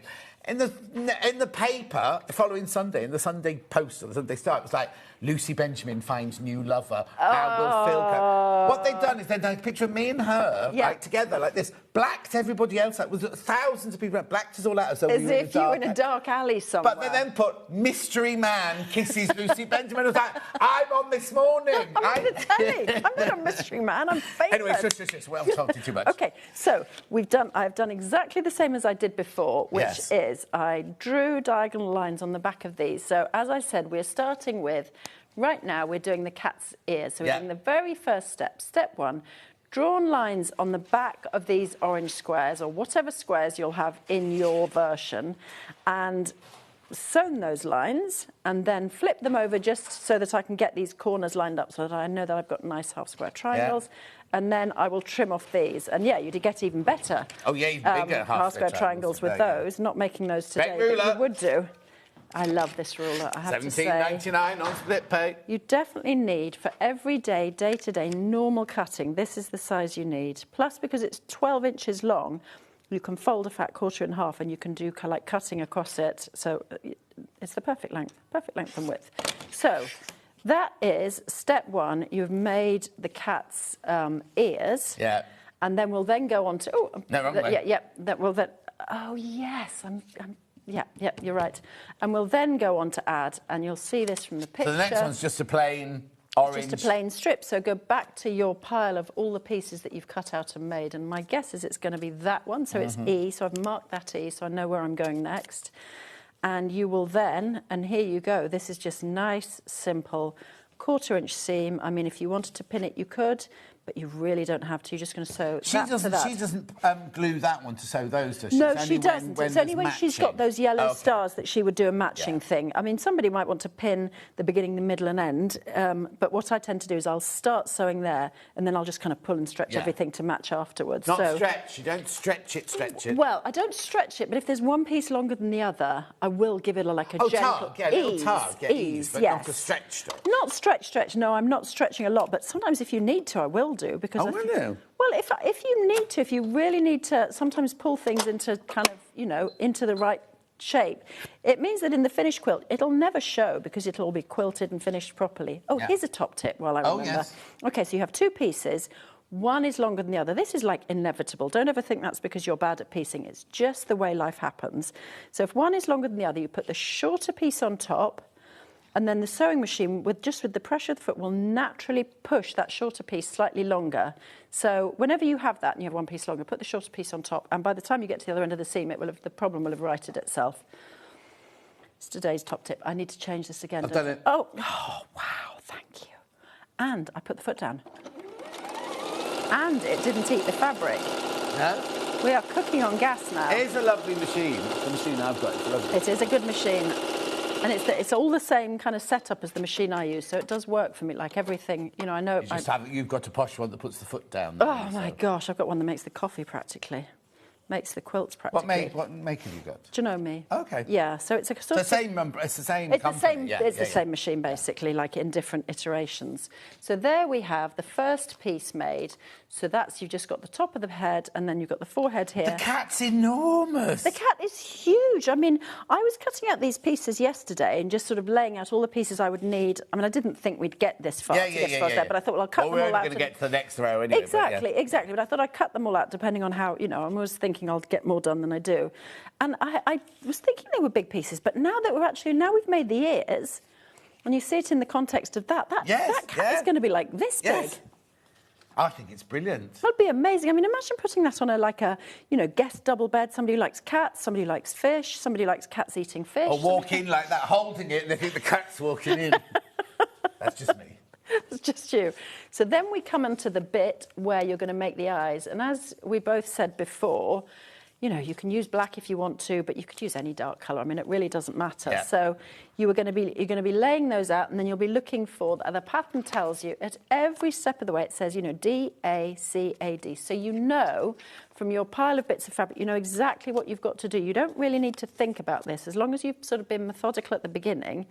Then you don't need to think about what goes where or is it going to fit. You just need to put it together piece by piece. So is that C? Yes, it is. It's going to be lovely because you're going to see it. Like as soon as you put those eyes in there, suddenly it's like, I see a cat coming there. Suddenly it starts to come to life. And then at the next step, which we probably won't get to, you put the little nose on here with the little white triangle. Stitch and flip to do those triangles so you get like a little... Same colour as the cutting board. It's same colour as the cutting board, and my hands are the same colour as it, so I'm not demonstrating that even vaguely well.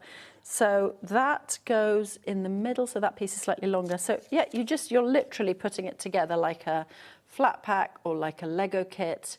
You just got to be methodical and do it step by step. That's all you need to do. I think I'd enjoy it because it is that... Yeah.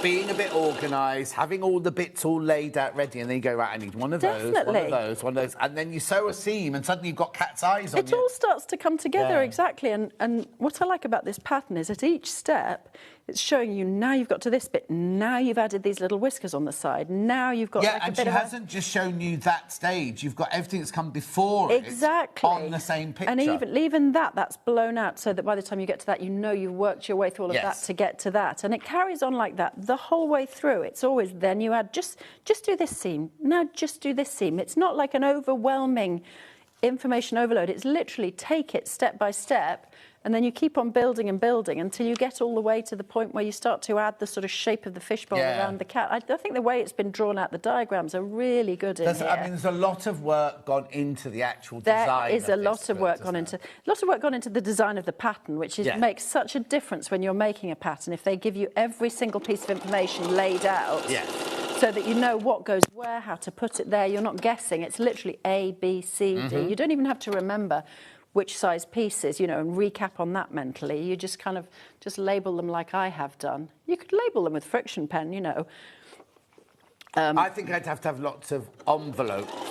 You could. With all the you could have lots of envelopes, but the only thing about that is sometimes you've just got one piece of this, one piece of that. If you had like 20 pieces of each, I agree. I know, but then also you're not going to make it in an afternoon. So if I put them out on a table or something, at the end of the day I'd have to then scoop them all back in, which means next time I'd have to then get them all out again. Yes, if you had them in like a shoebox, lots of envelopes, like A, B, C, D, E, F, G, then you just pull them out. Yeah, no, that's true, actually. That's not a bad way of doing it. Only because I know what I'm like, because I'll be all organised, and I go, and then I've got to pull this piece, got to pull this piece. Pull them all down like that. Yeah. No, you're not invited. You couldn't get there anyway, Hannah. How couldn't she get there? Because she can't drive, and we only have 4 buses a week. Oh, OK. Dan's going to come with, though, and he's going to drive her. OK, you're inviting everybody to your house now. No. So, yes. No. So, yes, so now we're going to... I mean, I'll just finger press this for now. But there you see, we've already got the eyes coming in. And so that, you know, I'll press these, probably press... actually, I'm going to press them properly. OK. While you do that, I just need to recap the 2 bundles. Which one do you want to do first, Han? Pinks. Yeah, the pinks one, right? So I've got this one here, which is full of bumbleberries. I mean, now we've sussed out how big the whole thing is, because you do get 11.5 metres of fabric, you get 3 long quarters. You are saving £20 on this one, and you get the pattern as well. Look at all those bumbleberries. You see, I'd be tempted to put a lot of that in my stash and just use my stash thing and keep these. I think for the fish, I agree. I think you could really have fun rooting your stash. The fish, definitely. So, yeah, use that, as you say, as a starter, as your base. Yes. And then add in. Foundation. Use that as your foundation. That's a good word. Lovely. So that's £130 and 26 pence. It already has £20 off it, and it is on 2-way split pay. Lovely. And then we had the warm kit, which are the browns, the reds, and the lovely kind of Bordeaux and claret and things like that. You've got kind of autumn going on there, haven't you? $89.99. I can't believe after today, the days start getting longer again today. Is it today? It's today they're like winter, what's the name? $89.99, that one. Do check out on that one. Pattern on its own. Most popular way of getting involved today. $13.99. Lovely. And then the ruler's been very, very popular. Good choice, this. Lynn Goldsworthy. I love that ruler. Right, Minnie, make sure you chain this one up now. No, not Lynn, the ruler. At $17.99, this is on split pay. Hang on, it'll drop down in a second. There you go, 3-way split pay. Have I got many in baskets, Han? Beautiful. Make sure you check out $17.99. Right, Lynn Goldsworthy, that's you done for now. OK, so we'll leave the cat there. Would you like to say anything to anybody? Oh, have a lovely Christmas. Have a lovely, relaxed, happy Christmas, and build in some sewing time if you can. And when are you next? Oh, it's Stuart's birthday weekend. Oh, lovely. So I think it's something like the 31st of January. Yeah, because he's off to Australia, isn't he? Right after his birthday, he goes to Australia for 5 weeks. So I think it's either the 31st or the 1st. I can't remember, but I'm in then, yeah. Lovely. Yeah. Have a lovely Christmas, you and yours. Lovely to see you. Don't go anywhere. Stuart's on net with the best of the best of the best of Stuart Hillard. We'll see you in 4 minutes from now. Shopping with Sewing Street couldn't be easier. You can shop via our website at www.sewingstreet.com, where you can watch our live shows and see all the products from that day. We also have a huge amount of products on our website, from your sewing room essentials to fabrics, sewing machines and much more. You can download and shop on the go with our Sewing Street app. Simply head over to your app store and search Sewing Street. Alternatively, you can contact our UK-based call centre 24 hours a day on 0800 001 4433. Shopping made easy at Sewing Street. Did you know at Sewing Street that on various products we offer split pay? That means on certain items you can spread the cost over 2, 3, 4 or sometimes even 5 interest-free monthly payments. Just pay the first instalment when you purchase and you're away. So shop your way with split pay.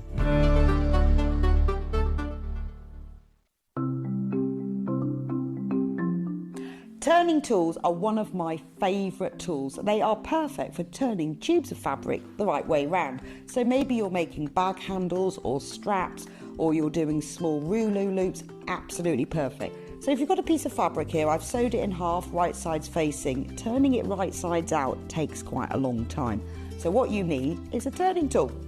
If you take the tube of fabric, tack it together across the end, it just holds it together using the longer stitch, and then you just get the plastic tube, put it to the end, get your stick and push it in, and then it turns your tube right sides out really quickly. It's genius. Simplest thing, but absolute genius. Now, in these turning tool sets, you get different sizes. So that's the big one. So if you were using a narrower tube, then use the next size down. Now, when it's a short tube, I don't tend to tack the end. You can just fold the end in and push it through like this, and that will turn that right sides out. Look how quick it is. And if you're doing really small loops like this one here, there's even a smaller one as well. So if you just slide the smaller tube inside, then the smallest one comes with a little metal stick instead of a wooden one. But look how quick and easy that is to turn right sides out. Saves you loads of time. When you get your set of turning tubes, do make yourself a little bag, just a little drawstring bag to put them in, because otherwise they get separated, and it keeps them all nice and neat and saves you so much time.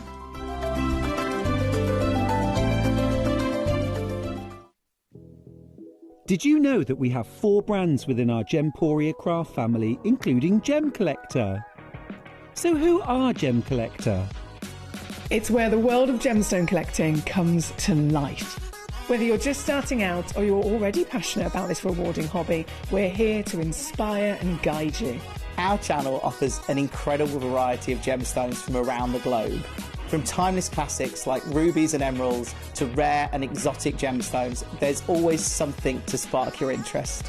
More than just a showcase, we aim to educate you by providing so much more insight into each gemstone's origin, history and unique characteristics, making it easy to grow your knowledge and appreciation for this extraordinary hobby. Gem Collector helps you build your collection and connect with a vibrant community of gemstone enthusiasts. Go over to our website or download the Gemporia app to discover how rewarding gemstone collecting can be here with us at Gem Collector.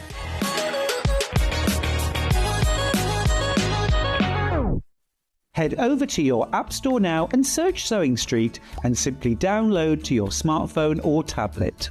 You can watch the shows live and see your favourite presenters and guests. Click on the Today button to shop all of the products that are featured in today's show.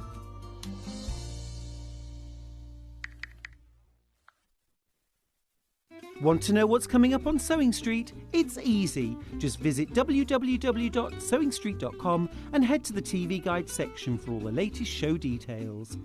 Stay ahead and never miss a stitch with Sewing Street.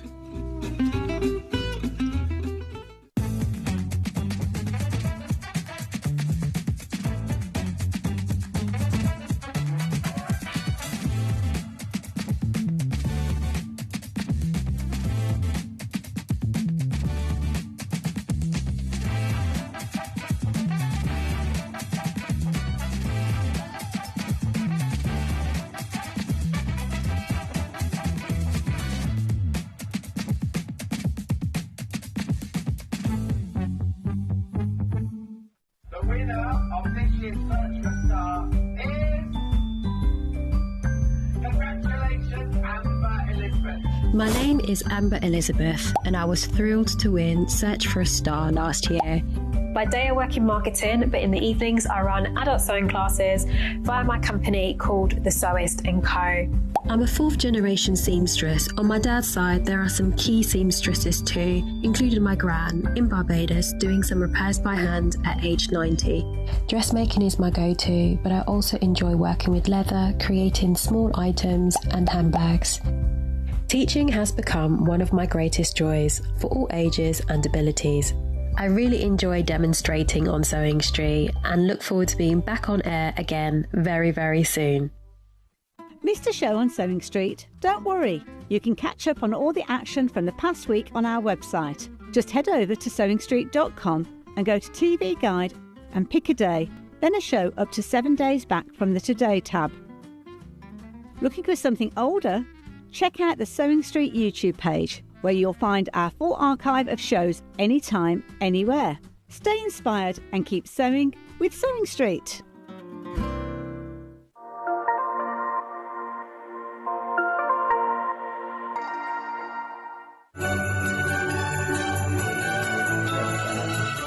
Greedy, I think.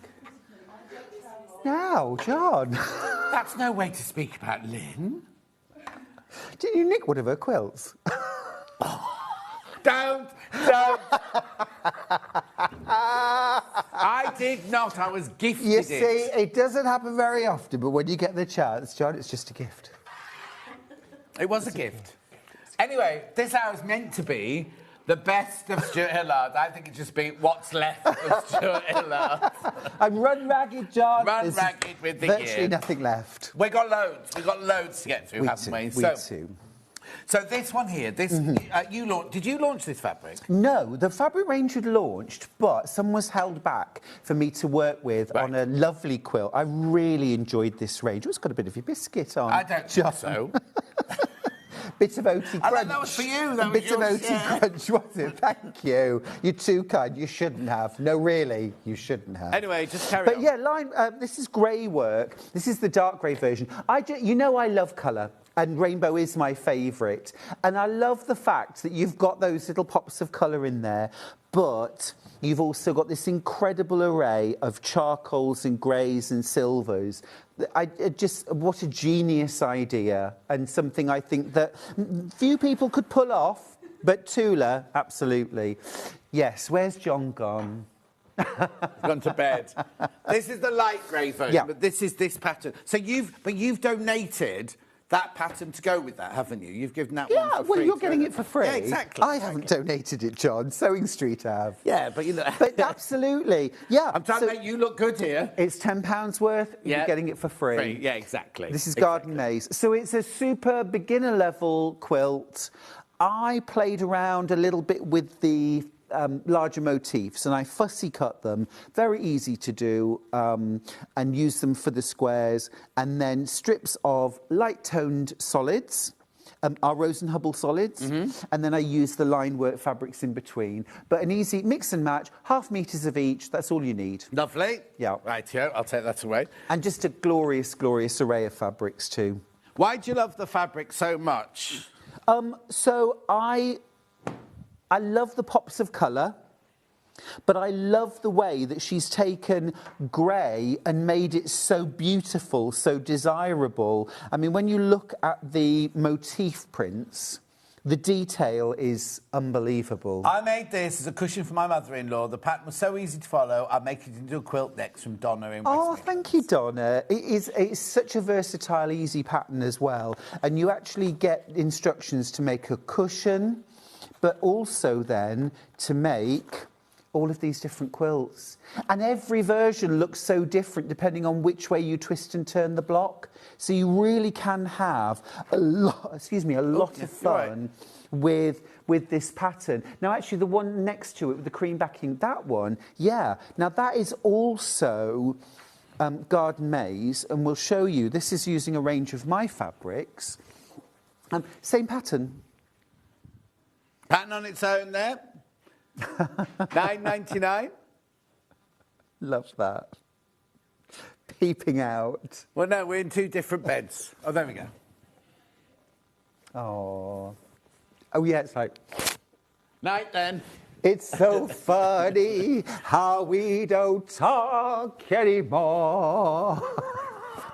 Oh, hang on. Gorgeous. Good way to see the quilt. Gorgeous. Right, lovely. I'll move over. Isn't that how Cleopatra appeared to Julius in a Caesar? carpet, in a rolled in a rug. carpet. We could do the same with you in a quilt. Or just roll you in a quilt. And Wasn't that Amanda Barry in the film? Take you somewhere. It was in Carry On. Yeah, Cleo. Cleo. Carry On, Cleo. She's doing ever so well. She's just launched another book, hasn't she? She's amazing. She's such an amazing Right, so that's person. the pattern on its own, £9.99. Best of Stuart Hillard. Where are we going next then, Han? Yeah, well, thank you. Sierra Nevada. Now, I couldn't find this quilt. It's gone walkabouts, but I'll show. There's the quilt. Now, I designed and released this for my birthday this year, way back in February. Coming around again. This is a sew a row quilt, basically, and it's beginner level, genuinely beginner level. Doesn't look it at all. Honestly. I mean, I've seen so many people on Facebook put, just finished mine, Yes. just finished mine. Incredible. It's so easy, and every single one looks so dramatic and kind of like as though a lot of work's gone into Squares and rectangles, that's all. Squares and rectangles. And the other thing, because it's in rows, it's actually really easy to make it all fit together.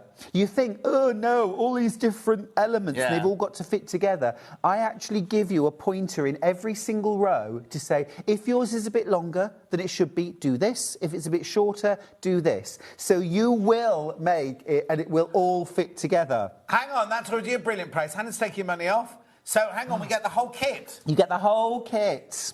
You get the whole kit. You get 1.5 meters of the dark navy. Yeah. And you get 1.5 meters of the cream. And these are your two neutrals, OK, that you're going to use for sort of background and a little bit in the that's and that one. Is that's and that? There's your cream background and then your navy background in these stars. Right, lovely, OK, and then you get all of these different... I mean, our solids, John, are amazing. Yeah, and got to go in the right order. Sorry, everybody. I know, I'm sorry about this, but it's who I am. Yeah. It's what makes me unique. Yeah. But also, you know, these are our unsung heroes on Sewing Street. They are amazing. Beautiful quality. The colour range that we do is... And it gets bigger, doesn't it? Because every now and then we'll have and I'll go, what's this one called, Hannah? And she'll, that's called... And I've never heard of that one before. So we get new ones all the time. Look at how stunning is that? Stunning. And really, apart from where the cream and the navy are placed, you can switch up the placement because you get 0.5 metre of everything. Oh, wow. So I've included colouring sheets. Photocopy them, enlarge them. The other thing too, John, is that every single row in this quilt could be made into a quilt all on its own, or you could combine 2 rows together to create quilt. These could be used as blocks in a quilt. This could be this would make an amazing table runner. So there's loads of other things you can do with the pattern as well. But just to get your hands on all of that, 9.5 meters of fabric plus your pattern for free, actually, for £74.99 is wild. It's absolutely wild value, and it is beginner level. I just think the thing is, it's first of all, I love solid colours together. The choice of colours is absolutely incredible, but also you can almost impress your friends and show off to your friends, can't you? Because you only have to go to the Facebook fans page and you will see so many people have made this quilt, and it looks amazing every time. John, I am not ashamed to say I have built a career on making a little go a long way. Oh yes, it truly. You know, your career's not been the same as mine. No, I'm not. No, I'm not ashamed to admit I love taking really basic skills and making them look impressive. Because isn't that lovely to be you can be a beginner, but you can look at something you've made and say, wow, can't believe I've made that. And a lot of that is the design. You know, the way you put things together or the colours that you use can transform a project. You don't have to do something really complicated. But what's clever, and I'm going to blow smoke up your what's it now, is you could pick The colours have worked. I mean, it's a beautiful design, but you could have wrecked it by putting 2 wrong colours in. And it's so easy for me or anyone to make that mistake, whereas your understanding of colour and your understanding of balance and things like that, you then make this the perfect quilt. Whereas you said to me, oh, colour it in with your colours, John. There could be... I know what you mean. Thank you. I'm trying to be complimentary. I really appreciate that. Let me tell you one of the things I've done in this quilt, which has made it easy. It's a trick. You can have this for nothing. Because you've got 2 rows... and they're on opposite sides, and even here, on opposite side, you balance the colour. If this was only, like, 1 row of each, it would be much harder to make the colours work. The fact that you can have a pop of orange here and another pop of orange here makes sense. Having these on opposite sides, it just makes it work in a way that it wouldn't without the symmetry. So that's one of the things that I do in a lot of quilts. To create that balance. But honestly, who couldn't make a gorgeous quilt with these gorgeous colours? Oh, no, that's what I'm saying is you could... 2 of those colours could be slightly off, which would be so easy, but you've got all the colours, all the balance, all the tones, everything, right? And I mean, that comes with years of experience. I'm sure when you first started, it wasn't like, natural, I know... No, absolutely. But, you know, the biggest stumbling block I had to get over was trusting my instincts and trusting my heart. And I say to people all the time, if it makes your heart sing, do it. If something jars, first of all, your first step should be put more in.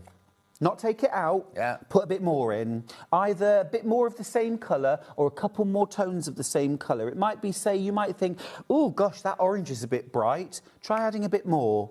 Balance it out over the whole quilt and you'll suddenly go, do you know what? That's that little bit of spice that Mum puts into her chilli that makes it taste better than anybody else's. It's the same thing in your quilt. There you go. Getting all these freebies now.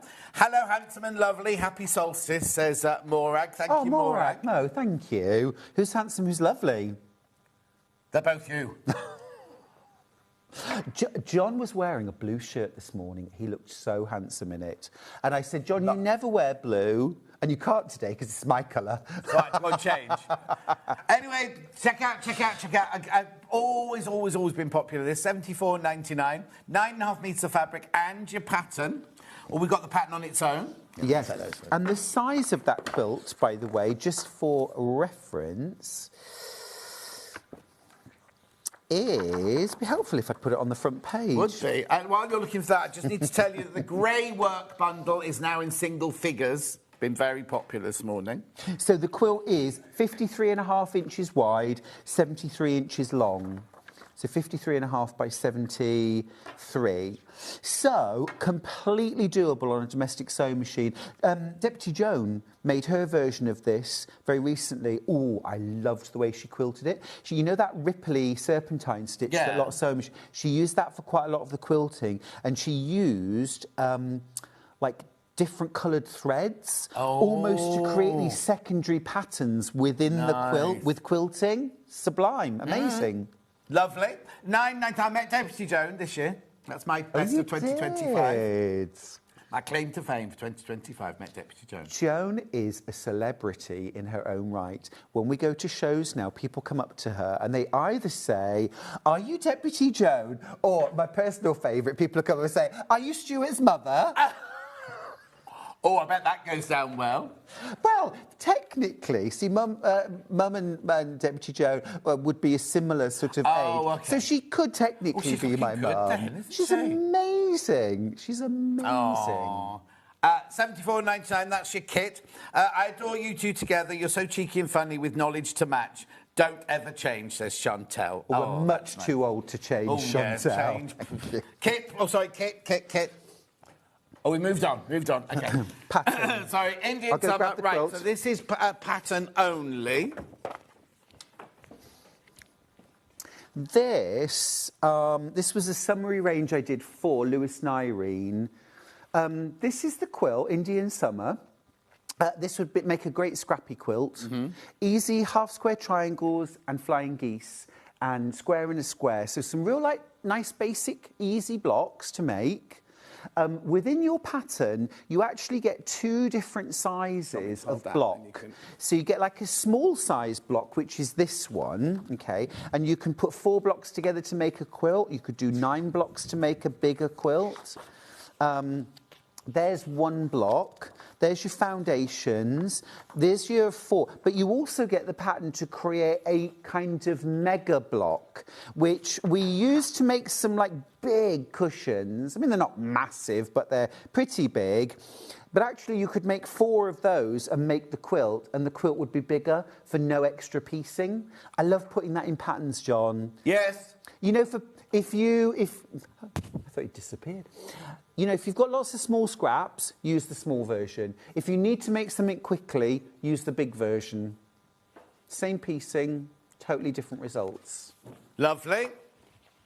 And again, beginner level, nice and easy. £9.99, remember, £9.99. Gorgeous. Now, are you going to go to that fabric or not? Because we've got some of that fabric here, have we? No? OK. We've got some of that fabric within the hour. We might get to it later. OK. Oh, now these are like, these have been, well, I can say some of Sewing Street's best-selling ever.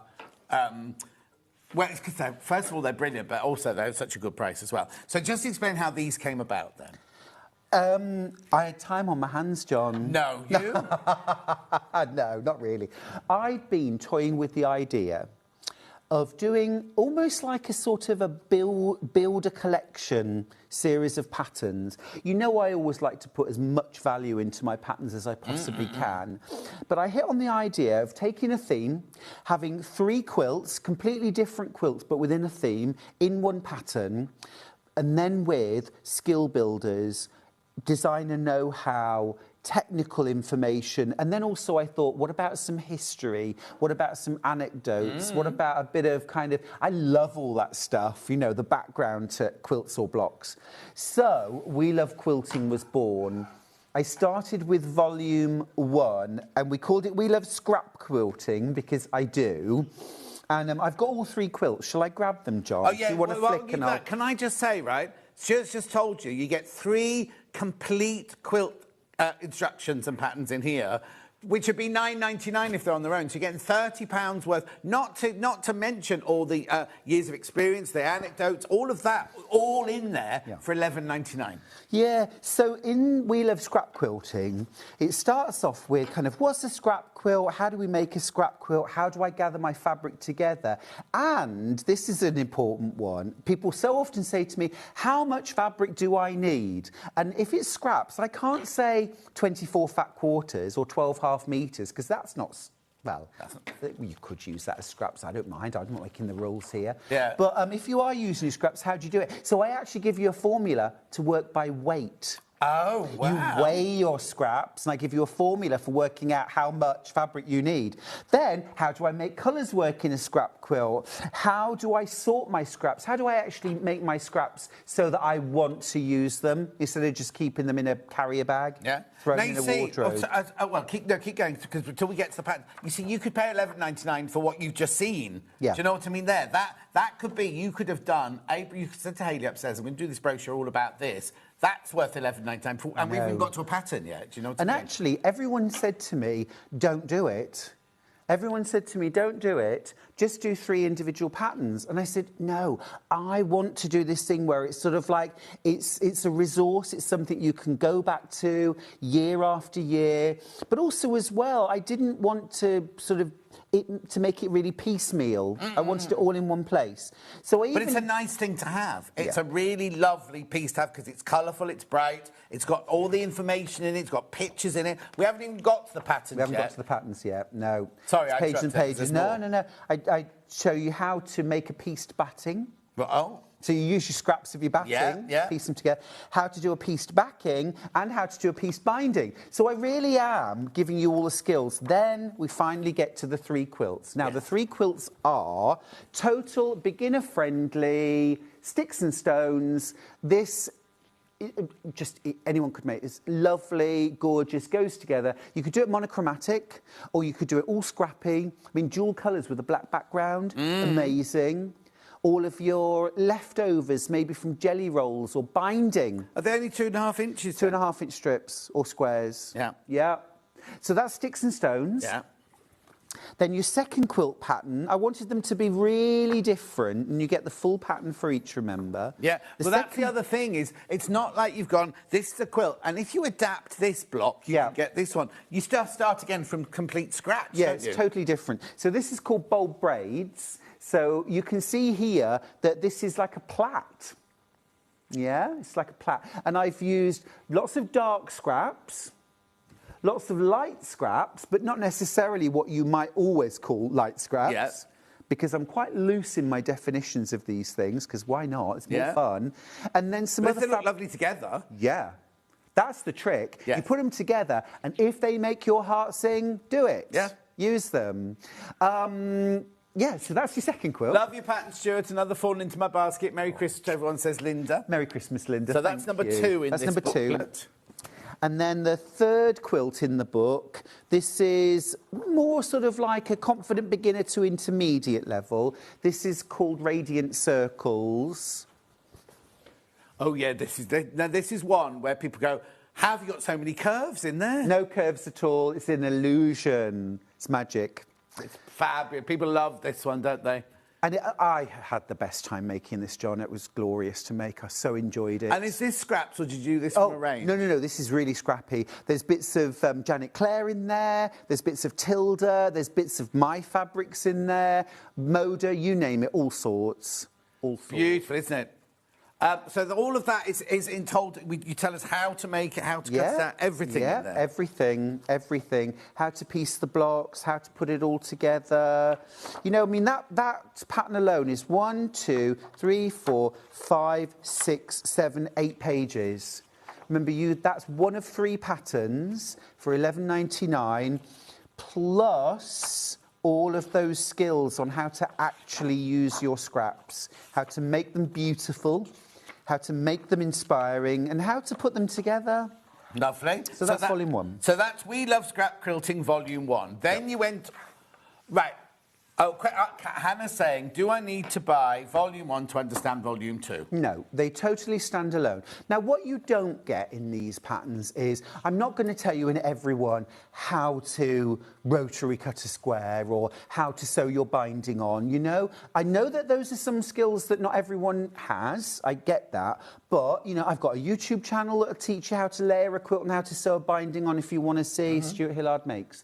You know, it would be repetitive and a waste of space. So what you don't want is somebody to buy one and you say, this is how you do a binding. Then buy 2 and go, this is how you... Or to say, refer to volume 1 on how to do this. Yeah. So I'd rather say the skills stand alone.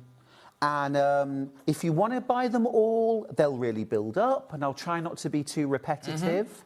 But if you only want to buy one, it will stand alone. Yeah. So volume 2. So what's this then? Log cabins. Right. Log cabins. I thought they deserved a We Love Quilting all of their own because they're such a classic.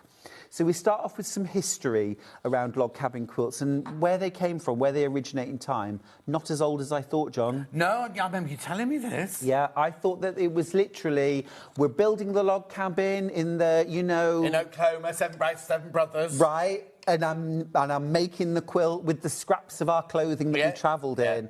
Not a bit of it. It was invented during the American Civil War, basically as a bit of nostalgia. Let's think back to happier, easier times. Wow. And the quilt pattern was born. But I mean, to say it's a favourite of quilters is an understatement. Yeah. So you get all your history.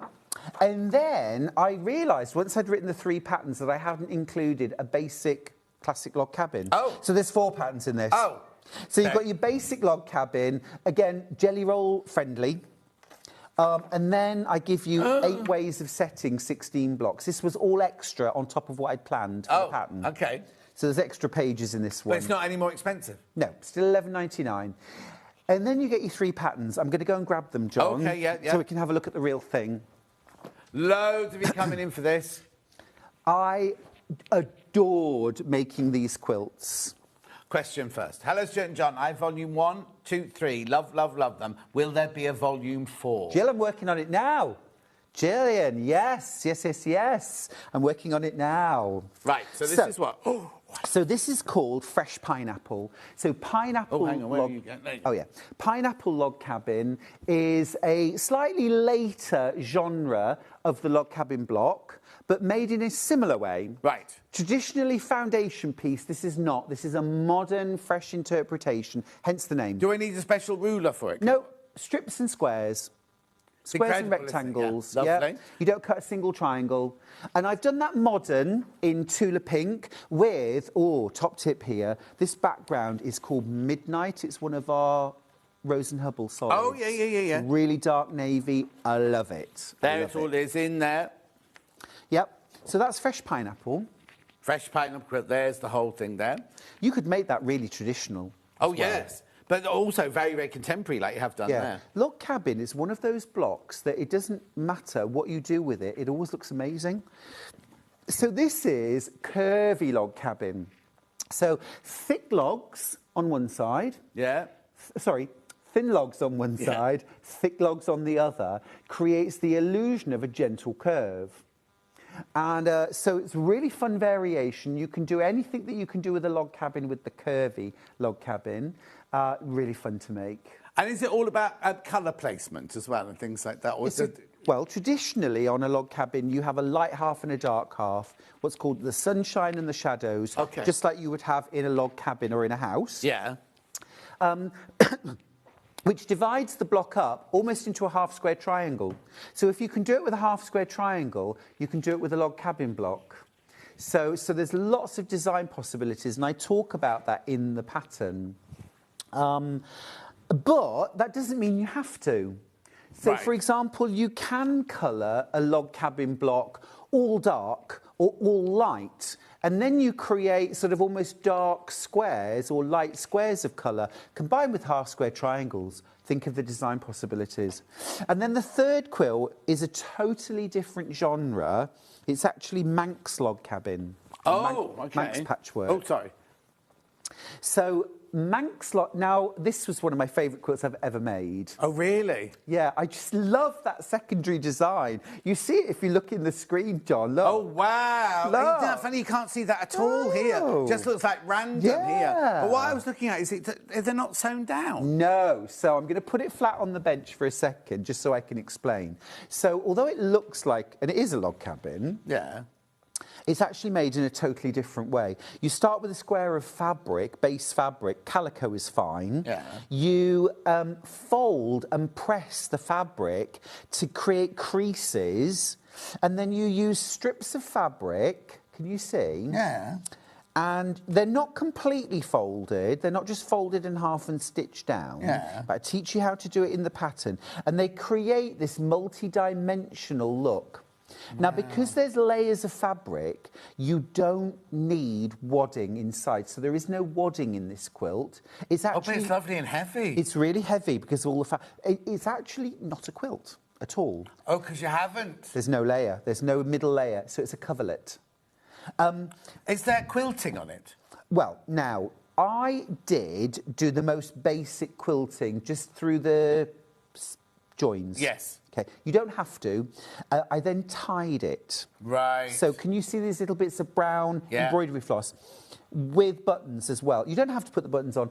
I teach you in the pattern how to tie a quilt. You can tie any quilt together rather than quilting it. Yeah. So if you're not a fan of machine or hand quilting, you can learn that technique in this pattern as well. And then use it for any quilt? Anything. Christine said that's my favourite technique I've used on all 3 of her blocks that she's made recently. Oh, awesome. It's so addictive. It's so addictive. I'd never done it before, and I made a cushion, and I made a mistake as well. Look, here's a cushion I made. I made a mistake. There's one log here, this one here, which is thicker than it's supposed to be because I cut my strip wider. But I left it in because what it proves is it doesn't actually matter if your strips are thinner or thicker. It'll still work. Oh, you'd never know there was a mistake in there, would you? No, I think it's fun. Absolutely. I like it. $11.99. So in this one, you get 3 full patterns plus the traditional log cabin as well. Yeah, you do. Yeah, you do. Sorry, John. No, sorry. I was just... And then the most recent one is Wheel of Quilting Volume 3. And this is called Scrappy Stars. Now...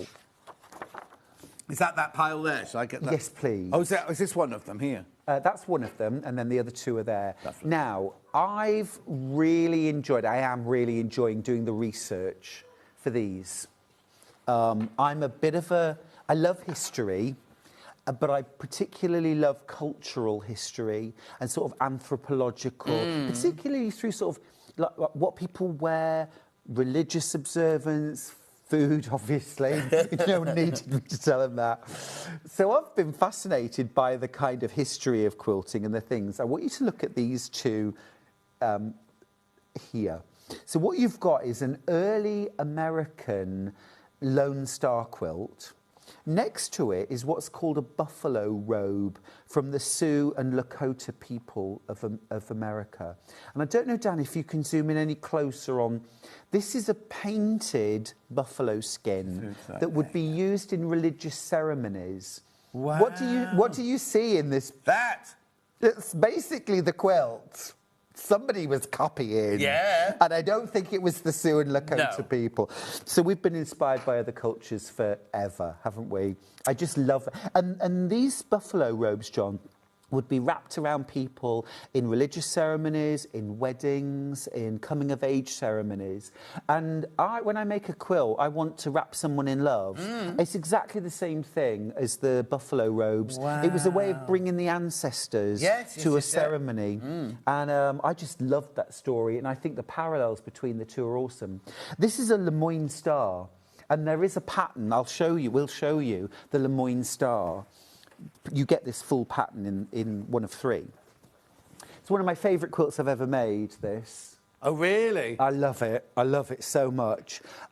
Traditionally, Lone Star is made with these really awkward diamonds that you cut. Yeah. And then you have to do Y seams here and Y seams here. Now, there's a modern variation, a fake Lemoyne star that's made using half-square triangles. Oh, okay, yeah. Which looks a bit like this, but it's not really, because if you look, the join here is not level with here. Yes, it's like half-square triangles with a bit added on. It is.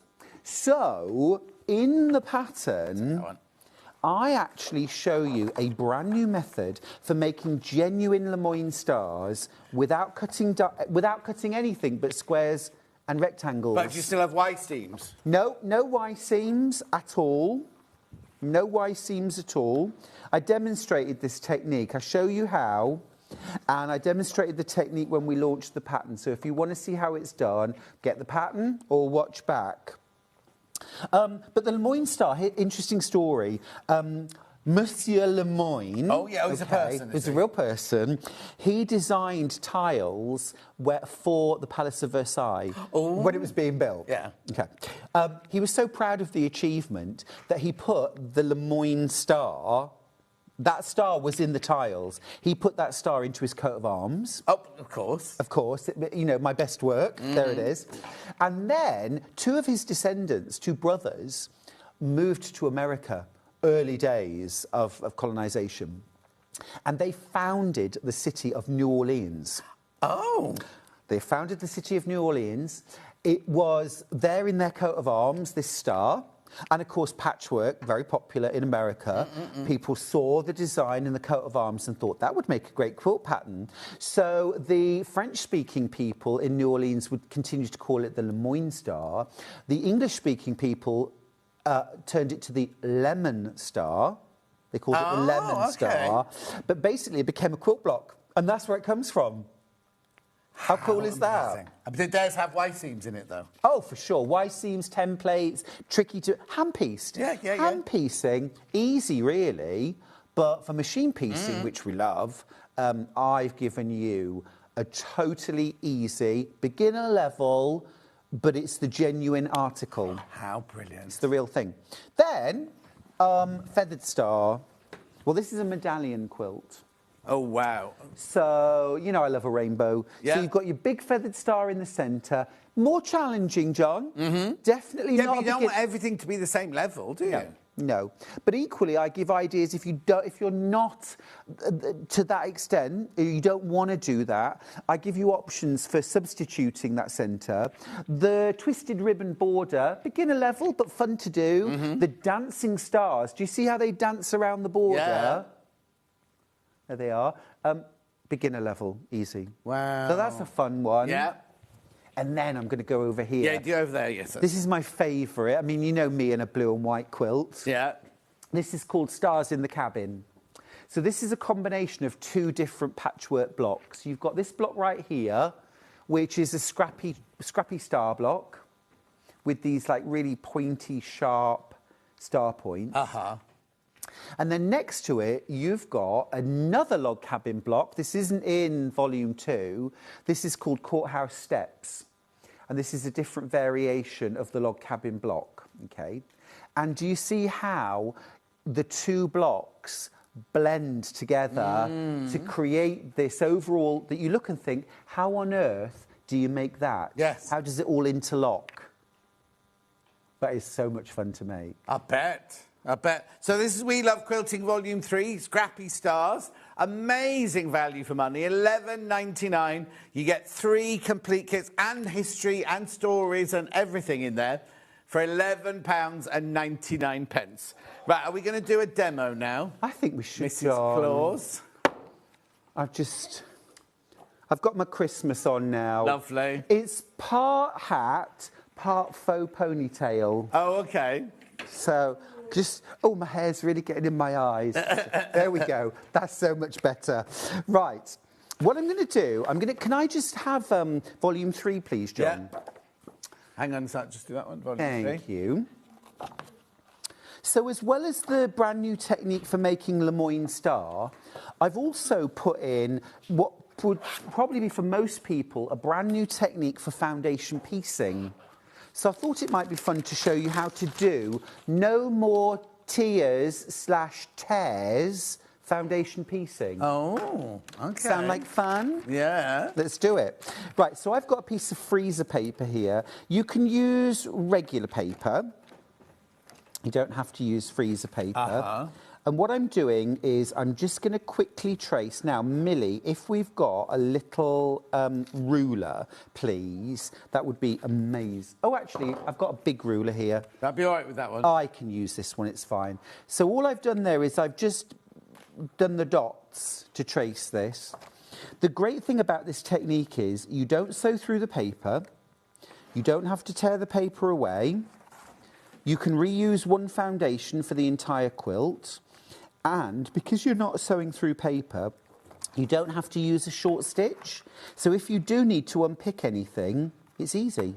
Did you just say that you can use the same one for the whole... One foundation to make the whole quilt. Just the same, you just keep reusing it. You're intrigued now, John, right? So I'm just copying this. So you don't even need a printer. You see, I haven't got a printer at home. Have you not? No, I'm paper free. So I've traced my foundation. Right. And what I am just going to do is I'm going to add a 1/4 inch seam allowance all the way around as I cut it out.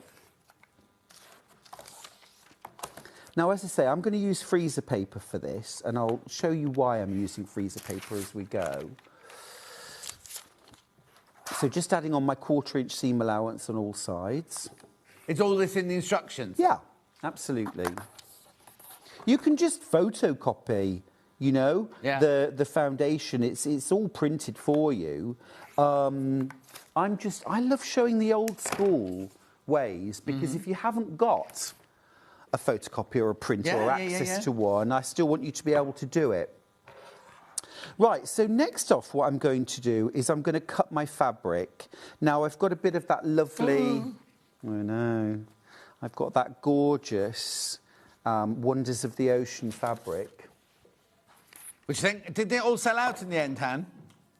We'll just double check. I know they all did by the ½ metre apart from the border. Now, That's don't shout navy at the blue. screen because I know I'm cutting really, really big pieces. Okay, sorry, I'm just going to interrupt. Is that the right graphics for this fabric? Yes, navy. Yeah, but that's that the says navy. Blue. That's This the is the dark navy. blue. Okay. That's all right. Carry on. And I'm just going to pick. Let's do the little starfish. So I do give you a guide for how big to cut your pieces of fabric, which are smaller than I'm cutting. I tell you the reason why I'm doing this. I don't want to make a mistake on live television. No, never. So, I'd hate to get halfway through the demo. Do you know what I mean? So I'm being generous here. But my top tip when you're foundation piecing is don't be overly frugal with your fabric because it can cause issues. And the real waste of fabric in patchwork is when you make something go wrong and then it becomes a UFO. Yeah. Trimming fabric off for a quick method for Lemoyne Star or foundation piece, if it works and it gets you to a beautiful finished quilt, you have not wasted any fabric, even if you trimmed lots up. Do you know what I mean? That's my take on it anyway. Right, so what I'm going to do, I've got my fabric ready, and I've got my ironing board. And what I'm going to do is, first of all, I'm going to iron the fabric. This is my large triangle. I'm going to iron it onto the freezer paper, hopefully. There we go. Did you have the add a quarter ruler, John? Yeah, here. Did we keep that? Amazing. Can I use it? Yeah, of course you can. Yeah, let me just check it. Awesome, thank you. The multi-pack, yeah. So the freezer paper does just help to keep everything stuck. If not, you can use pins. Right. Right, so next off, I need to fold my foundation back. So I'm going to use a postcard. Yeah. I just happened to have my. Do you know, for a moment I thought it was, what's it, Dickinson? Did you indeed? What's his name? I'd swap his wage packet any day. I bet. I'm going to fold it back on the piecing lines. There's only two. There's only two. Is it David Dickinson? Yeah. Yeah, cheap as chips. All right. Right, so I've just folded it back like that. What I'm going to do now is I'm going to use my add a quarter ruler, and that lip will lock onto my fold really nicely, and I'm going to trim that away. See, at home, you might just cut larger triangles. Yeah, so you're not cutting so much off. Yeah, exactly. You're not all under the same kind of weird conditions of being live on television. So I'm just going to give that another little press just to keep it in place. Right. So what I'm going to do now, I've got my edge folded back, okay, and I'm going to grab my triangle. Now, again, I have been really, really generous with this fabric, but it's just so I don't make a mistake. Yeah. I'm going to lay those two pieces of fabric together, and I've still got my foundation folded out of the way. Right. And that's what's really important. I'm not going to sew. In normal foundation piecing, we would sew through the paper. Yeah. But what I'm going to do is I'm going to keep that folded back, and I'm going to use the fold as a guide, and I'm going to sew along that edge, but not through the edge. Yeah, yeah, yeah. Oh, no foot. Ah, here we go. Sorry. Oh, no foot on the machine. It's all right. It's okay. That was my fault. I'd spotted it and I hadn't replaced it. Okay. Right. So it doesn't really matter what seam allowance you've got set on your machine because you're using the fold of the paper. Yeah, because you're actually using that fold as your... Can I just see if I've got my glasses? Yes, I have. Sorry. Look! Christmas glasses. Christmas. Ah. I drew the line at a white beard, though, John. Yeah. Well, yours was white this morning before you put your mascara in. Stop it. Oh, I haven't threaded my machine now.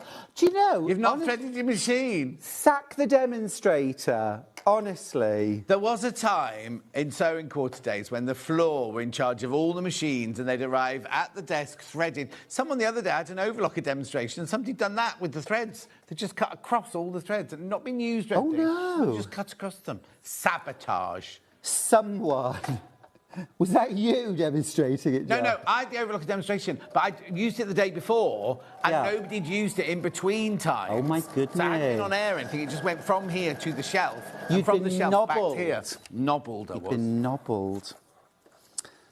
Oh, my goodness. I've no idea what's... Oh, someone's turned the... Oh, there you go. Someone's nobbling all of us. Do you know, somebody had turned the tension up to full, so it's basically gathered it. Right, I'm going to sew that seam again. This is from the third booklet, Yes, it is. This is We Love Quilting Volume 3. Right, so, done that. Oh, this is going from bad to worse. This has been, I don't know what's happened with this machine. It's been, the bobbin's been put upside down. You know, at home, you will have these issues sometimes. Yeah. And you will think, why isn't my sewing machine working properly? And I would say 99 times out of 100, it's a threading issue. Yeah. When you put a top-loading bobbin in, it should look like a letter P. The thread should come off. If you think P for patchwork or P for perfect, and that's the way it goes in. Right, so finally, it only took 3 attempts. I've now sewn that seam, and look, I've sewn as close to that fold as I possibly can. Yeah. But not through the paper.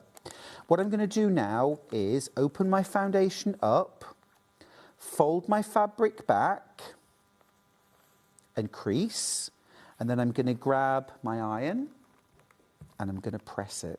And this is going to stick that fabric to the freezer paper. Okay. Right. Next up, I'm going to go on the other side of the block, fold the edge back along the line. If you need to, you can always go back in. Yeah, thank you. You may not be lucky enough to have a John Scott. No, most of them went in the bin, I think. Oh, dear. Do you know, I've told you this story before. My mother-in-law only had 2 photographs next to her chair at home. Framed photographs, not of her family, not of her children, one of me, a headshot from Sewing Street, and one of John Scott, headshot, framed, next to her chair. So no Charlie? No Charlie, no Joanna, no Lisa. Isn't that fabulous?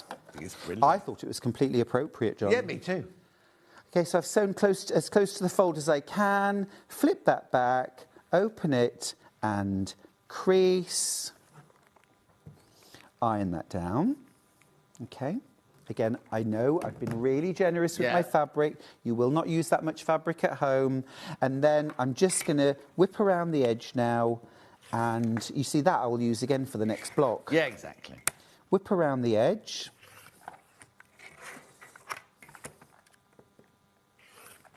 All the way round. And then, there's my block, perfectly pieced. And look, no more tears, no more tears. And there's my foundation ready to use again. And how many times in reality could I use that block? Would the stick eventually disappear? Right, so if you're using freezer paper, the stick will last for about 8 or 10 goes. Right. I used an ordinary piece of photocopier paper and I just stuck a pin through the fabric. It held perfectly and I used one foundation for every single one of these units. Every single one foundation. Yeah. I just think the freezer paper for somebody who's starting is going to give you the confidence that nothing's going to move, nothing's going to slip. It's all there, isn't it? Exactly. It's a little safety net. You can use a glue stick as well, and that will just peel off. But it's such an easy technique, and it's all included in Volume 3. Brilliant. Which is $11.99 on your screens right now. On your screens right now. Right, Hannah, what do you want to do next?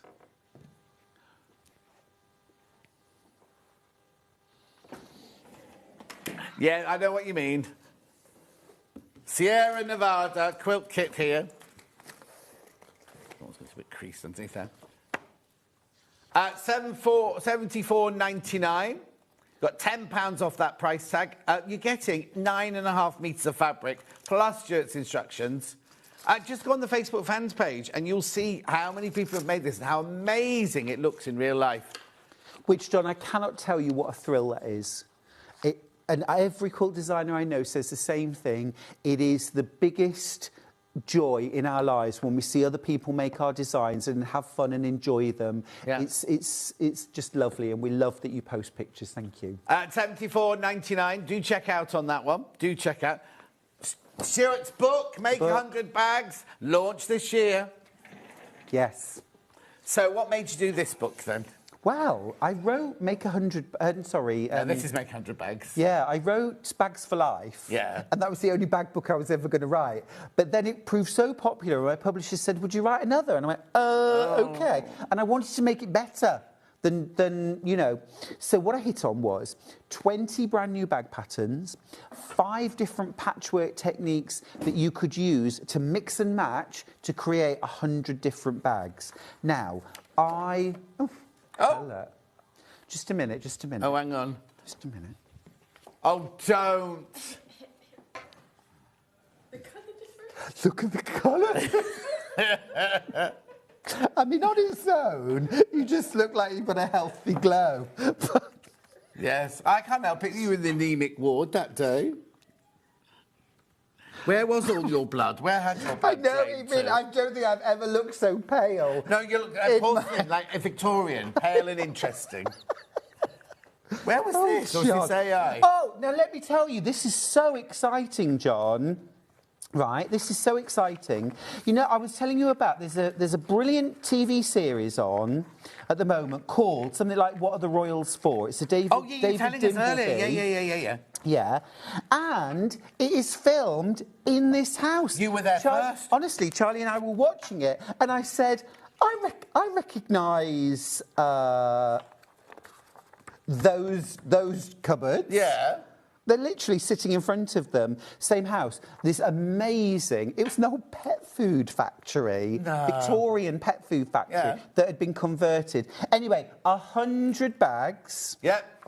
I make 2 of them, just fabric, and then use one of these 4 techniques. Look what she's saying to my picture.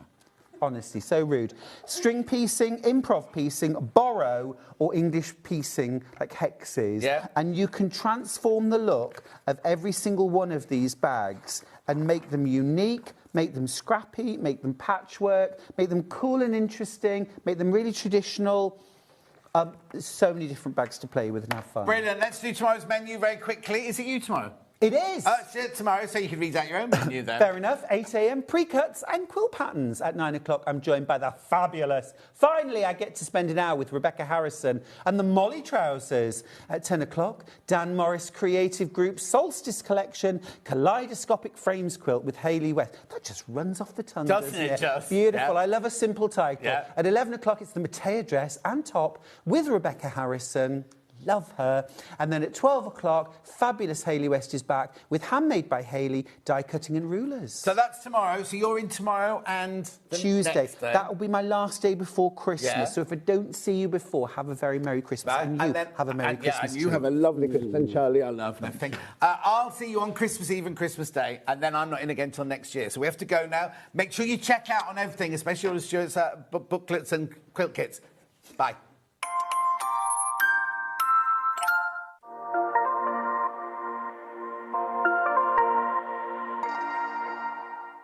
Missed a show on Sewing Street? Don't worry, you can catch up on all the action from the past week on our website. Just head over to sewingstreet.com and go to TV